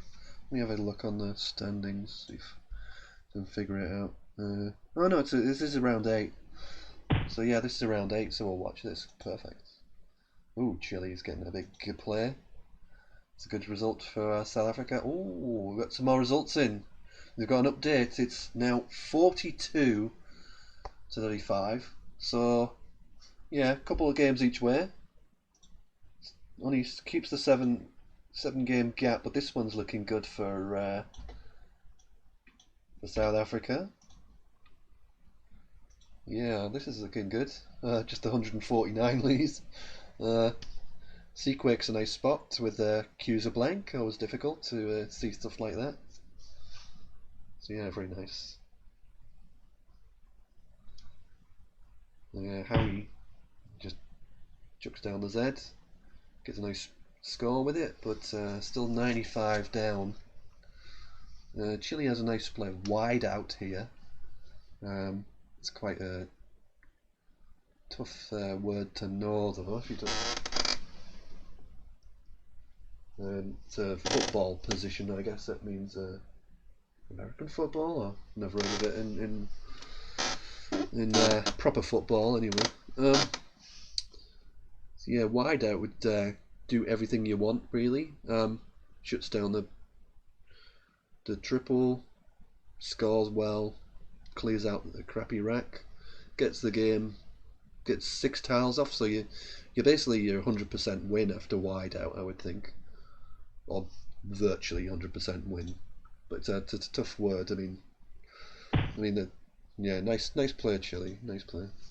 So it's 128, and yeah, how do you come back from it? There's 7 in the bag, so you can only get 1 bonus out. Tiles are pretty grotty. Limited limited capacity to get a huge score on this board. You can score with the F, but yeah, not a lot on.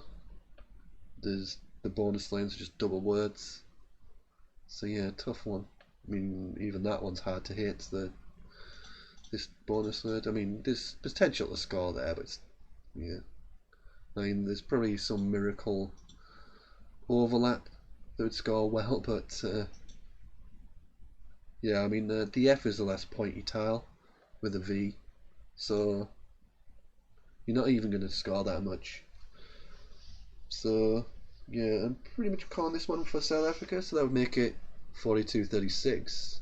Getting seriously interesting. We just got the 3 rounds left in this, 3 games left in this round, so this is one of them. There's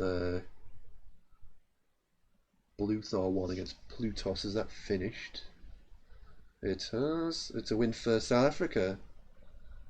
The other game has gone to New Zealand, so that makes it 43-36. So we're kind of at a kind of match point scenario now, where New Zealand could win it in the next round, but also it could go swing round. It could stay. It could be that New Zealand win and then need to win like 2 of the last 2 in the last round, or I could swing all together with a big round to South Africa. So yeah, it looks like it's going to be 43-37, and yeah, South Africa would win. Yes, New Zealand would win if they won 8 games in the next round, or 7.5. But that's a bit. It's a tough one. It's a tough call, you know. But likewise, if uh, if South Africa have another good round where they win like 7-3 or even 8-2, then the gap's pretty much nothing. Yeah, the gap is nothing if it's 8-2. If it's like a 7-3 or 6-4, which is pretty much within realms of probability, then yeah, we've got a very, very tight finish. Reminds me of that Alchemist Cup where I think the sequence needed was one team needed to win all the last round, and the other team needed to lose all their games in the last round. And it nearly happened. Like 9 of the 10 results went how it needed to go. There was only one game that went against the right permutation. So yeah, it can happen. I mean, even if it's, I mean, even now, it's probably like, you know, New Zealand are strong favourites, but it's not, you know, it's not like a miracle needed now. It's 6 games difference, assuming this goes to Chile. So that's not much. It's probably like you're probably talking coming from like a bonus behind or so. It's that kind of probability, I guess. Maybe a bonus and a half, maybe 100 to 150 point comeback in the not when it's this far in the game, but in the earlier stages. It's that kind of probability, so it can happen definitely. We'll see what happens the next round.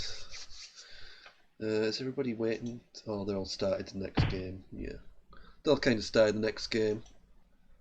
So we won't watch the end of this. We'll just catch up with. We'll have a look at one of the top players. You've not seen much of Jomu, so we'll watch them. They're leading the individual standings. The only player to have won 7 games so far is Jomu. That's Lynn Butler. 7-1 plus 4-7-1. So they're leading the individual standings, but obviously it doesn't matter too much. But nice to do anyway. So that's a pretty even game. Do I need to swap the flags around? I do. There we go. So Jomo to play.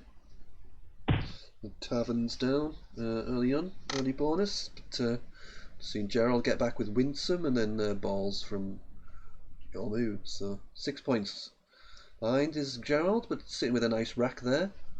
Got the Z, nice CL combination. So what can Gerald do with this one?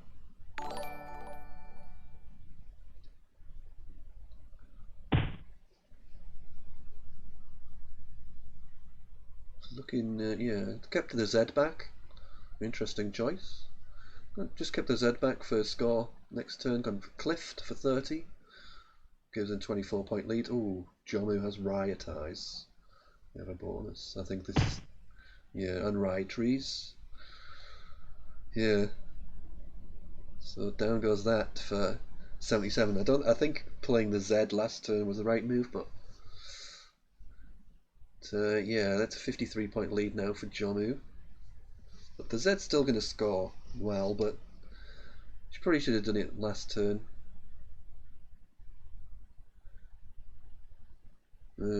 Not picked. I mean, I did pick the C out, so it's not ideal. If they played off of Sedo, for instance, I might ended up with 2 C's, but yeah, I think it was better to play the Z last turn.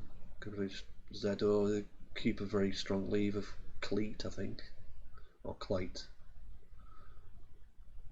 So yeah, but it's going to score on this move, and still going to leave something pretty bonus friendly, you would think. Once the Z goes down, I'm not sure if there's any realistic possibility of getting a big Z play on J2, but something like Z or Zori, whatever. You don't even need to play the R, but it's probably 6 and 2 3s where they play the R there. I mean, it probably helps the synergy of the rack quite a lot, the R, but it depends what tiles are to come. Yeah, I'd probably keep the R. Keep the R back. It's a 4-point sacrifice, but probably worth it. So Jormu 14 points up, but pretty ugly, clunky stuff here. WYG. But given the scoreline, 14 points up, you don't really need to worry too much about bonusing. You just need to outrun your opponent and try and stop your opponent getting the bonus. It's going to be easier said than done though. It's a wide open board. Not the greatest unseen tiles, but it's there's so much space in this bottom right corner. You got 7s playing either side of Winsome. You got the S, which is pretty good. You got the C. You got that line there. There's so many places to go for bonuses. So GU's a good kind of dump. Still leaves at GU, which is a bit ugly, but sorts out some of the ugly stuff. Does block things a little bit, but not hugely.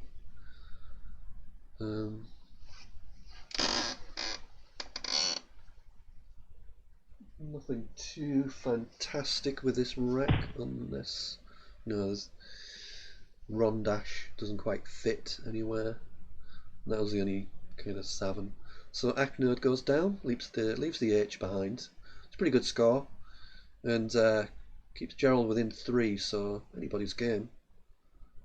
That U's kind of messing this rack up a little bit. It's pretty close to a bonus. I'm not sure if there is anything winsomer. Winsomer, is that good? Yeah. I wouldn't have been sure of Winsomer, but that's a nice play. And so Winsomer goes down. Prig and Winsomer, so it's basically a bonus now. Or stick your opponent with a Q. That's basically the ways to win at this point. 45 the difference. So what do we reckon? Can you stick the opponent with a Q? Probably not. There's the U there. If they've got QU, you would think they're gonna get a word down. Let's just set up a nice place for cat. So yeah, if they're using the bag, you could possibly Q stick. Yeah, I think you could just Q stick him if they're using the bag, but not with Da, because that just sets up cat. They would have had cat, but nowhere to play it. I don't think so. That was a way of winning, but DAH just basically was a white flag. So this is going to be a win for New Zealand. Get a little bit close to the finish line, and we'll just update the score from the last round. It's now 43 to 37.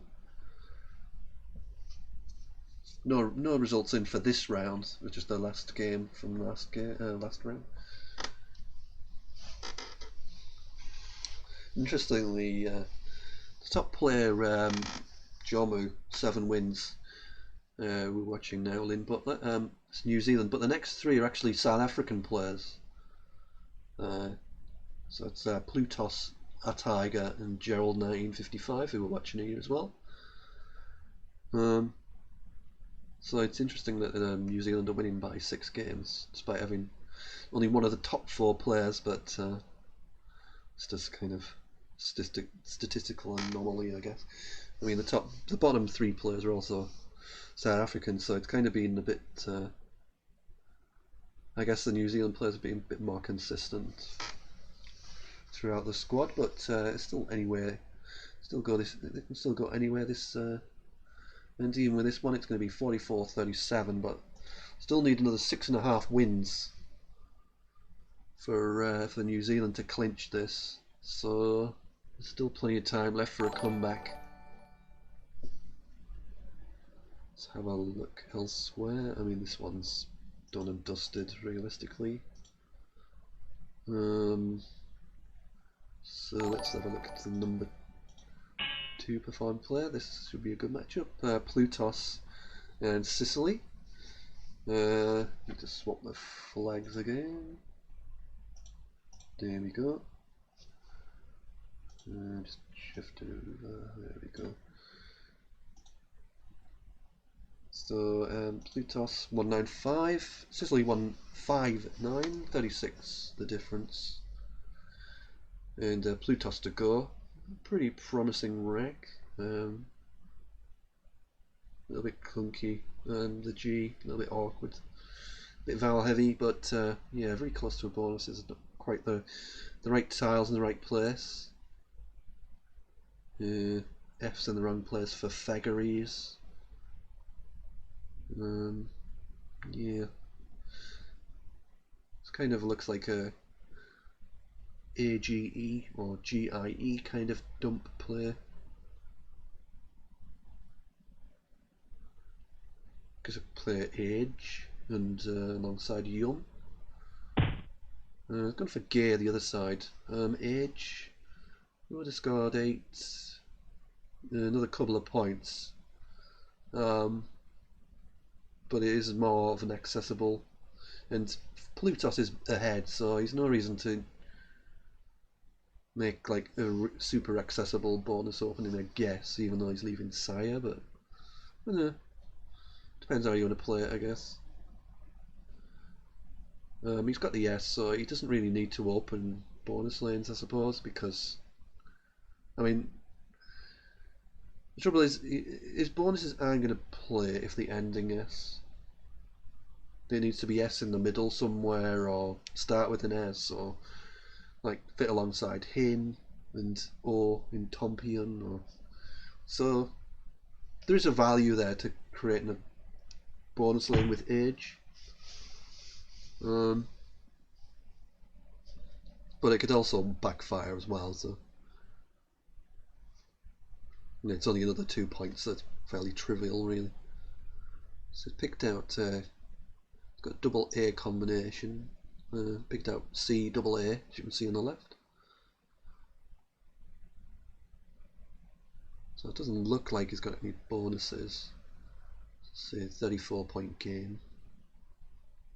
Still got the edge overall, but it's kind of getting to that point to where it'll get to a point eventually where do you kind of keep going all out for a bonus, or do you go for a score like that, Erica's for 40, and kind of push on beyond that bonus range by just scoring, you know, rather than kind of go for a bonus and have your lead fritter away when you don't kind of draw that bonus.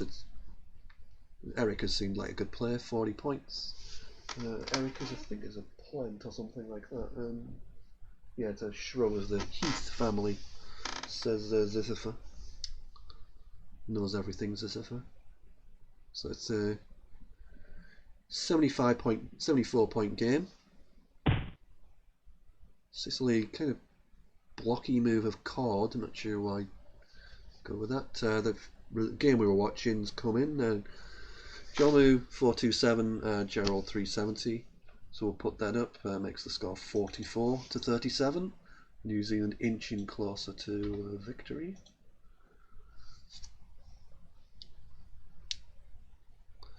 Still, anything can happen. I mean, once you're getting down, there's 19 games left, so you can get all sorts of randomness.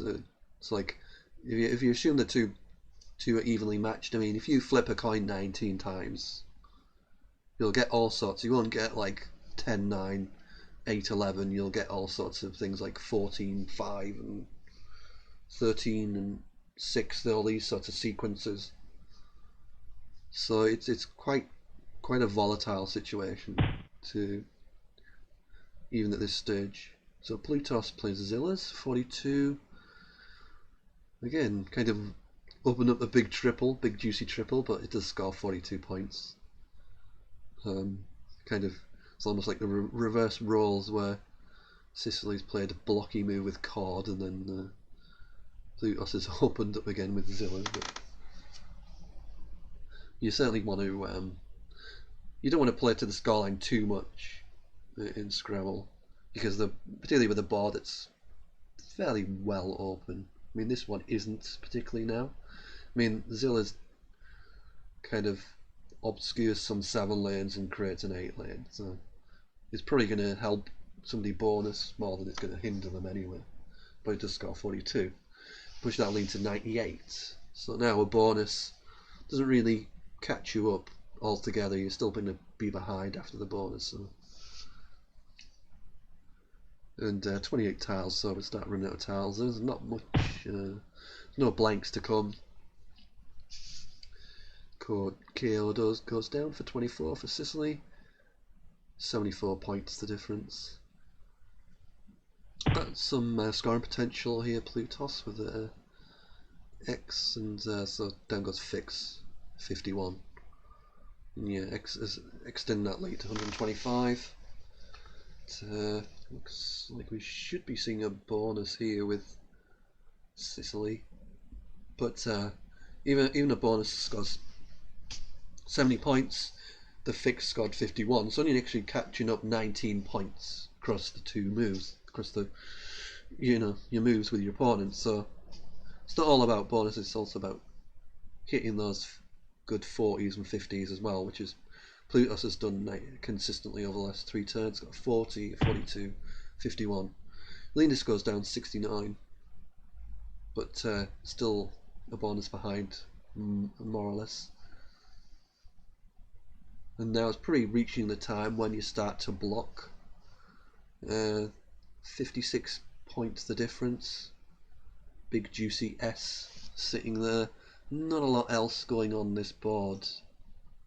That's probably a time you think, right, time to close things down, shut up shop a bit.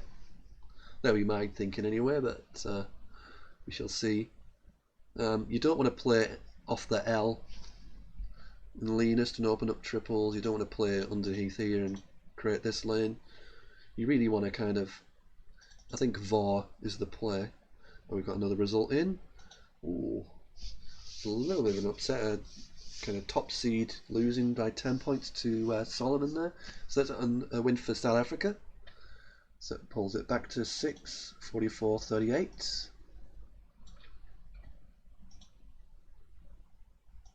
So yeah, I would be playing Vor, V-O-A-R.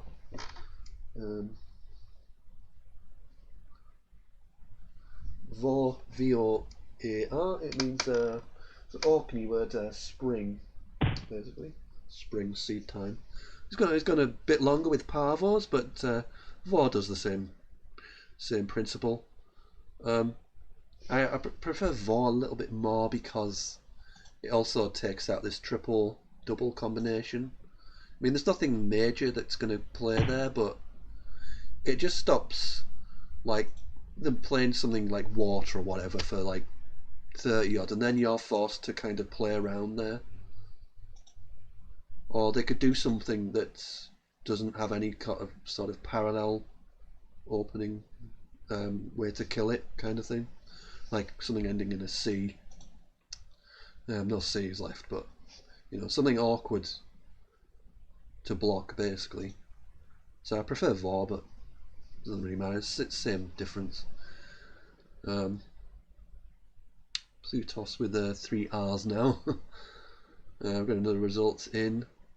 Looks like I think it's so Dylan is New Zealand, so that's one for New Zealand. And the other match is one for South Africa, and then another one for South Africa. So that's 45-40, I think. Trying to keep things as up to date as I can, because obviously that's what it's all about. It's the team. And Horn goes down and Noiley. Guess that kind of blocks that U, just in case anything, like any unbonuses went down. Do you kind of, I mean, it was kind of blocked anyway at the top top right, but there was still some remote possibility of getting something that fits from like 8A that fits the pattern with hooks X and the D. But so yeah, things getting pretty tight now. 45-40 is the team score. South Africa winning this one as well. Sicily goes down with GU. Hasn't played any kind of opening move here yet. Sicily really needs to open, and the longer they wait, the longer they're basically not going to have any time to get a bonus down. I can't remember I didn't see what their rack was, but I don't know if they're thinking of getting a bonus off the queue. But yeah, then excuse me. But then they really need to open up here to catch up. They need a bonus to catch up.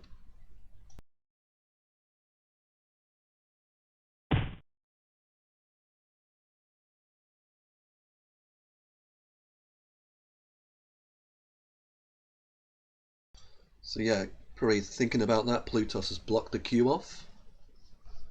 So yeah, Sicily has website, but does it play anywhere? I don't think so. It's actually close to playing, but I have no idea whether fleeting does not take an S, so that's not open. There's really no places to bonus, other than an amazing underlap of leanest. So yeah, you just need to. There needs to be an opening, and these like dump players that didn't open anything. That was the problem. So how are you gonna? You need a bonus to win. So like Webb's finally opening up, and it's going to be difficult actually for Plutos to do much with this because his rack is so restrictive. Let's have a look at the unseen from his perspective. Oh, well, Webb was actually Webb was a pretty reasonable opening, but yeah, all vowels in the bag, so doesn't look like there's any playable bonuses from the unseen pool. Like if there's an R in, if one of those 3 R's was in the bag, it would make such a difference. There'd be all sorts of problems, but there doesn't look any bonuses for Sicily here. So it looks good for South Africa. It looks like a win for South Africa. That's going to narrow the gap further to just 4 games going into the last round. Obviously, there's still a few more games this round. Got another result in. Another win for South Africa. Andrew 4-2-3, Val 3-7-1. So that makes it 45-41. This game would make it 45-42. And we're definitely taking this to the last round. We know that now. South Africa are on 41 wins, so it's definitely going down to the last round, which is fantastic for me personally. For everybody watching, though, I mean, it's what we want. It's what there's a shame with the when we had the last stream, which was England versus not England, UK against South Africa, which ended up being over with like 2 or 3 rounds to go. This is what you want. You want it to go down to the wire. Yeah, even if it's like like ends up being going into the last round, it's like 47-43 or whatever. There's still plenty of potential for a comeback even with that. Or if it's like 48-42 or whatever. That's what you want. Anything can happen once you get into that last round. So yeah.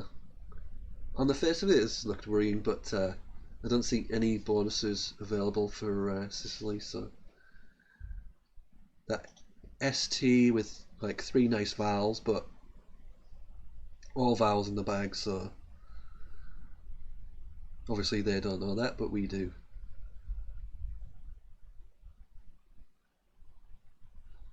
I mean, obviously, if your opponent knows that there's all that sort of rubbish to come, all those vowels in the bag, then you would probably keep the W or B or whatever. But yeah, it was a little bit unlucky, but yeah, I think Sizzly needed to open up earlier than what she did. So, but I mean, to be fair, it would have worked out if probably would have been tough to block if things had been different. But so this is looking like a win for oh, and another win elsewhere. Just come in, Yuma 494 to Blue Thor 363.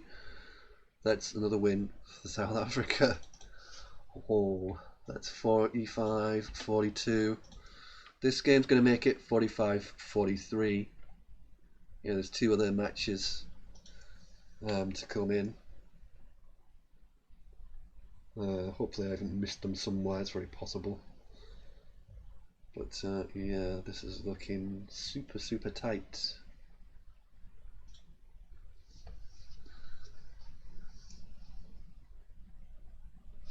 Let's have a look, see if there's any other. Still plenty of.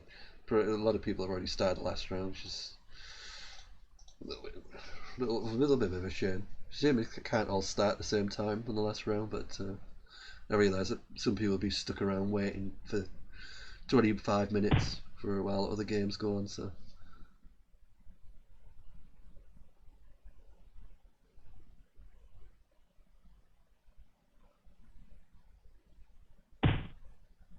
Down goes Lava for 25, 73 points.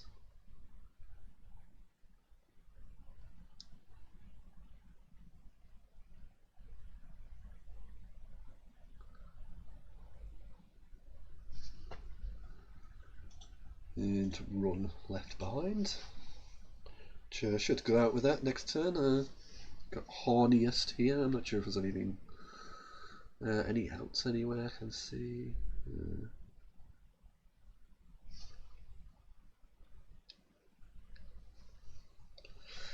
The Plutos has outs with Run and Turn and Rawn through the A and Lava. So should be nice.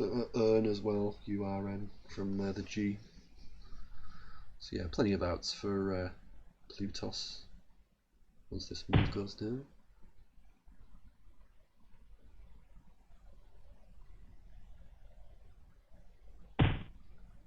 There we go. So there goes that. 441 to 365 to Plutos. And that's another win for South Africa. We can update the score to 45-43. And it kind of tallies with the enhanced scoreboard as well. Just got that last game to add. So they're pretty much on a par. So it's going to be fun. 45-43. The winning line is 50.5.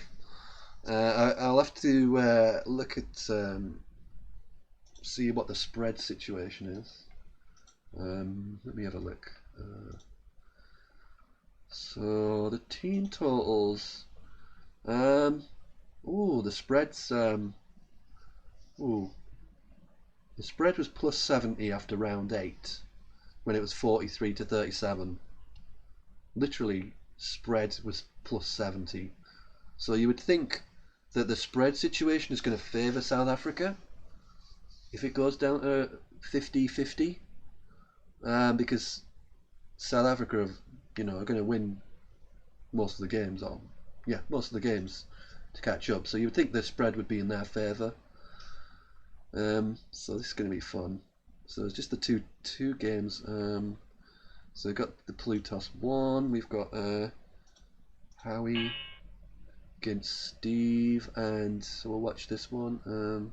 Just swap the flags over. Let me just move that over so you can see. Okay, so this is a close game. New Zealand's edge in this one, 37 up, and the other game would be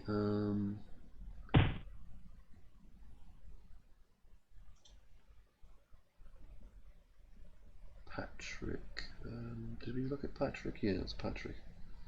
Let's have a look at this other game, see that's going. So that one's a win for South Africa as well. Holy crap. Whoa.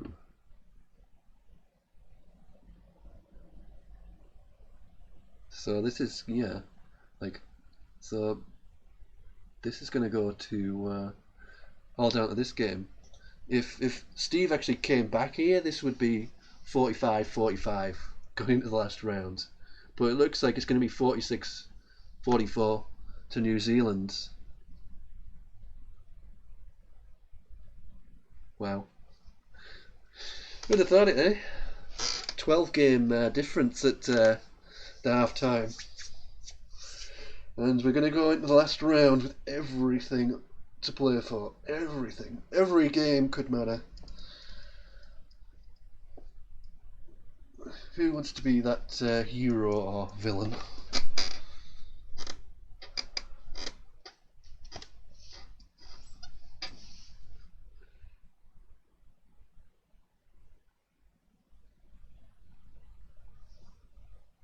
So yeah, it's basically unofficially 45-44. And we've got this game. And that will probably make it 46-44 to New Zealand, but obviously, as I say, the spread situation looks to be in favour of South Africa. So if it's 46-44, New Zealand will still need to win half the games in the last round, which is very, very exciting, I think, even for somebody who's from the UK who isn't particularly doesn't have any. Obviously, I know a lot of the players here. I've played them at World Championships and whatnot, but I don't mind who wins. Just an interested observer, neutral observer. If it was cricket, I might. Don't know. Even if it was cricket, I would probably be neutral. If it was rugby, oh god, rugby's difficult because I kind of dislike both of them quite a lot. But Scrabble, yeah, don't mind. Cricket, yeah, don't mind either. Rugby, probably prefer New Zealand very slightly just because that was boring. But yeah, this is it's a lot of fun. I love these team competitions. They're great to stream on, because you're generally going to get good competitive stuff. Everybody, whether you're rated, like, whether you're like a top 10 player in the world, like Alistair Richards, or whether you're like, down the bottom of the pack somewhere or middle of the pack, doesn't matter. All your games count just the same as anybody else. So I like that fact. I like the fact that you get competitive games. Lots of people different have a equal weight. It all matters, and it's easy. It's great to follow, great to watch. You got different games to swap over to as well. Perfect. Hopefully there'll be some more, lots more big country v country battles on ISC to come over the coming weeks. I know there's another one. I think Malaysia and Thailand are going on about now as well. So I hope that was a lot of fun as well. All the people taking part. But that's a good thing. It's not just the people taking part; it's also the people watching as well. It's great for everybody, I think. So yeah, not much to speak about. It's pretty grotty wreck for Steve. He's a pretty dead board. 72 behind. It's going to be tough to catch up, to say the least, with more blocky players from Howie going down.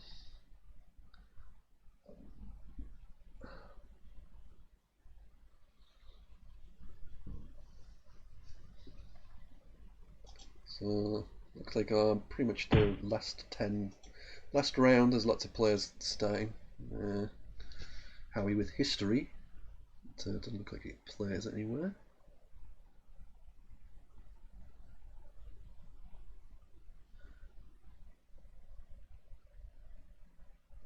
So yeah, there's one of the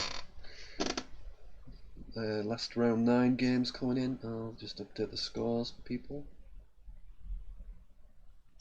Now officially 45-44. And this is the last round 9 match. And round 10 is the final round.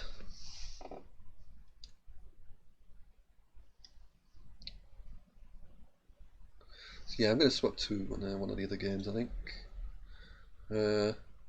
See one of the top players coming out again. We'll see the top player again, Charmu. See how they're getting on. Oh, South Africa edging that one. Well, more than edging it, really. We've got the first round 10 game in. That's one for New Zealand. So it's going to make it 46-44. Probably Howard will make it 47-44. But we'll put that round 10 in. So 180-point win for Alistair.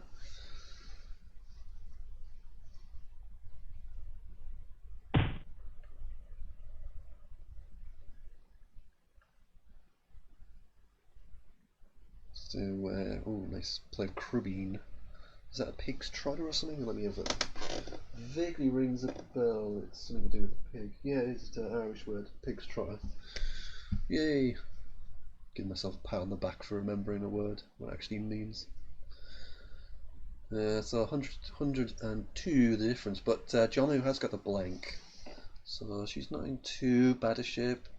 It's not all over yet. Plenty of play left in this one. Just cycle through some more cliches for people. Haj looks pretty reasonable. You'd like to kind of open up the bottom right a little bit, but yeah. I mean, Haj from this position here doesn't really score. 33 is not bad. You could play it here, but it gives points away in a bad way. It's a little bit. Let's have a look at unseen. It's too high, so it's not bad. There's a nice play in Nutshell, yeah, it's nice. 42 points. I can't remember what it means, but we'll work on Zisifer. Omniscient Zisifer. Nutshell, the nape of the neck, apparently. Kept the J blank behind, so brings it within 60. A tiger. Got some clunky stuff there, the W, the U. Those are kind of priority tiles to get rid of. Got reasonable scores though with a W. Shouldn't be too much of a problem. Chucking that out the way. Would like to get rid of the U as well, but looks difficult to do that. You've got Wood, WUD, one of the Scrabble favourites. But doesn't really score a great deal. Goes in a couple of places.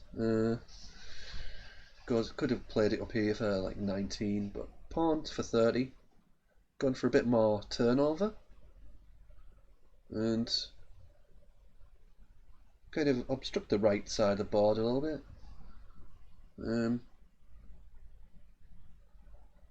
Jono has actually picked up a bonus to that as Regionio, but that doesn't play by the looks of it.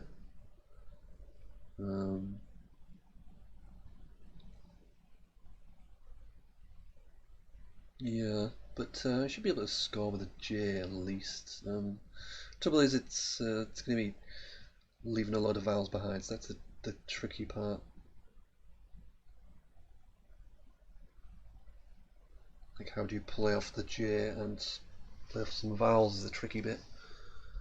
Yeah, I mean, you could play G, I guess. Not very inspiring, is it? Play J-O, let's just put, oops, J-O up here. It might be a little bit better actually. There's 2 points behind. Yeah, it's probably a little bit better for raw score and leave. And a tiger plays Kai, or K, I guess. Key. Key, probably the right pronunciation. I know that's what it basically means, key. So, 97 points game. Oh crap, I've got the flags on. Sorry about that. Whoops. Forgot to took them down. Right, yeah, so South Africa on the left, New Zealand on the right. Should be up to date now. We're still waiting on that last round 9 game to be official. It's not gone through yet, but that will make it 46-44 if it carries on as we expected. There's already one round completed in this, one game completed in this round. Alistair and Scary. So that makes it, that would make it 47-44. This one looks like a good a win for South Africa. That would make it 47-45. So pretty exciting stuff. Tricky wreck for Johnny. I don't see any bonuses immediately. Let's have a look. Again, it's one of those situations where a bonus might not have been kind of what you wanted to do anyway. You kind of needed to score and get within striking range before you get the bonus, but quick play of Rouse from Tiger. I think that's pretty much going to seal the game. Should be some nice bonus scoring. It should be a good scoring bonus here with the Wem and something like that. Stuff like Remoras and things like that don't quite fit, but definitely possibility of getting a nice 90 to 95 points here, but it's not going to be enough. Ooh, look at that unseen pool. It's quite a good chance that going to be another bonus coming as well.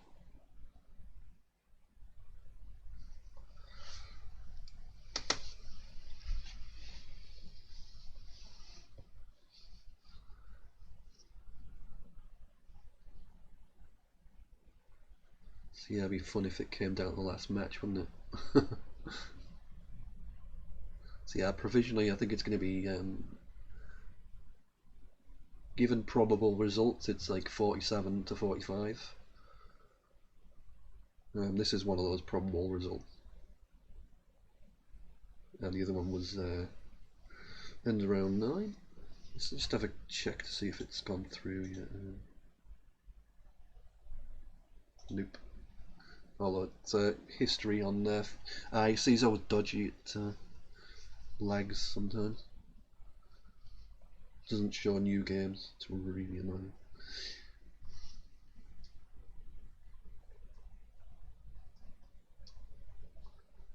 Should do a full Ryder Cup style scoreboard with somebody 3 up with 4 to play and all that. Lots of fun. We'll get the graphics guy on it.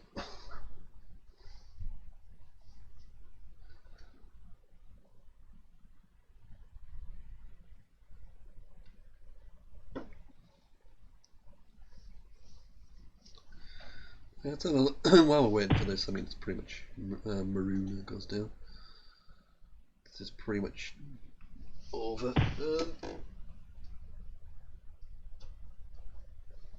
Just needs any legit play. Damast goes down, so that's a win. South Africa. Let's update. Let's remember to put the flags down. Thank you. So surely Howie's game must have gone through now. See if it actually shows the top game. It does. So yeah, Howie won that as expected. So let's update the score. 47-45.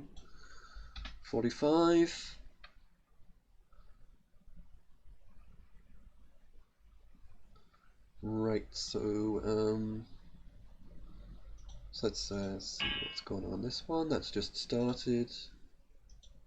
So we'll move to one of the others. Plutos. That's a pretty even game. Could go either way. Plutos scores a blank though, and is next to go, so that's probably one in favour of South Africa. Oh, he's just starting his last game. DE 756. That's another even game. Dylan on the left, New Zealand, playing next, so slight edge, but it's pretty much even. Let's have a look elsewhere. Oh, another even game. Let's watch the end of this one. So we've got South Africa on the right, New Zealand on the left.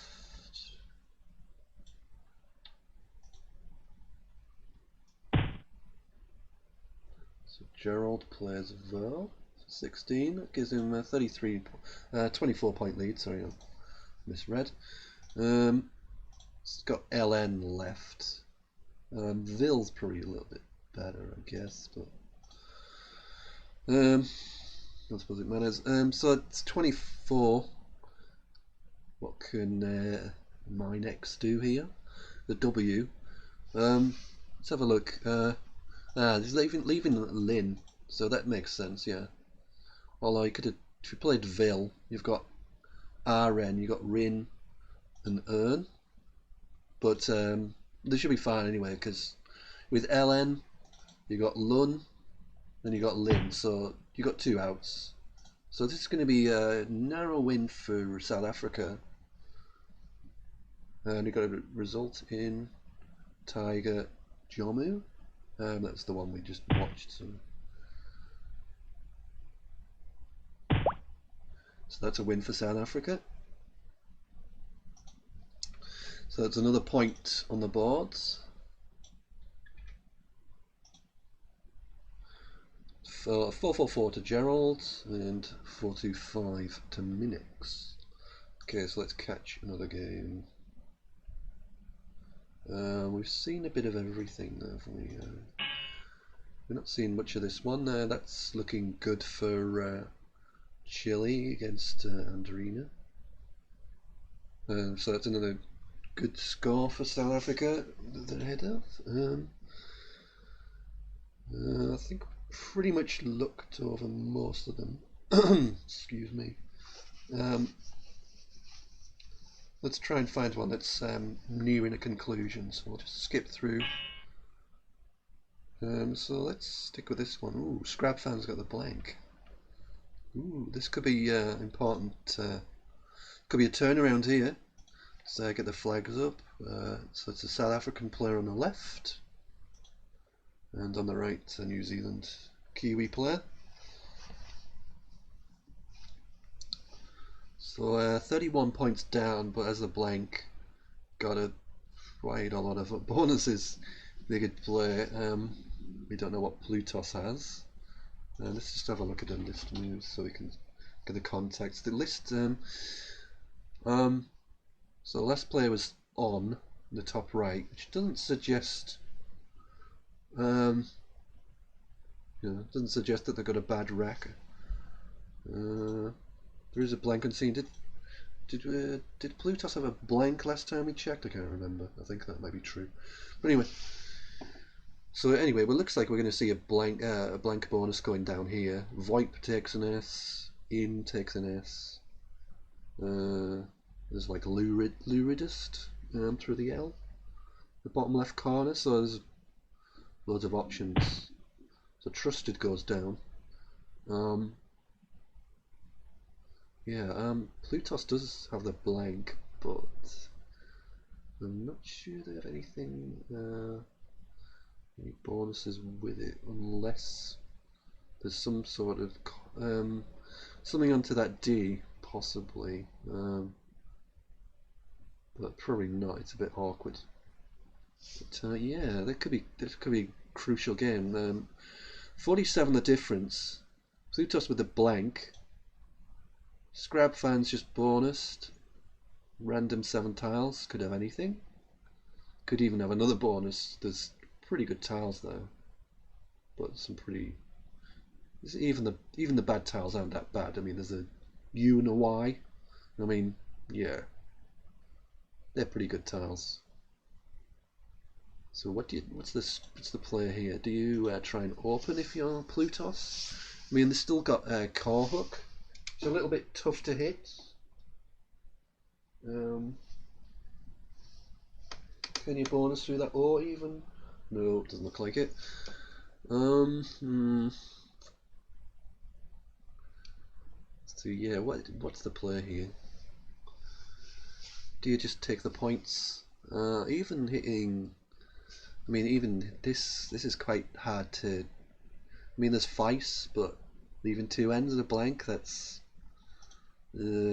pretty ugly. You can play fine, but you're sacrificing points.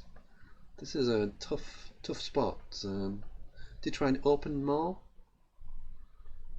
You could play something info, but then you're probably going to get outrun. So this is a tricky spot. This is pretty tricky. Yeah. What do you do here? This is one you could spend all day trying to work out what the best play is, and as long as I'm not missing anything obvious, you could spend all day on this one and still not be sure what's the best play. I kind of think that's reasonable. Does kind of open up another lane. It's not ideal, but you're kind of keeping in touch as well with score. It's like if your opponent totally goes all out to block and neglects this spot, like, yeah, they're in trouble if they totally neglect that, because you can score well enough that you might not even need the bonus. So what do you do here? Do you just play off YU? Again, it's a tricky position. Do you just play off YU? And I mean, you're probably going to get a bonus quite a lot, which means if your opponent bonuses, you still win.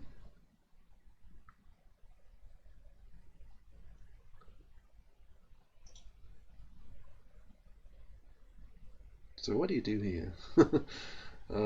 Yeah, this could be crucial.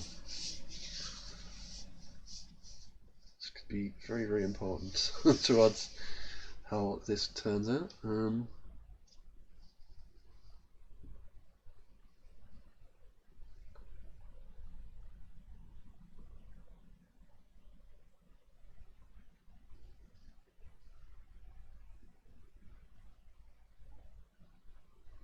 Yeah, what do you play? I mean, if this is early in the game, it's easy to just play YU and forget about it. But how do you play it now? Do you try and you can even try and play across here and block everything, and just leave this score, which is pretty tough to hit. I mean, it's pretty much impossible. They're going to hit it. Not impossible, but it's probably like 5 to 10% at best that they have it. I mean, if you change the blank to an S, which is what then what do they hit, like resized or something? I don't even know if that's not even a word, but you know, yeah, it's not even a word. I can't even think of things you could hit. There's probably must be something, but okay. So they've gone for score on the bottom right, and they should be able to outrun a bonus. But is there anything with this? I think I would have preferred to block, but it's perfectly reasonable if you're not sure just to empty the bag, because there weren't great bonus lanes on this board. So yeah, what happens now? Are there any bonuses? That's the tricky thing.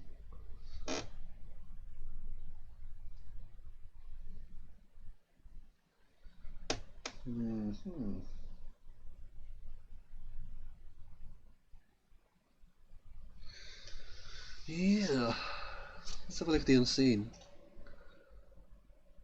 Yeah, I mean, it's not great, the unseen, but there's going to be enough points there. So this is basically bonus or nothing, I think, unless I mean, can you score enough here? Not really, unless you have some massive play after it. But even then, it's like, what does It's like a 33. That's not enough. You basically need your opponent to play a phony.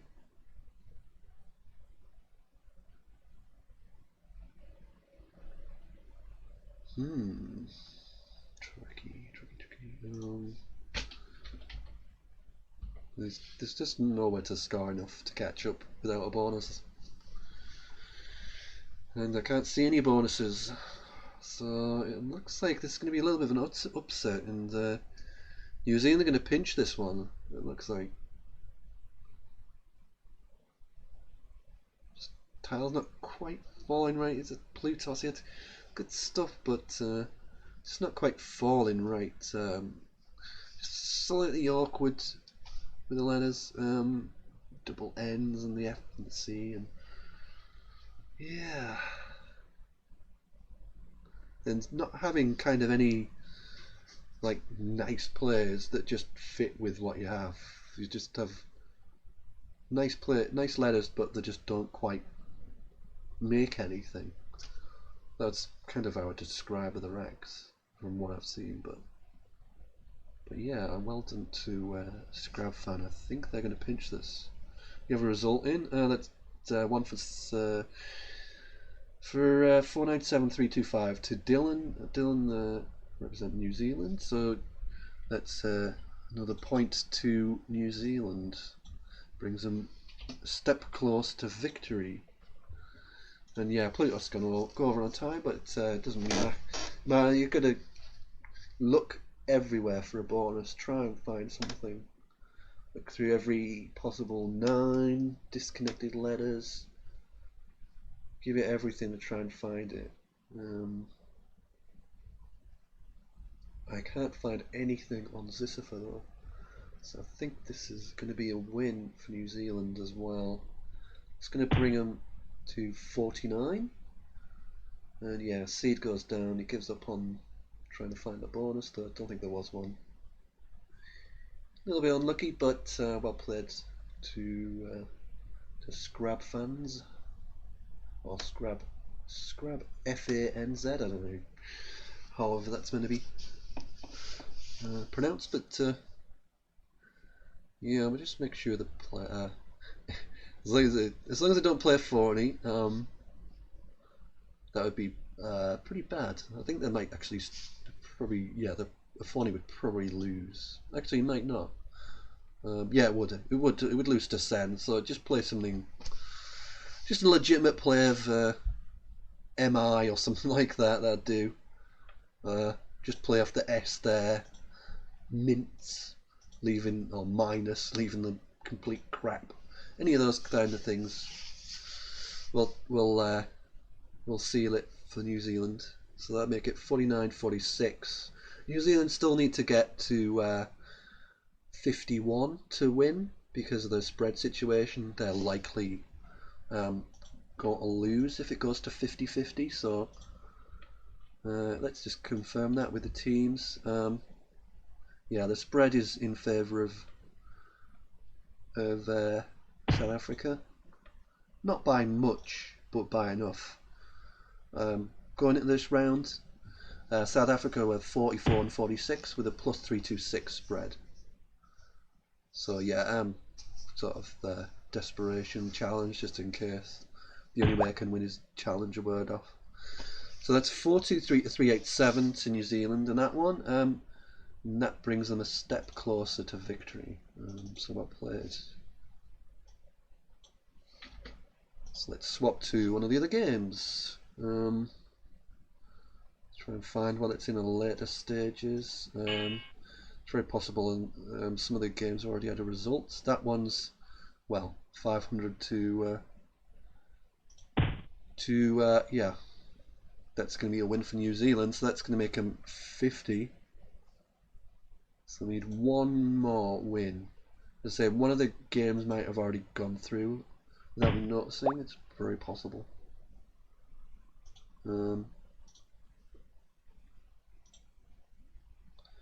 So that one's confirmed. That's a win for New Zealand. It brings them onto the brink of victory, 50-46. I haven't a clue which games I've got left. Yeah, there's one game I've missed somewhere that I haven't seen the result for. I don't know which one it is, so it's a bit annoying. And yeah, New Zealand's well ahead in that one, so that could be the clincher. Let's have a look at some of the others. Or it might have already been clinched, who knows. That's an even game. New Zealand's slight advantage. Let's have a look at the last one, I think. So yeah, that one's going to South Africa. We'll follow the Patrick game back to that one. So so we have South Africa on the left, New Zealand on the right. 46 the difference, but Steve sitting with a blank and an S, but it's empty bag. So we're pretty much in bonus or nothing situation. 46 down. Maybe possible to catch up a little bit here, but yeah, with that unseen pool on Patrick's right, that should be enough there to outrun stuff like CIS. So yeah, I think that this might seal it, unless of course the game I missed went to New Zealand, which I don't know which game it is because I've been kind of adding them on the fly. So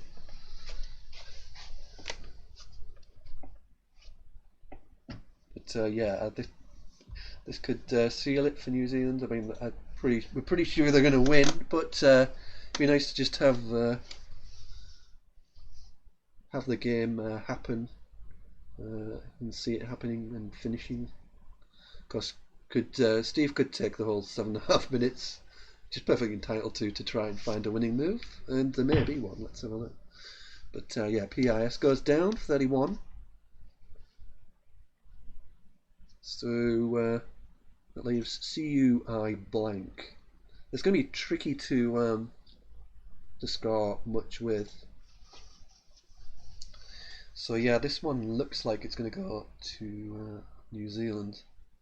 It's a case of any just don't make any slip-ups, I think. No phonies, just play something fairly safe, and that should seal it for the New Zealand team.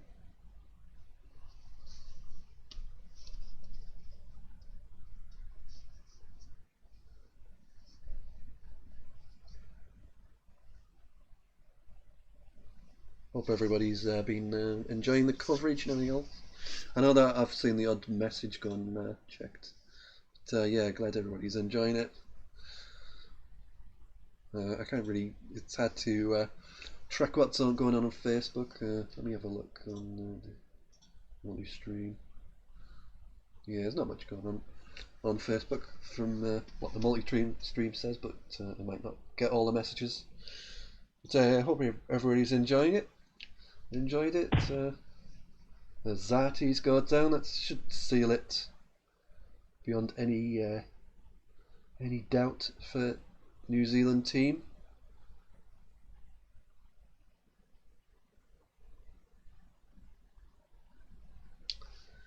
Just what about 31 points for a tie here? Even the tie isn't enough. Needs to be 32 and out. Good luck with that one.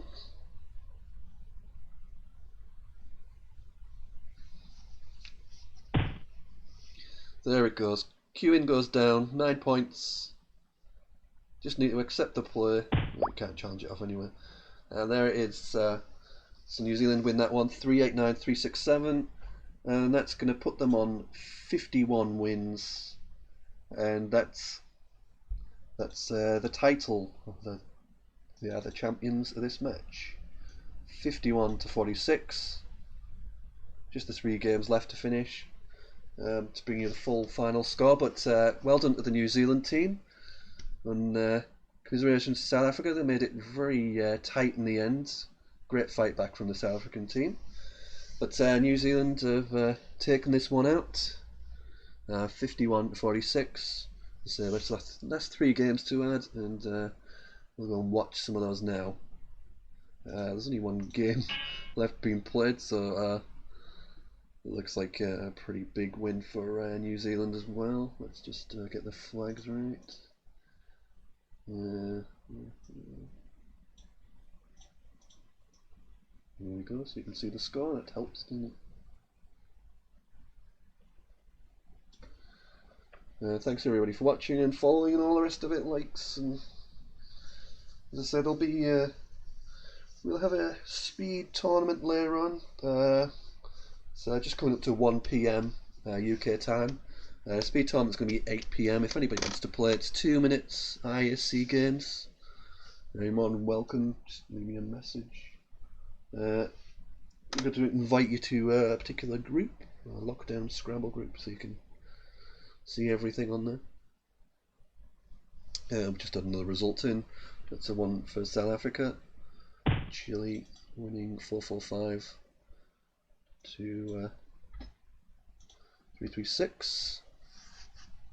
Hopefully the enhanced scoreboard will get updated because I'm not on the WhatsApp group, so I don't know. I know there's a game I've missed, but I don't know which one it is, so I don't even know what to where to look for it. So we still got that 1 game, and there's this game, bringing it to likely 52-47, and then one of the other games. Let me try and I don't know. See, I don't know what the other game was. Couldn't even guess at it, to be honest.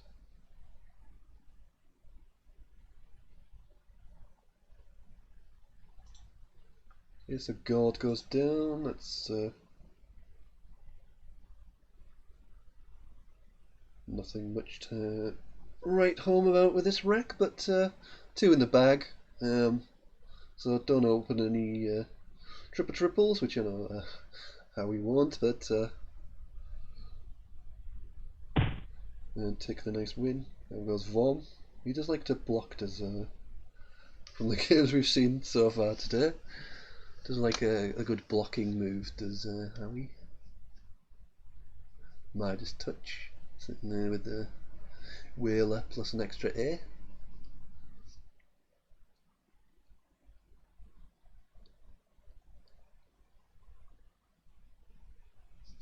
So look at the unseen pool. Yeah, not bad.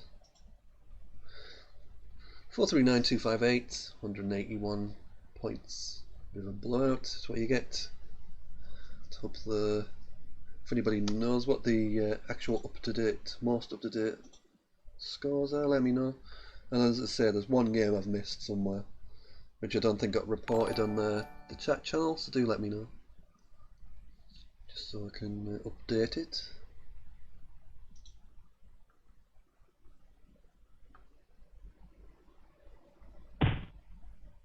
And that goes well, 18.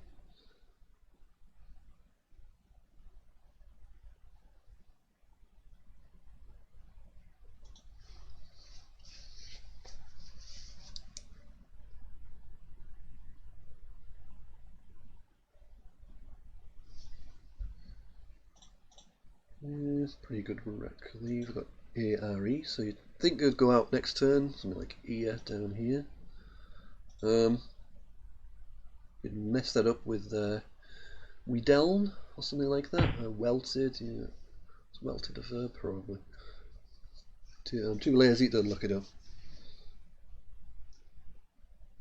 It's a verb, surely, yeah. To mark with ridges. Okay, so that game is pretty much done. Welted goes down 28. Rave from Midas touch. Just managing to get get the word out before time goes out.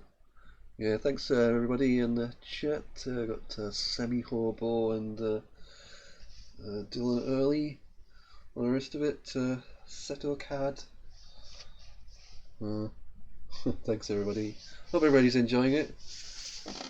So we'll have another tournament 8 o'clock. That's a speed one. I'll be playing and streaming, and well, I'm a reserve, so I may not be playing, but I'll be streaming it anyway. At 8, so in the 7 hours.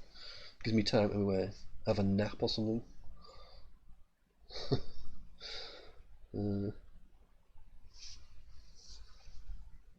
Howie's internet must have kicked him off again. But yeah, so we'll assume that this is a one game for Howie, and we'll update the scores. So just that one last game that I don't know the result of.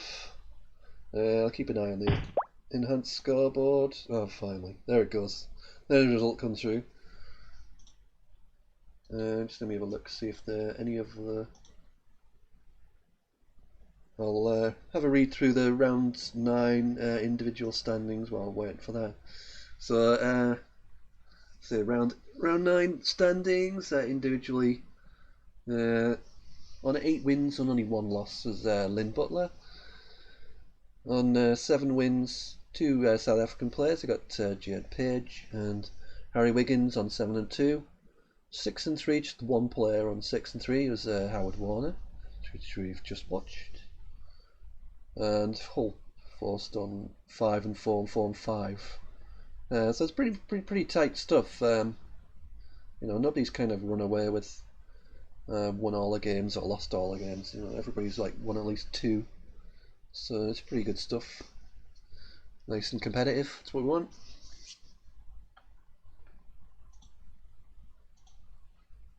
So I don't know what the last result is. We're just waiting for it.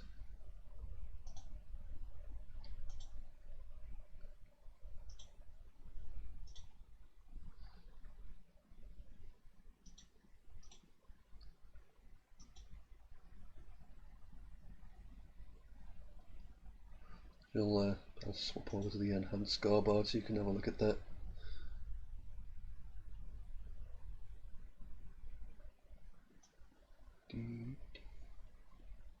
There we're getting some.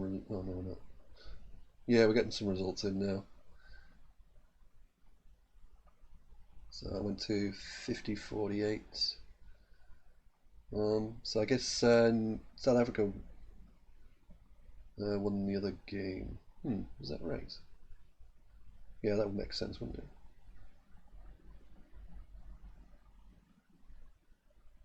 Yeah, so it must be 52-48 then. Okay, so even closer than I thought. Okay, so I'm going to call that a day. Thanks again. Thanks everybody for watching. There'll be more at 8 p.m. UK time. That's 7 hours from now. I do streams every day at 8. Usually Scrabble Go stuff. Usually try and do it every day. So I've done it every day this week, I think, and I'm just going to carry on doing that. Streams every day at around 8 p.m. UK time. So there's always regular stuff for people to know that, if it's at 8 p.m. or whatever the time is in your area, you can pop over and see some Scrabble. So once again, well done to New Zealand team. I'm not going to go through the whole list. You can see the standings now. There's just the last 2 games. They were both won by South Africa. New Zealand. New Zealand, both convincing wins for Blue and Howie. So there we go, 52-48. 2 players on 8 wins and 2 losses. Both very well done to them. Lynn Butler and Harry Wiggins. A couple more on 7. Jade Page and Howard Warner. So top performers for both teams. Very competitive, 52-48. And commiserations to New Zealand, but well done to South Africa. We'll catch you all next time. Thanks for watching. Excuse me. Thanks for watching. Cheers.